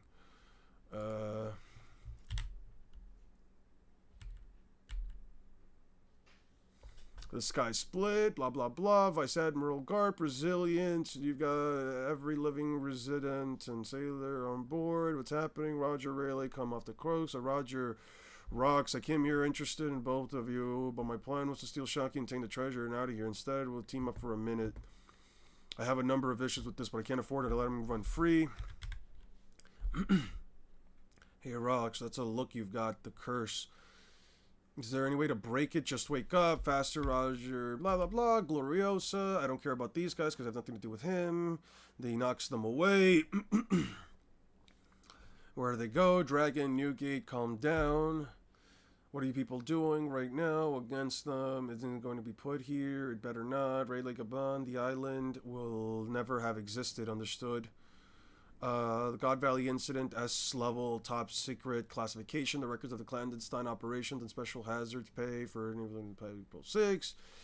Side of God Valley, blah, blah, blah, blah. Garp, did you know about the monster Black government has? And they call themselves the good guys. I can't believe it either. If you're going to quit the Navy, come join us. Don't be an idiot. Who's going to watch out for the rank and file? Doesn't matter. It all comes down to the mass, doesn't it, Garp? Mass, what do you mean? Yeah, Supreme Guard didn't cancel it out. Yeah, no, he never mentions fucking Sengoku, so I don't know what the fuck you're talking about. He's going to protect the Marines. Yeah, why are you immediately thinking Sengoku? See, you keep lying. I don't even know why the fuck I talk to you, Tojo. I don't even know why I fucking listen to you, dude. Did Sakura versus Sasori win the vote as the #1 fight in Naruto on a global Naruto 99? I don't recall which fight won that shit. And I would think that people are smoking hot garbage when they're doing that shit because I'm gonna be real with you. Most of the people that voted for that shit probably voted once. And I know for a fact that there were people going out, and I know for a fact, wasn't it all over like Twitter as well, or at least in X at the time, that like Or was it Twitter at the time? I don't remember. Wasn't it like, didn't it go over like a bunch of people that like people were actually like inflating Sakura's numbers just for the sake of it? Yeah, the Marines aren't protected without Garp. That's what I'm saying, bro. Yeah, no. Jesus Christ, those are some, yeah. About Kuzan. Anyway, guys, I think who did you vote and who would you vote for Naruto popularity poll for the spinoff? I voted for Minato. I did vote for Minato, personally. I think I voted for Minato, Kakashi, and, I forgot who the fuck I think was my third vote. I think it was, like, Rock Lee or something. I told Sengoku was only in it for government pension. Yeah, no, he's definitely in it for government pension. 100%. What are you talking about? How about Kuzan? He's faster and he can freeze his opponents. I don't know what you guys are talking about. Alright, guys. I think I'm going to end the stream there. I am kind of tired. My voice is killing me. And, I will probably stream again tomorrow so that I can get this stuff out for you guys. I think I'm going to leave it there. I'm streaming for about a little under 5 hours. My voice is killing me. Hope you guys have a good one, though. Anyway, do you think East Blue is going to win against early Naruto? Oh, let me actually cover that for you guys first. So, the biggest thing that, like, early Naruto really has going on for him is, like, the 1,000 Shadow Clones. In all honesty, right? Like, if I go out of my way to actually give Naruto something along the lines of, like, Gamma Bunta, then Naruto has a much better chance. But the thing about, like, Gamma Bunta in this case is that Naruto likely doesn't summon Gamma Bunta unless he has, like, no other fucking choice, right? Hold on, I'm not gonna end the stream here. I'm gonna give you guys at least this before I end off the stream, right? yeah, the Yuta stuff, we can discuss that later. So the thing about, like, Naruto in this case, I voted for B every chance I got. Sakura still won the best fight poll. I mean, okay. I don't take people's bad opinions into consideration. I don't think it's the best fight. I think most people that voted for Sakura, the same people, or the ones that voted for that fight, are also the same people that were trying to blast as many votes for her as possible in order to get her to go up.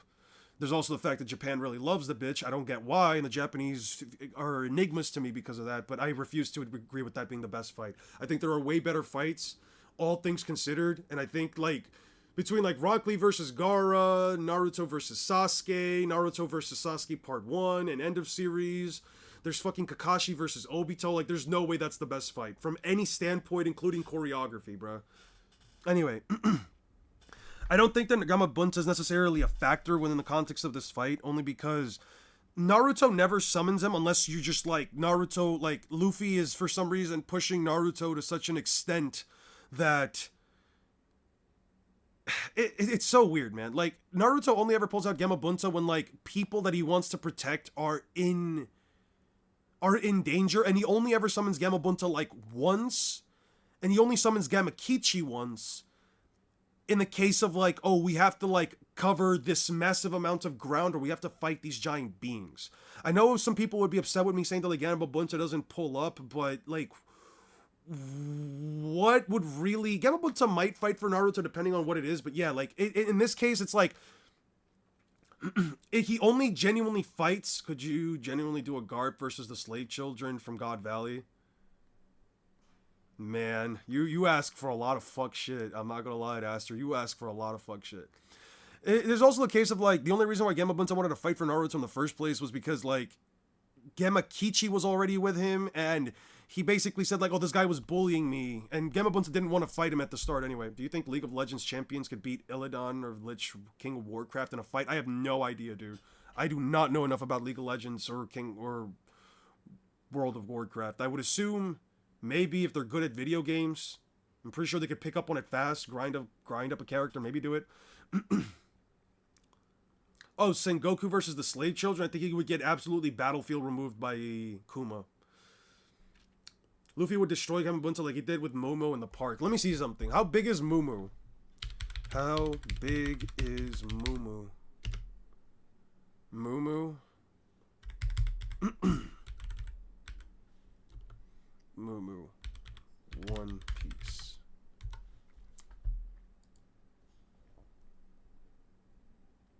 Ha!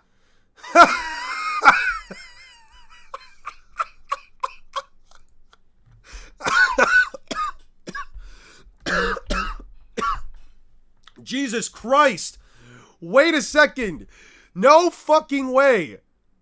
No way. Luffy is wrong. Yo, Luffy is about to ragdoll the fuck out of Gamabunta. Are you kidding me?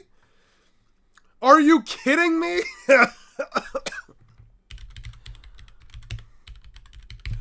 There is no fucking way. There is no way. All right, so for those of you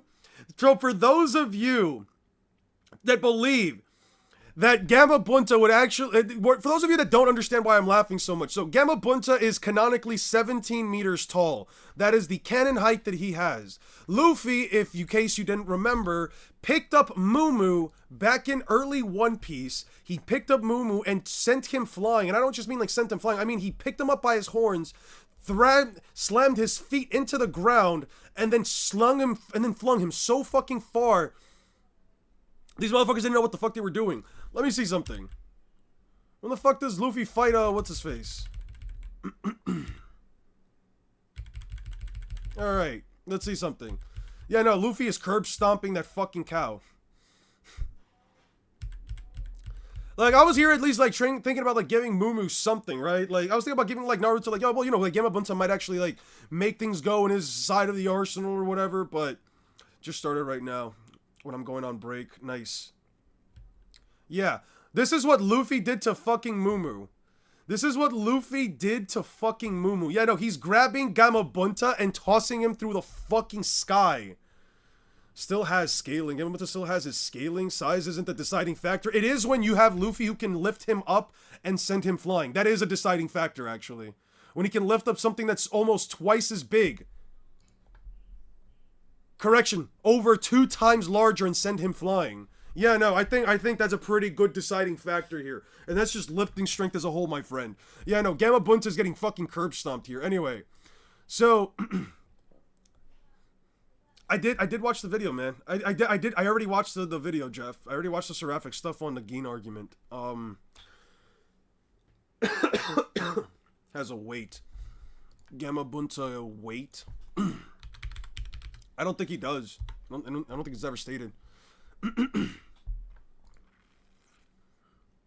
I don't think it...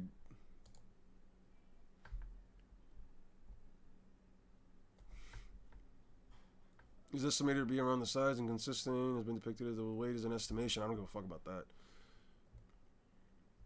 Gamabunta? Nope. We don't have a weight. We just have a height. We don't have a weight. We just have a height. Well, that sucks.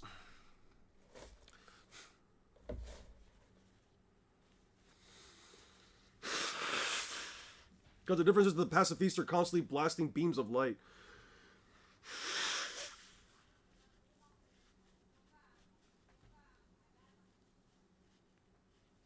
When has Naruto lifted a grown man? When has Naruto lifted a grown adult man? Besides, you're also comparing... Besides, you're comparing Naruto lifting a grown man and Luffy lifting a cow. A being twice as large as fucking Gamabunta. Like, what are you talking about? Like, right here's the size, 17 meters. Right here's the size, 36 meters. I don't know, man.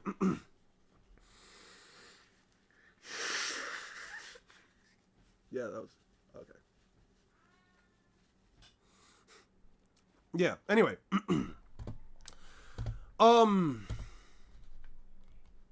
Okay.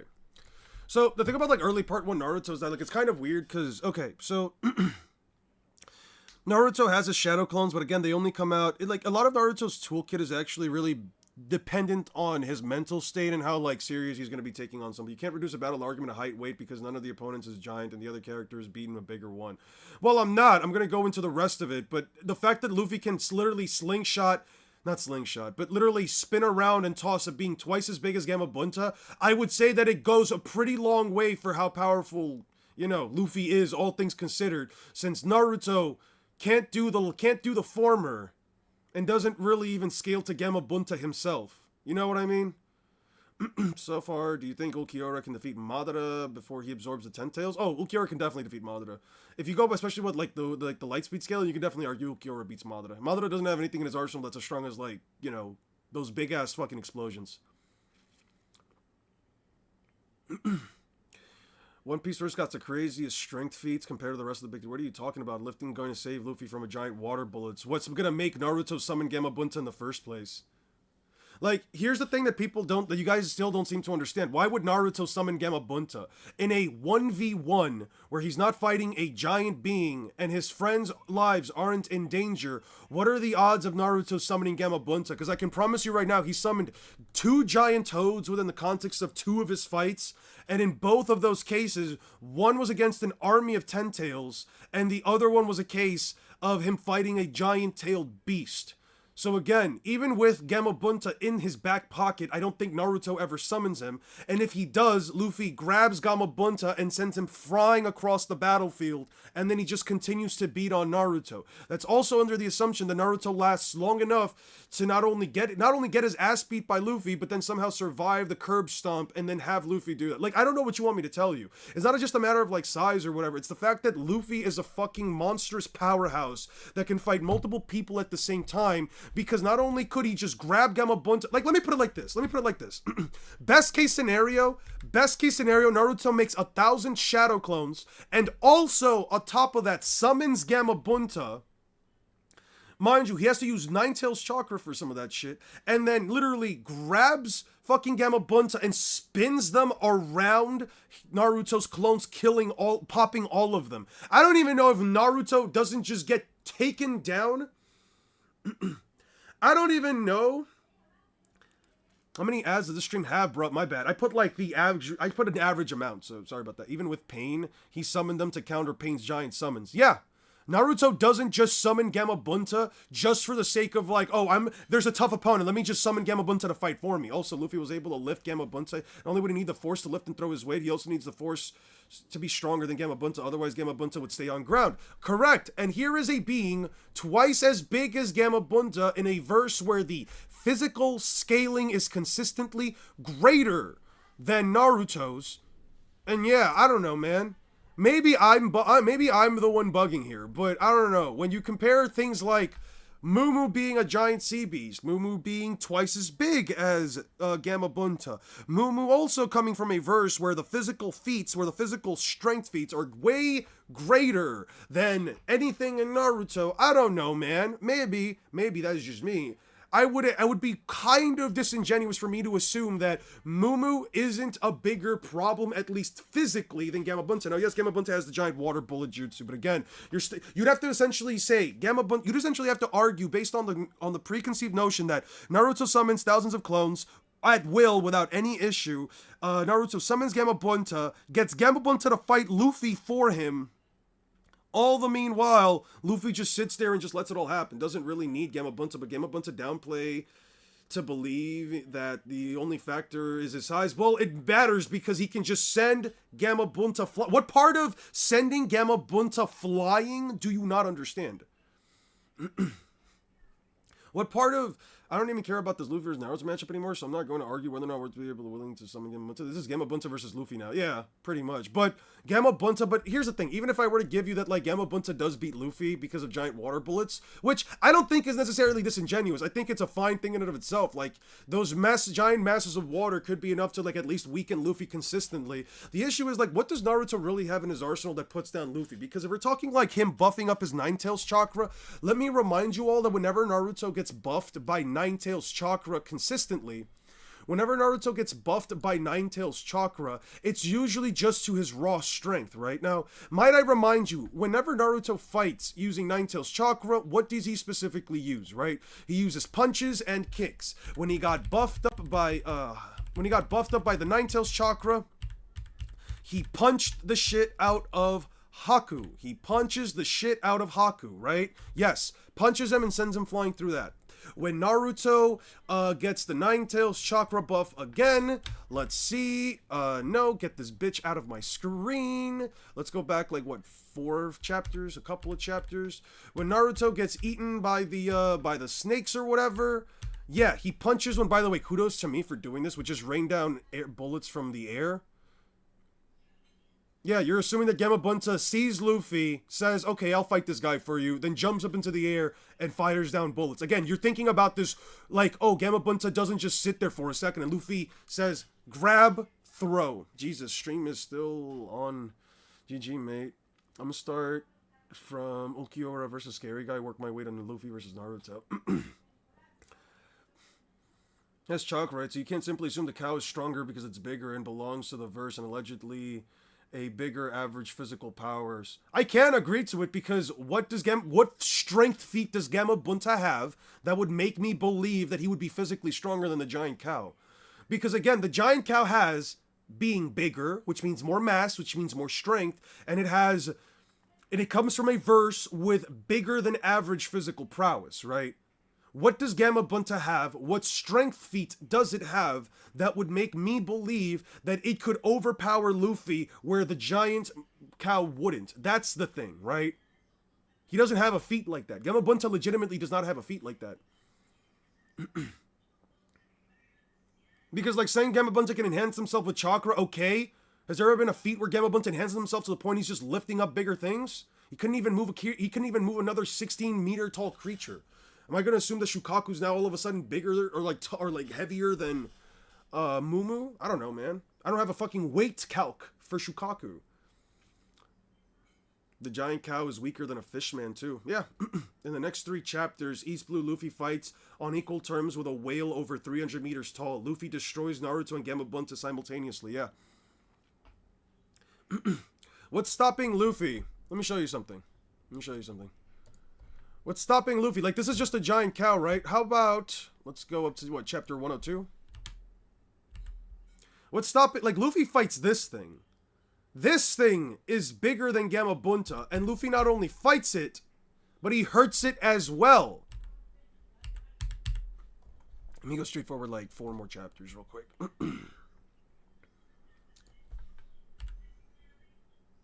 Nope.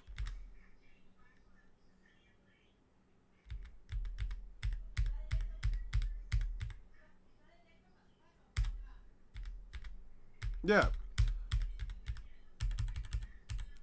Luffy also rips the mast out of the Mary, which if they're fighting anywhere with trees, he could just do the same and just cause pain to Gamabunta like that. I don't know, man. Like, he's doing this shit to bigger, stronger creatures than himself. I don't know what you want me to tell you. Like, he's fighting creatures tens to hundreds of times bigger than fucking Gamabunta, man.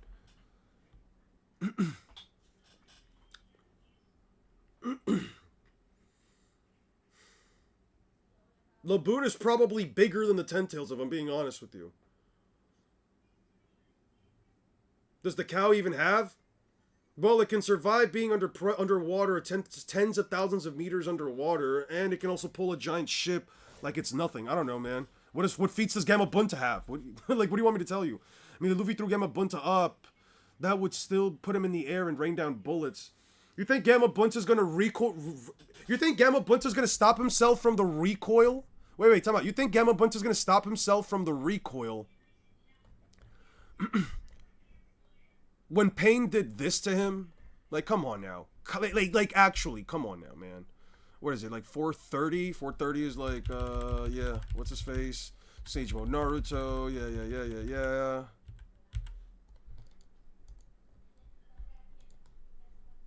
Okay, now this shit just wants to be ass. Okay, let's go. Yeah.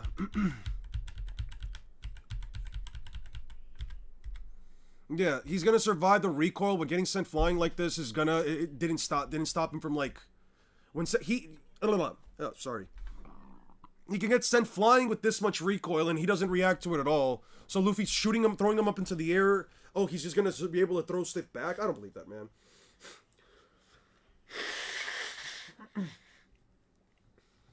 Yeah, it's East Blue Luffy. Correct.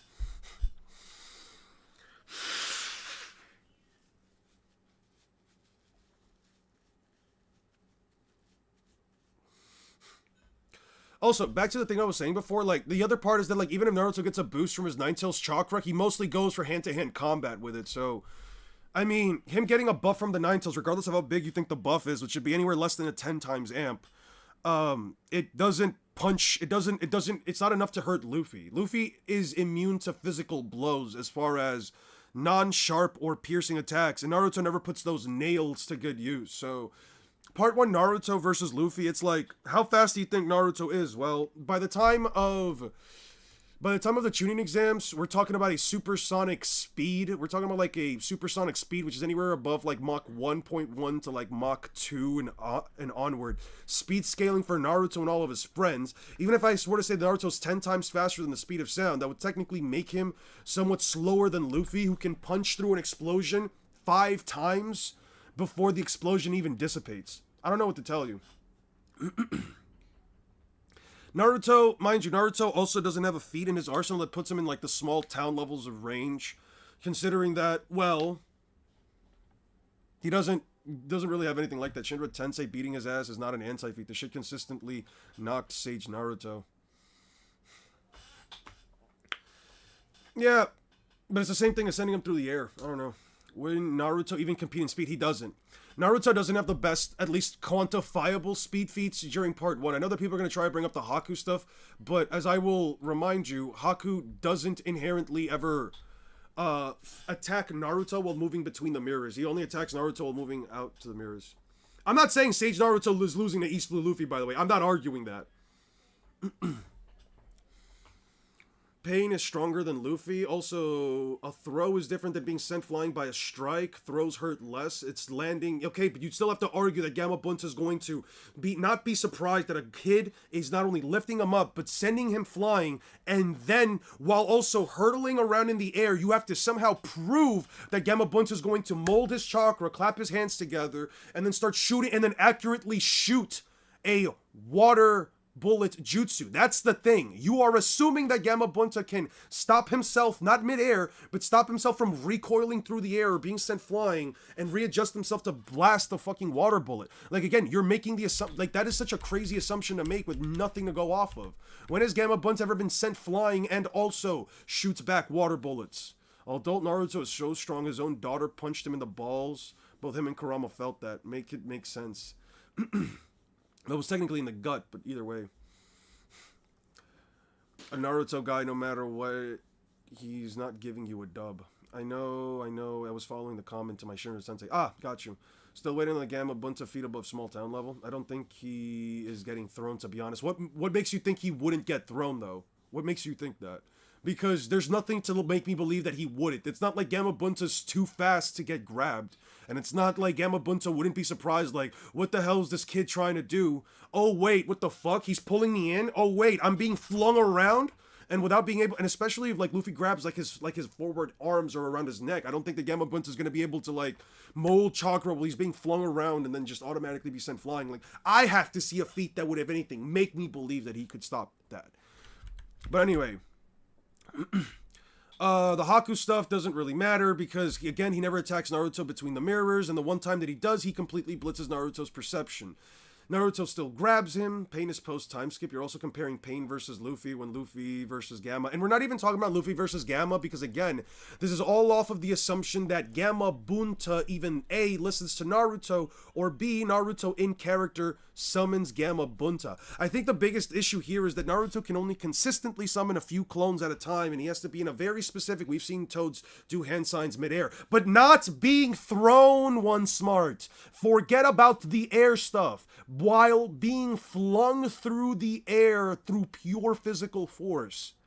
That's the issue. You're saying, oh, well, Gamma Bunta's in the air. Well, he one time jumped really high and used the jutsu in the air. I guess that's the same. No, he is being hurtled meters and meters and meters away. That's the issue. Anyway, shadow clones don't mean much if Naruto can't physically hurt Luffy, and I think he would have to basically resort to using things like ninja tools. Naruto doesn't use ninja tools very often. I know that might sound weird to some of you, but he legitimately does not use ninja tools all that often, at least in my opinion. What I mean is, Naruto, he might throw kunais, he might throw shuriken, but those are not objects that are at least even remotely enough to slow down or stop Luffy. I can agree to a shuriken having the ability to pierce through Luffy's skin. I'm not going to sit here and disagree with anyone who might believe that. That is all completely fine. The issue that I have more so is the fact that Naruto doesn't consistently or brilliantly use ninja tools in such a way that could potentially damage Luffy. Allow me to show you. Around the time that Naruto fights Shukaku and everything, or I guess I should say Gaara,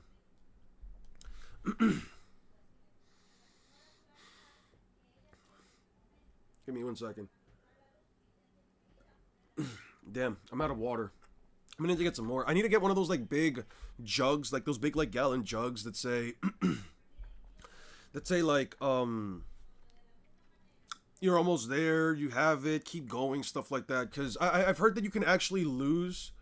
I heard that you can actually lose like up to 5 pounds, or at least when I was going to the gym and stuff like that. One of the trainers told me that you can lose up to like 5 pounds a week if you just drink straight water. Like it was like 5 gallons of water a week or some shit, something like that. Anyway.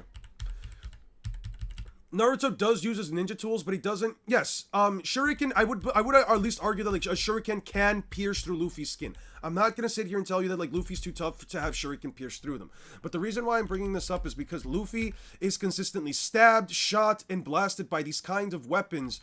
And guess what? It never slows him down enough. He actually recovers from them very quickly, all things considered. You made your point on round 1. How about round 2? 1 second. Because I really want to, like, drive this point home. For example, if Naruto were to throw kunais at Luffy, well, sure, okay. Guess what? Luffy still just powers through them. Luffy still just powers through even kunai. And we've also seen Luffy get stabbed in the back of the head by a chakram, and it just genuinely amounts to nothing. So I don't know, man. I don't think that Naruto really has like the weaponry or the capability. I know some will say like, okay, well, what if Naruto uses yeah, I'll just skip through all this crap. By the way, I'll be more in depth into this when I get the chance, but just for now, Naruto does eventually do like a couple of clones. He can use them, interestingly enough, to like swap himself between them so that he can last through through a couple of barrage of hits. But at the end of the day, like, sure, let's say he stabs Luffy from behind. Let's say he puts a paper bomb up it. You know what else Luffy survives? An explosion straight to the fucking chest, man. So yeah, Luffy can survive piercing attacks with no issue without them slowing him down. It doesn't stop him from punching somebody in the face. And once again, later on when Luffy gets hit by the Mighty Battle Spear, he gets hit by it twice and he still survives with no issue. Yeah, I don't think that there's really anything this version of Naruto has. Uses a Nine-Tails cloaked kunai attack to clash with Neji. Sure, but that attack isn't, I don't think at least that attack is any more powerful than any of the things that Luffy's been taking, especially from a guy that is whipping a 1-ton spear. Yeah.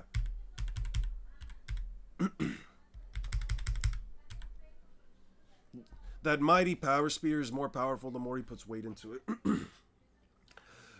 It's gotta weigh at least a ton with those metal shoulders. So yeah, I don't know if an explosion, getting hit with a blade that weighs a ton at full throttled speed is also, that weighs over a ton. I don't know, man. I don't know. It's just a bomb stick. Yeah. He also blows it up, by the way. Can punch through a stronger version of Real World Steel in East Blue, and yet people think he loses to Mr. One. Yeah, I don't know, man. I think that, like, there's really nothing here that, like, Naruto can really do, at least as far as round 1. So round 2 is end of part 1, and Naruto essentially adds a Rasengan and a one-tailed cloak, right? By the way, let me go back to that stuff that you mentioned before about using a kunai.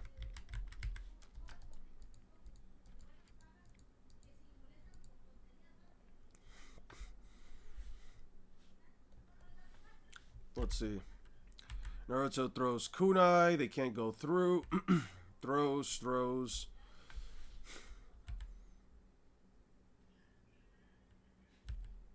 Yeah, no, it was just Naruto fighting straight through with... I don't really think he actually used kunai for this. Yeah, no, Naruto had no kunai.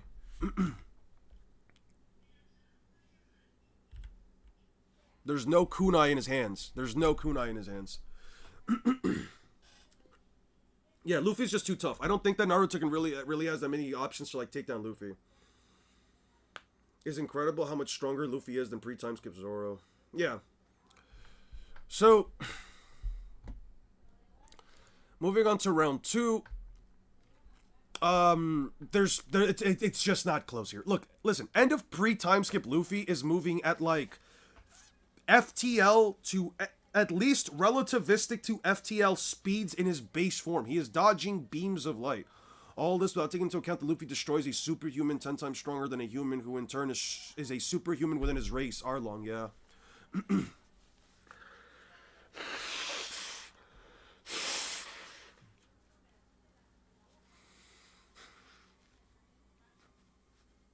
You know, I'm surprised the referee didn't do shiz when Naruto went chakra cloak. Like, this was, that's gotta be a foul or something. To be fair, Diode, it's like, is there really a rule book? Is there really like a rule inside the rule book that says like a Jinchuriki can't use the chakra of their tailed beasts within a tuning exam? I feel like that's pretty fucked. You know what I mean? If that was the case. I feel like they're really just finding every reason possible to make sure that Naruto just couldn't succeed in this world, in this dog-eat-dog world. But anyway, so moving onward. Naruto getting the Rasengan is kind of weird. Let me ask you guys a question. Let me ask you guys a genuine question, and I want you guys to actually you know, just think about this one real quick, because I know that sometimes, depending on like the person, it might be a very easy question, but I want you to think about this. Would a Rasengan hurt Luffy? This is something that I've legitimately been thinking about back and forth. I'm like on and off about whether or not I think about, like, whether or not I consider it like as a possible metric by which it can hurt someone. Minato came up with the idea after seeing a tailed beast mom because of his love, Shinade, blah blah blah blah blah blah. Make the Rasengan. This is just about the development of the Rasengan. The Rasengan's application is an application of shape transformation where chakra emitted from the palm is rotated in multiple directions simultaneously to contain it within a sphere. No hand seals are involved, in theory, making it easy to learn and use, nor does it require additional chakra to maintain once it's properly formed. The Rasengan grinds into whatever it comes in contact with, doing extensive damage until the spinning chakra dissipates. Jiraiya describes it as a more powerful than the Chidori, an assessment that Sasuke Uchiha agrees with after comparing the two. If the user thrusts the Rasengan into the target, they can be propelled away from the user until they eventually collide with some obstacle. The Rasengan's various attributes have earned it recognition as the pinnacle of shape transformation. The Rasengan is a principle of transformation, blah blah blah blah blah. It manipulates in many directions, blah blah blah blah blah blah blah.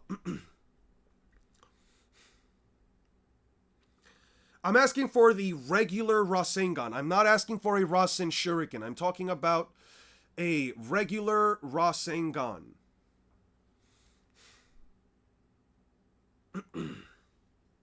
Persian Jinchuriki hasn't even learned to control their child beast would be a major risk factor and not worth letting them go crazy.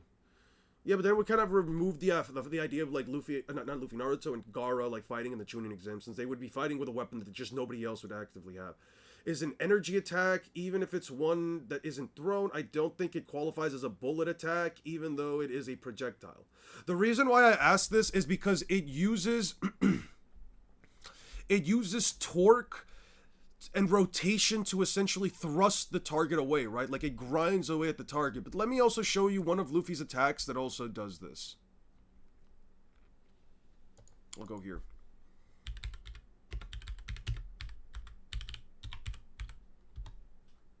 Like, the part that kind of like makes me feel weird about it is more so Luffy's application of Gum Gum Rifle, because Luffy has shown the capacity to spin his arms and like turn the direction of his arms and grind them together in order to do attacks like Gum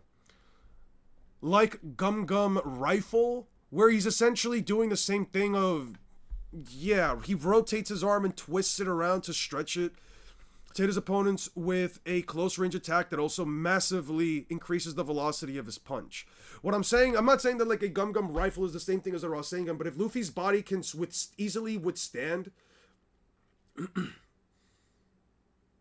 I think the Rasengan only does blunt force damage. That's the issue though, right? The Rasengan is never necessarily shown to do any kind of like damage where like it rips apart the user, unless it just straight up outmasses the user by being massive, like let's say a massive Rasengan, right? Stopping Luffy at all. Naruto uses it once, maybe twice in a single fight. Naruto needs like hundreds of them to take down Luffy.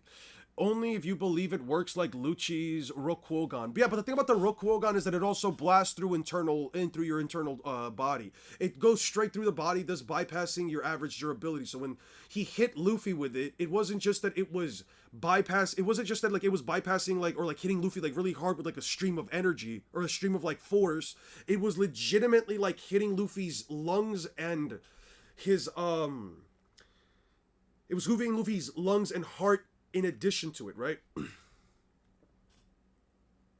it has some friction or something, then it hurts. But that's the thing, right? Like, Luffy's body is also accustomed to taking high amounts of friction since he's able to use something like Gum Gum Rifle or Gum Gum Storm or so on and so forth. It's just a normal blunt force hit that also utilizes the environment to hurt the opponent. That's why you see people, whenever they get blasted, when they get sent flying, they usually hit something like, let's say, actually, you bring up a good point with the Kabuto, feet. You bring up a good point. Let me bring up that skin. I think it was like around like what, 160? Yeah, it's around like 160, right? Yeah. It's like 165, 166. It does not bypass durability. So yeah, I don't think it doesn't bypass durability. Like a regular Rasengan does not bypass durability. Let's make that clear. Like Naruto 100% has to rely. Naruto, like, believe it or not, Naruto does 100% have to rely on the use of like ninja tools specifically to like stab and hack away at Luffy. He does, and he would have to be fighting in a way that just completely can hurt Luffy. And then Rasengan could hurt Luffy, though it's not taking a nap. But that's the thing, a Rasengan doesn't bypass durability, which is the issue, right? It doesn't bypass durability, it hits you and then spins you and blasts you away, right? See how it like sends the opponent flying in a spiraling wave and slams them next to the thing? I don't know if it does the same. Now that you mention it, isn't there some kind of a plot hole when Luffy gets hurt by blunt force trauma without Haki or beings involved? I'm having deja vu, or it's just for curiosity. I don't exactly recall what you're referring to. Maybe if you give me like a character. Luffy, the times that Luffy is hurt by blunt force trauma usually does have some involvement to do with Haki or something involved with, like, let's say spikes. Yes, also Fishman Karate does attack using shockwaves through the body by using water. But yeah, I gathered chakra in my stomach. Even before the jutsu hit me, I was already healing. I gained Orochimaru's favor not because of my instincts, but because of my recovery power. My ability to activate cells to reproduce them. It takes all of my chakra to do it. It just seems like Naruto's last resort, though. That was too much damage and not enough chakra. So, I would say that I will look it up. Eats my curiosity. If it's blunt force, it isn't hurting him. I think it's a bit of combination of like blunt force with like grinding, with like also like a grinding force against your skin. It might hurt him a little. I do think it at least like offers some kind of damage, at least at like the raw surface of his skin. I would say that like even against pre-time skip Luffy though, it's not enough to actually hurt him, right? So, I don't know. I don't think that a Rasengan, at least in my opinion, probably hurts Luffy, or at least it would hurt him enough to do, like, something like this. Because the difference between Luffy and Kabuto is that, like, Kabuto also took not only the force of the blast, but also took, like, him bashing his back against this giant boulder. Luffy already tanks hits more powerful than this throughout the majority of pre-time skip. This is Luffy that tanks an island-breaking Moria within Shadow Asgard's, right? Yeah. And for those of you that might say, yeah, but like if he's grinding at him away, it might do something. I'm going to show you something from One Piece that you might not be aware of. For those of you that are still like probably not completely convinced. Nope, we have to go way farther than this. Let me see. It's like what, 482? Nope. Wait. Oh, yes. Right here. Could Naruto grab Luffy, put his chakra inside Luffy's body, like how Naruto put it into a rubber ball? Pop one. He's never done that in character, so I don't see why Naruto would all of a sudden make that an option. So let me just show you something. I was off by one chapter. I mean, Luffy, months after getting his Devil Fruit, got 0 damage from Blue Gem Men using a giant mallet on him, so blunt force just doesn't work. And Little Garden. I'll check that out in a second. So let me show you something. This is an island-sized ship. He absorbs all of the fucking shadows within it. I think it was like over 1,000 shadows. So he becomes over 1,000 times stronger. You had, what, 100 shadows? Then I'll have 200, 300, 600, 700. Kishishi, 1,000 shadows.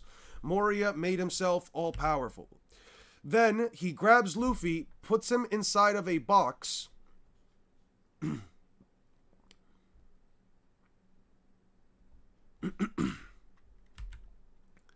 And he starts to slam Luffy.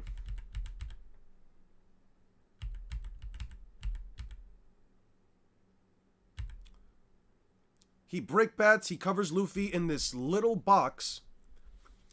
He grabs Luffy, puts him aside. Wait, Eon, you are ahead of Weeks. I'm just showing you something. Because this is end of East Blue. Just as a reminder, this is end of East Blue Naruto. Oh, sorry, not end of East Blue.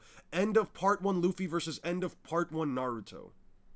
This is still within the parameters of the fight. So I'm still saying something fair.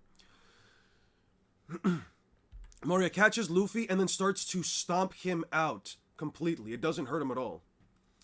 You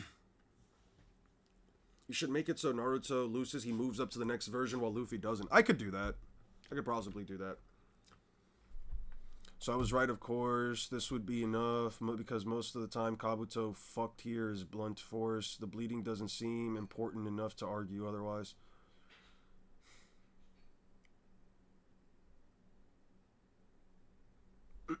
Yeah. Anyway.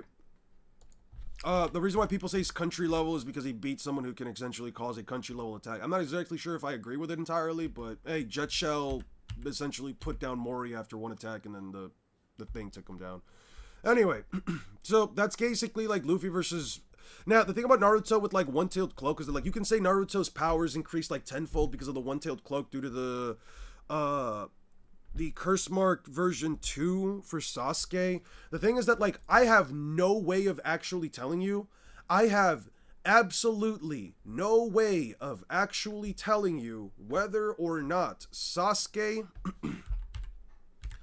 I have no way of telling you whether or not Naruto here is even relativistic to the speed of light. I'll show you guys real quick. I'll show you guys. For those of you wondering what makes NL country level or whatever, let me find it real quick. It was like 280 something, right? Yeah, give me 1 second. I'll show you. Just keep your eyes on screen. 280. It was like what, like 280? Nope, still farther. It's like 6 chapters later.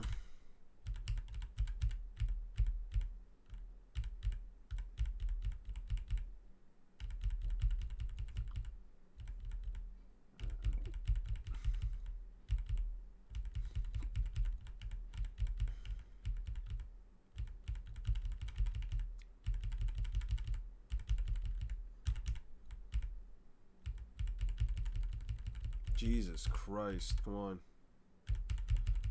All right.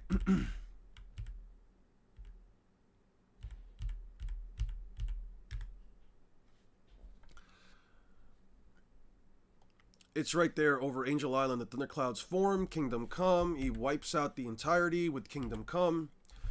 The island where we were born, it's gone without a trace. The entire sea cloud it was on was decimated. Ha ha ha, what a great view the holy sky should be. He completely erased Angel Island. Huge tremors.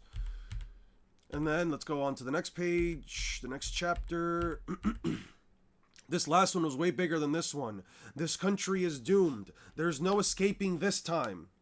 You could argue he is an island level because the attack used to scale him that high doesn't actually destroy the island. There is no reason to believe it was a focused attack given the context. Obviously, he was rubber and he had a golden ball, so I don't know. Round 3 is beyond overkill for Luffy. I honestly think Armament Haki blocks some microscopic wind needles of... Yeah, I believe that too. I believe it too. No, this is way bigger than mountain level. This thing was going to wipe out an entire country. Skypiea is considered a country. Oh, it's talking about Moria? Yeah. No, this is Luffy literally taking out a country level attack. Although you could argue that he disperses the charges, but I'm not really for the meta anyway. Ninja can also ninja run on hard surfaces with nothing but sheer force. How does the golden bell help Luffy at all? Maybe like it conducts the electricity. I don't know though. Golden peony.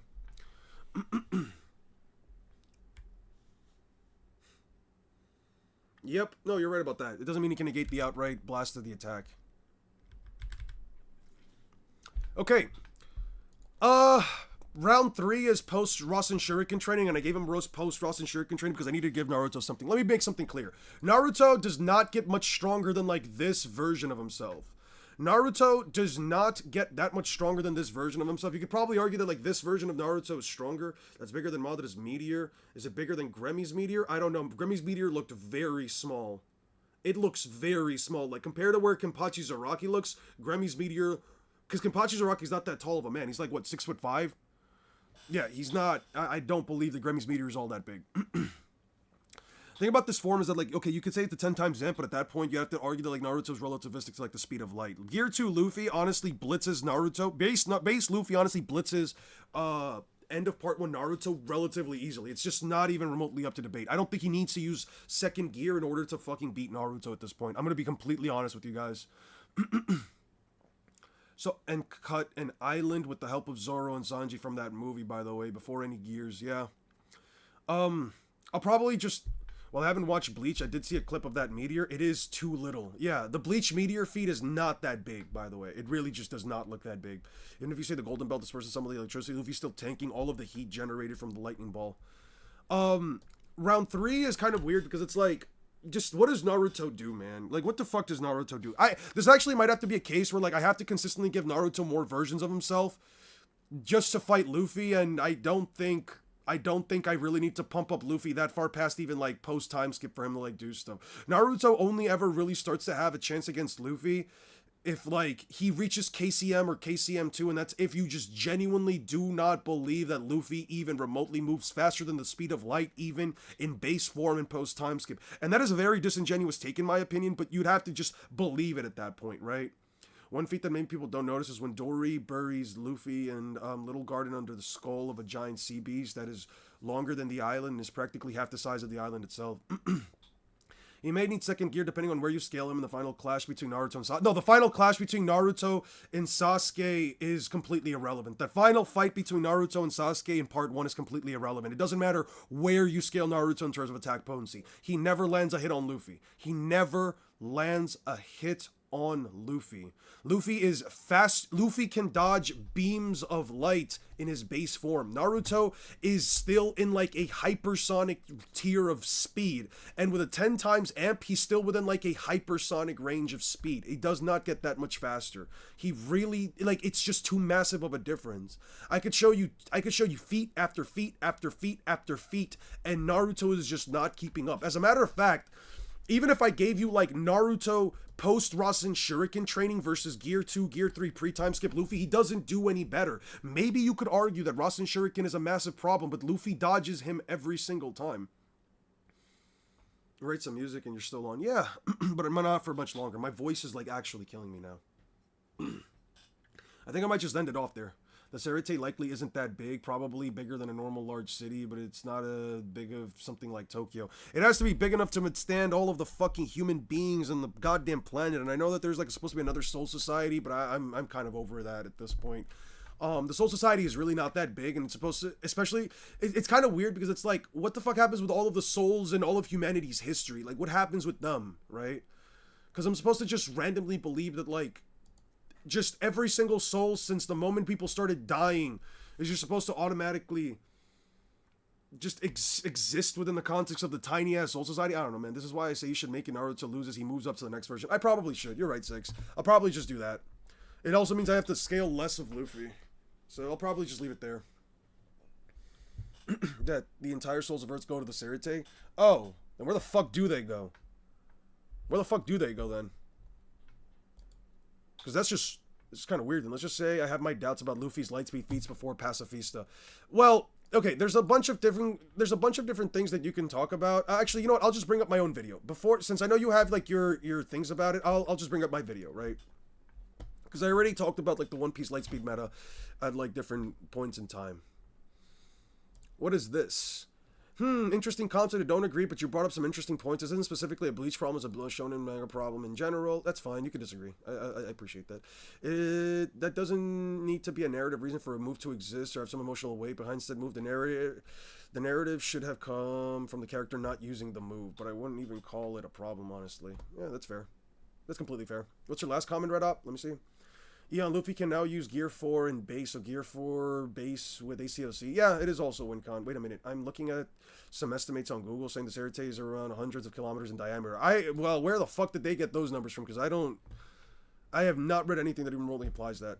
Would have the AP and durability advantage. I don't know about durability. Again, I don't know where you're getting durability from. The Rasen Shuriken explodes pretty big, and Lucy doesn't seem to have a running speed to get away within time. I disagree with that. I disagree with that entirely. So I made a video a while back for those of you that might not be convinced about the speed scaling. Well, it's right here. I forgot to change the Hey, how's it going, everyone? For a while now, I have been seeing a lot of discourse over the light speed meta of one living creature. Okay, so this is where like it technically starts to like really come in. Is that these statements are canon to the story. Yeah. Now, if I had to give you my personal take, I don't necessarily think that the NL statement means that the Straw Hats are light speed by the... So there's a statement from Enel that says, if Enel shot down lightning bolts, first guard yourself by ducking at the speed of light. This comes directly from Oda. I'm not saying you have to believe this necessarily, but I'm also saying that there's kind of no reason to not believe it, since even the funny statements from Oda where he's being like facetious are also considered canon. It's not relevant, but that's neither here nor there. The reality where like you can technically say that it... You will. In the following arc, Luffy and the This crew... is where like the One Piece light speed meta starts to become a thing, even before like the pacifistas and stuff like that. Characters in One Piece are consistently tanking durability negation, even Blackbeard, who takes double damage, yeah. Run into Foxy the Pirate. This Never forget 28,000 Hollows Death had the verse on Collapse, and they had to get an entire district in Rukongai to match the balance. That's pretty fucking dumb. I don't know where you're getting the durability stuff, though, because Naruto never tanks attacks as even remotely as strong as Luffy's. He really does not.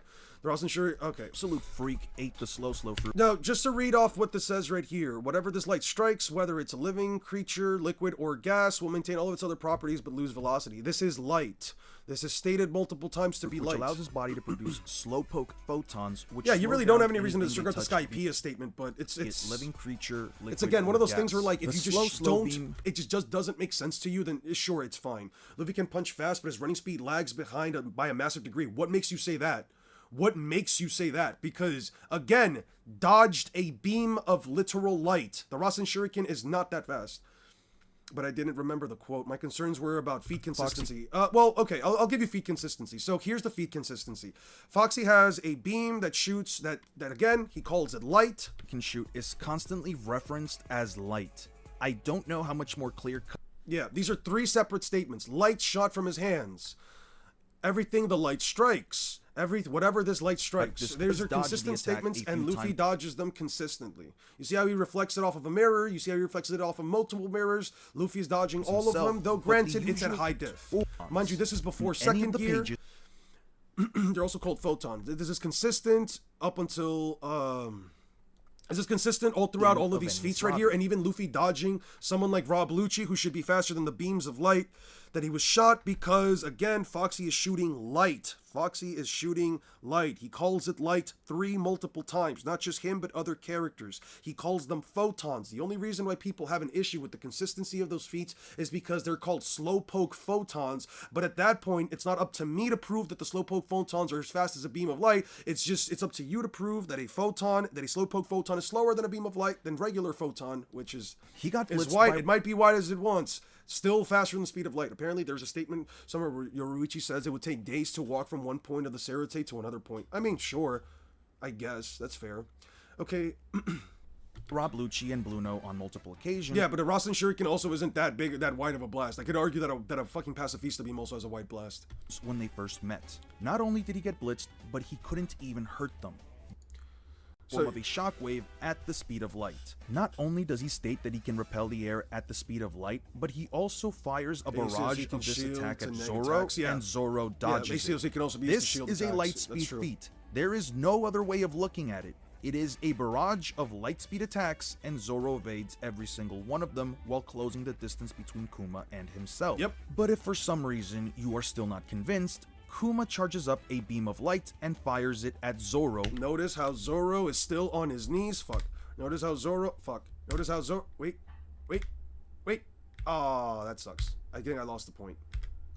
Not because in the very next arc, Sabaody Archipelago, Luffy punches... They are different from photons. They are just called slowpoke photons. Yes, but can you prove that those photons also don't travel at the speed of light? I'm looking at Versus Battle Wiki. How big is the Serite consistently right now? Celestial Dragon and gets an admiral called How big is upon it? him.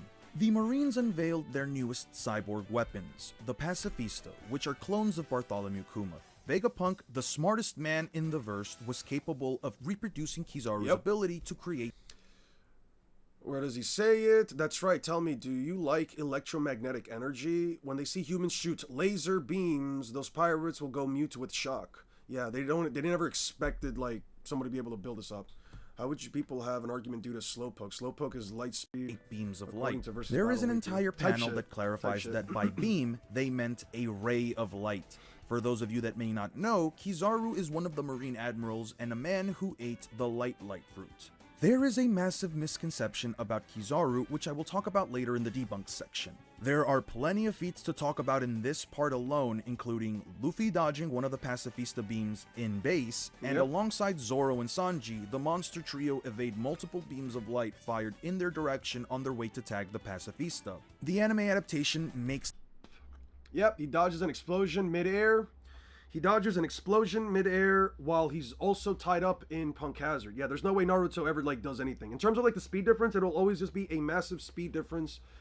They're just photons that slow things down. We're saying that they're called slowpoke photons, so they aren't actually light speed as a name fallacy. 100%. Remember Luffy dodging Crocodile slashing attacks? That as well. makes this even more evident that they were able to dodge these beams of light on their way to hit it. One more important thing to note for later is that Luffy has a short clash with Sentomaru, who absolutely bullies him and reacts to his Gum Gum Gatling. I could also talk about Rayleigh here, but I first need to debunk some stuff about Kizaru, which again I will do later. There isn't much to talk about in the following arcs besides Luffy's encounter with the Boa sisters, which I will mention when I talk about Haki.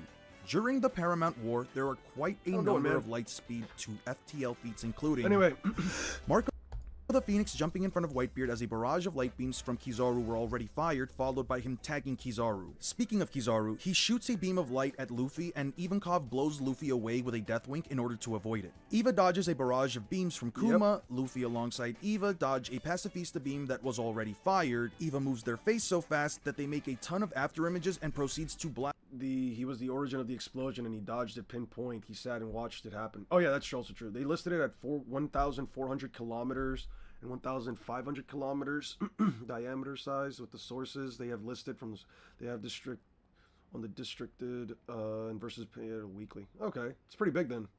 That's pretty damn big. That's like what a quarter, a third of like the United States. It's like a quarter the size of the United States. That's pretty fucking big, dude. Blast Kuma with a galaxy wink that Kuma couldn't react. Is there a statement saying slowpoke photons are light speed? There doesn't need to be. It's called light considers consistently. You're looking for a statement that says the slowpoke photons are light speed, and I'm here to tell you the slowpoke beam is light speed. It's called light. And finally, multiple times. Luffy, while using second gear, which again is a 10 times amp to his already FTL movement speed, attempts to speed blitz his way past the admirals, only to get blitzed right back by Kizaru, who says he's Anyway, too... guys, I'm gonna probably leave it here. No, my throat's actually killing me now. Thank you guys so much for joining. Thank you guys so much for the gifted memberships. I really do appreciate you guys, and thank you guys also, for being very respectful towards one another with your arguments. I know that like you guys were having like your little debates back and forths and so on and so forth, but I really do appreciate the fact that you guys were able to have these discussions and have these debates without actually, getting at each other's throats. I really do appreciate that, and it shows that, even if we don't agree on things, even if we have like our back and forths, we're not being disrespectful towards one another. I think that that's the most important part about all of it. Hopefully my voice gets better. Hopefully, I don't know who this Leticia Fellis is, but I'm gonna be honest with you. That Beans remark, I'm gonna put you on timeout for that. That's crazy. I'm gonna put you on a 1 minute timeout for that, which is absolutely insane. We don't accept beans in this chat. What's wrong with ya? Yeah, it's likely where the captains and courts guards are living in a small elite section of the Serite. It's probably just the size of like the whole like Serite itself, and not just like the area where the Soul Reapers are at. But anyway, being light based is not enough. Okay, so then the Raikage isn't light speed. I don't know what to tell you. You're gonna sit here and tell me that something that is light, something that is stated to be light multiple times, is not the speed of light, then I'm just not gonna give the Raikage the almost light speed bullshit. Yeah, there's nothing in Naruto that's light speed then. The laser circus isn't light speed. The Laser Circus then isn't light speed. The Raikage clearly isn't light speed because he's never stated to be light speed. I'm gonna be honest with you. Like, if you don't give us this, then we can't give you that. It's that simple. But anyway, guys, I'm gonna leave it there. Did somebody say baked beans? No, we're not doing the beans. We're not doing the beans. We're not doing the beans. Have a wonderful night, guys. Take care of yourselves. Drink some water. And brush your teeth. Back when the Light Fang have direct confirmation? I don't know, man. Because if light's not light, then I have no reason to believe it. I don't know. Anyway, have a good night, guys. Peace out.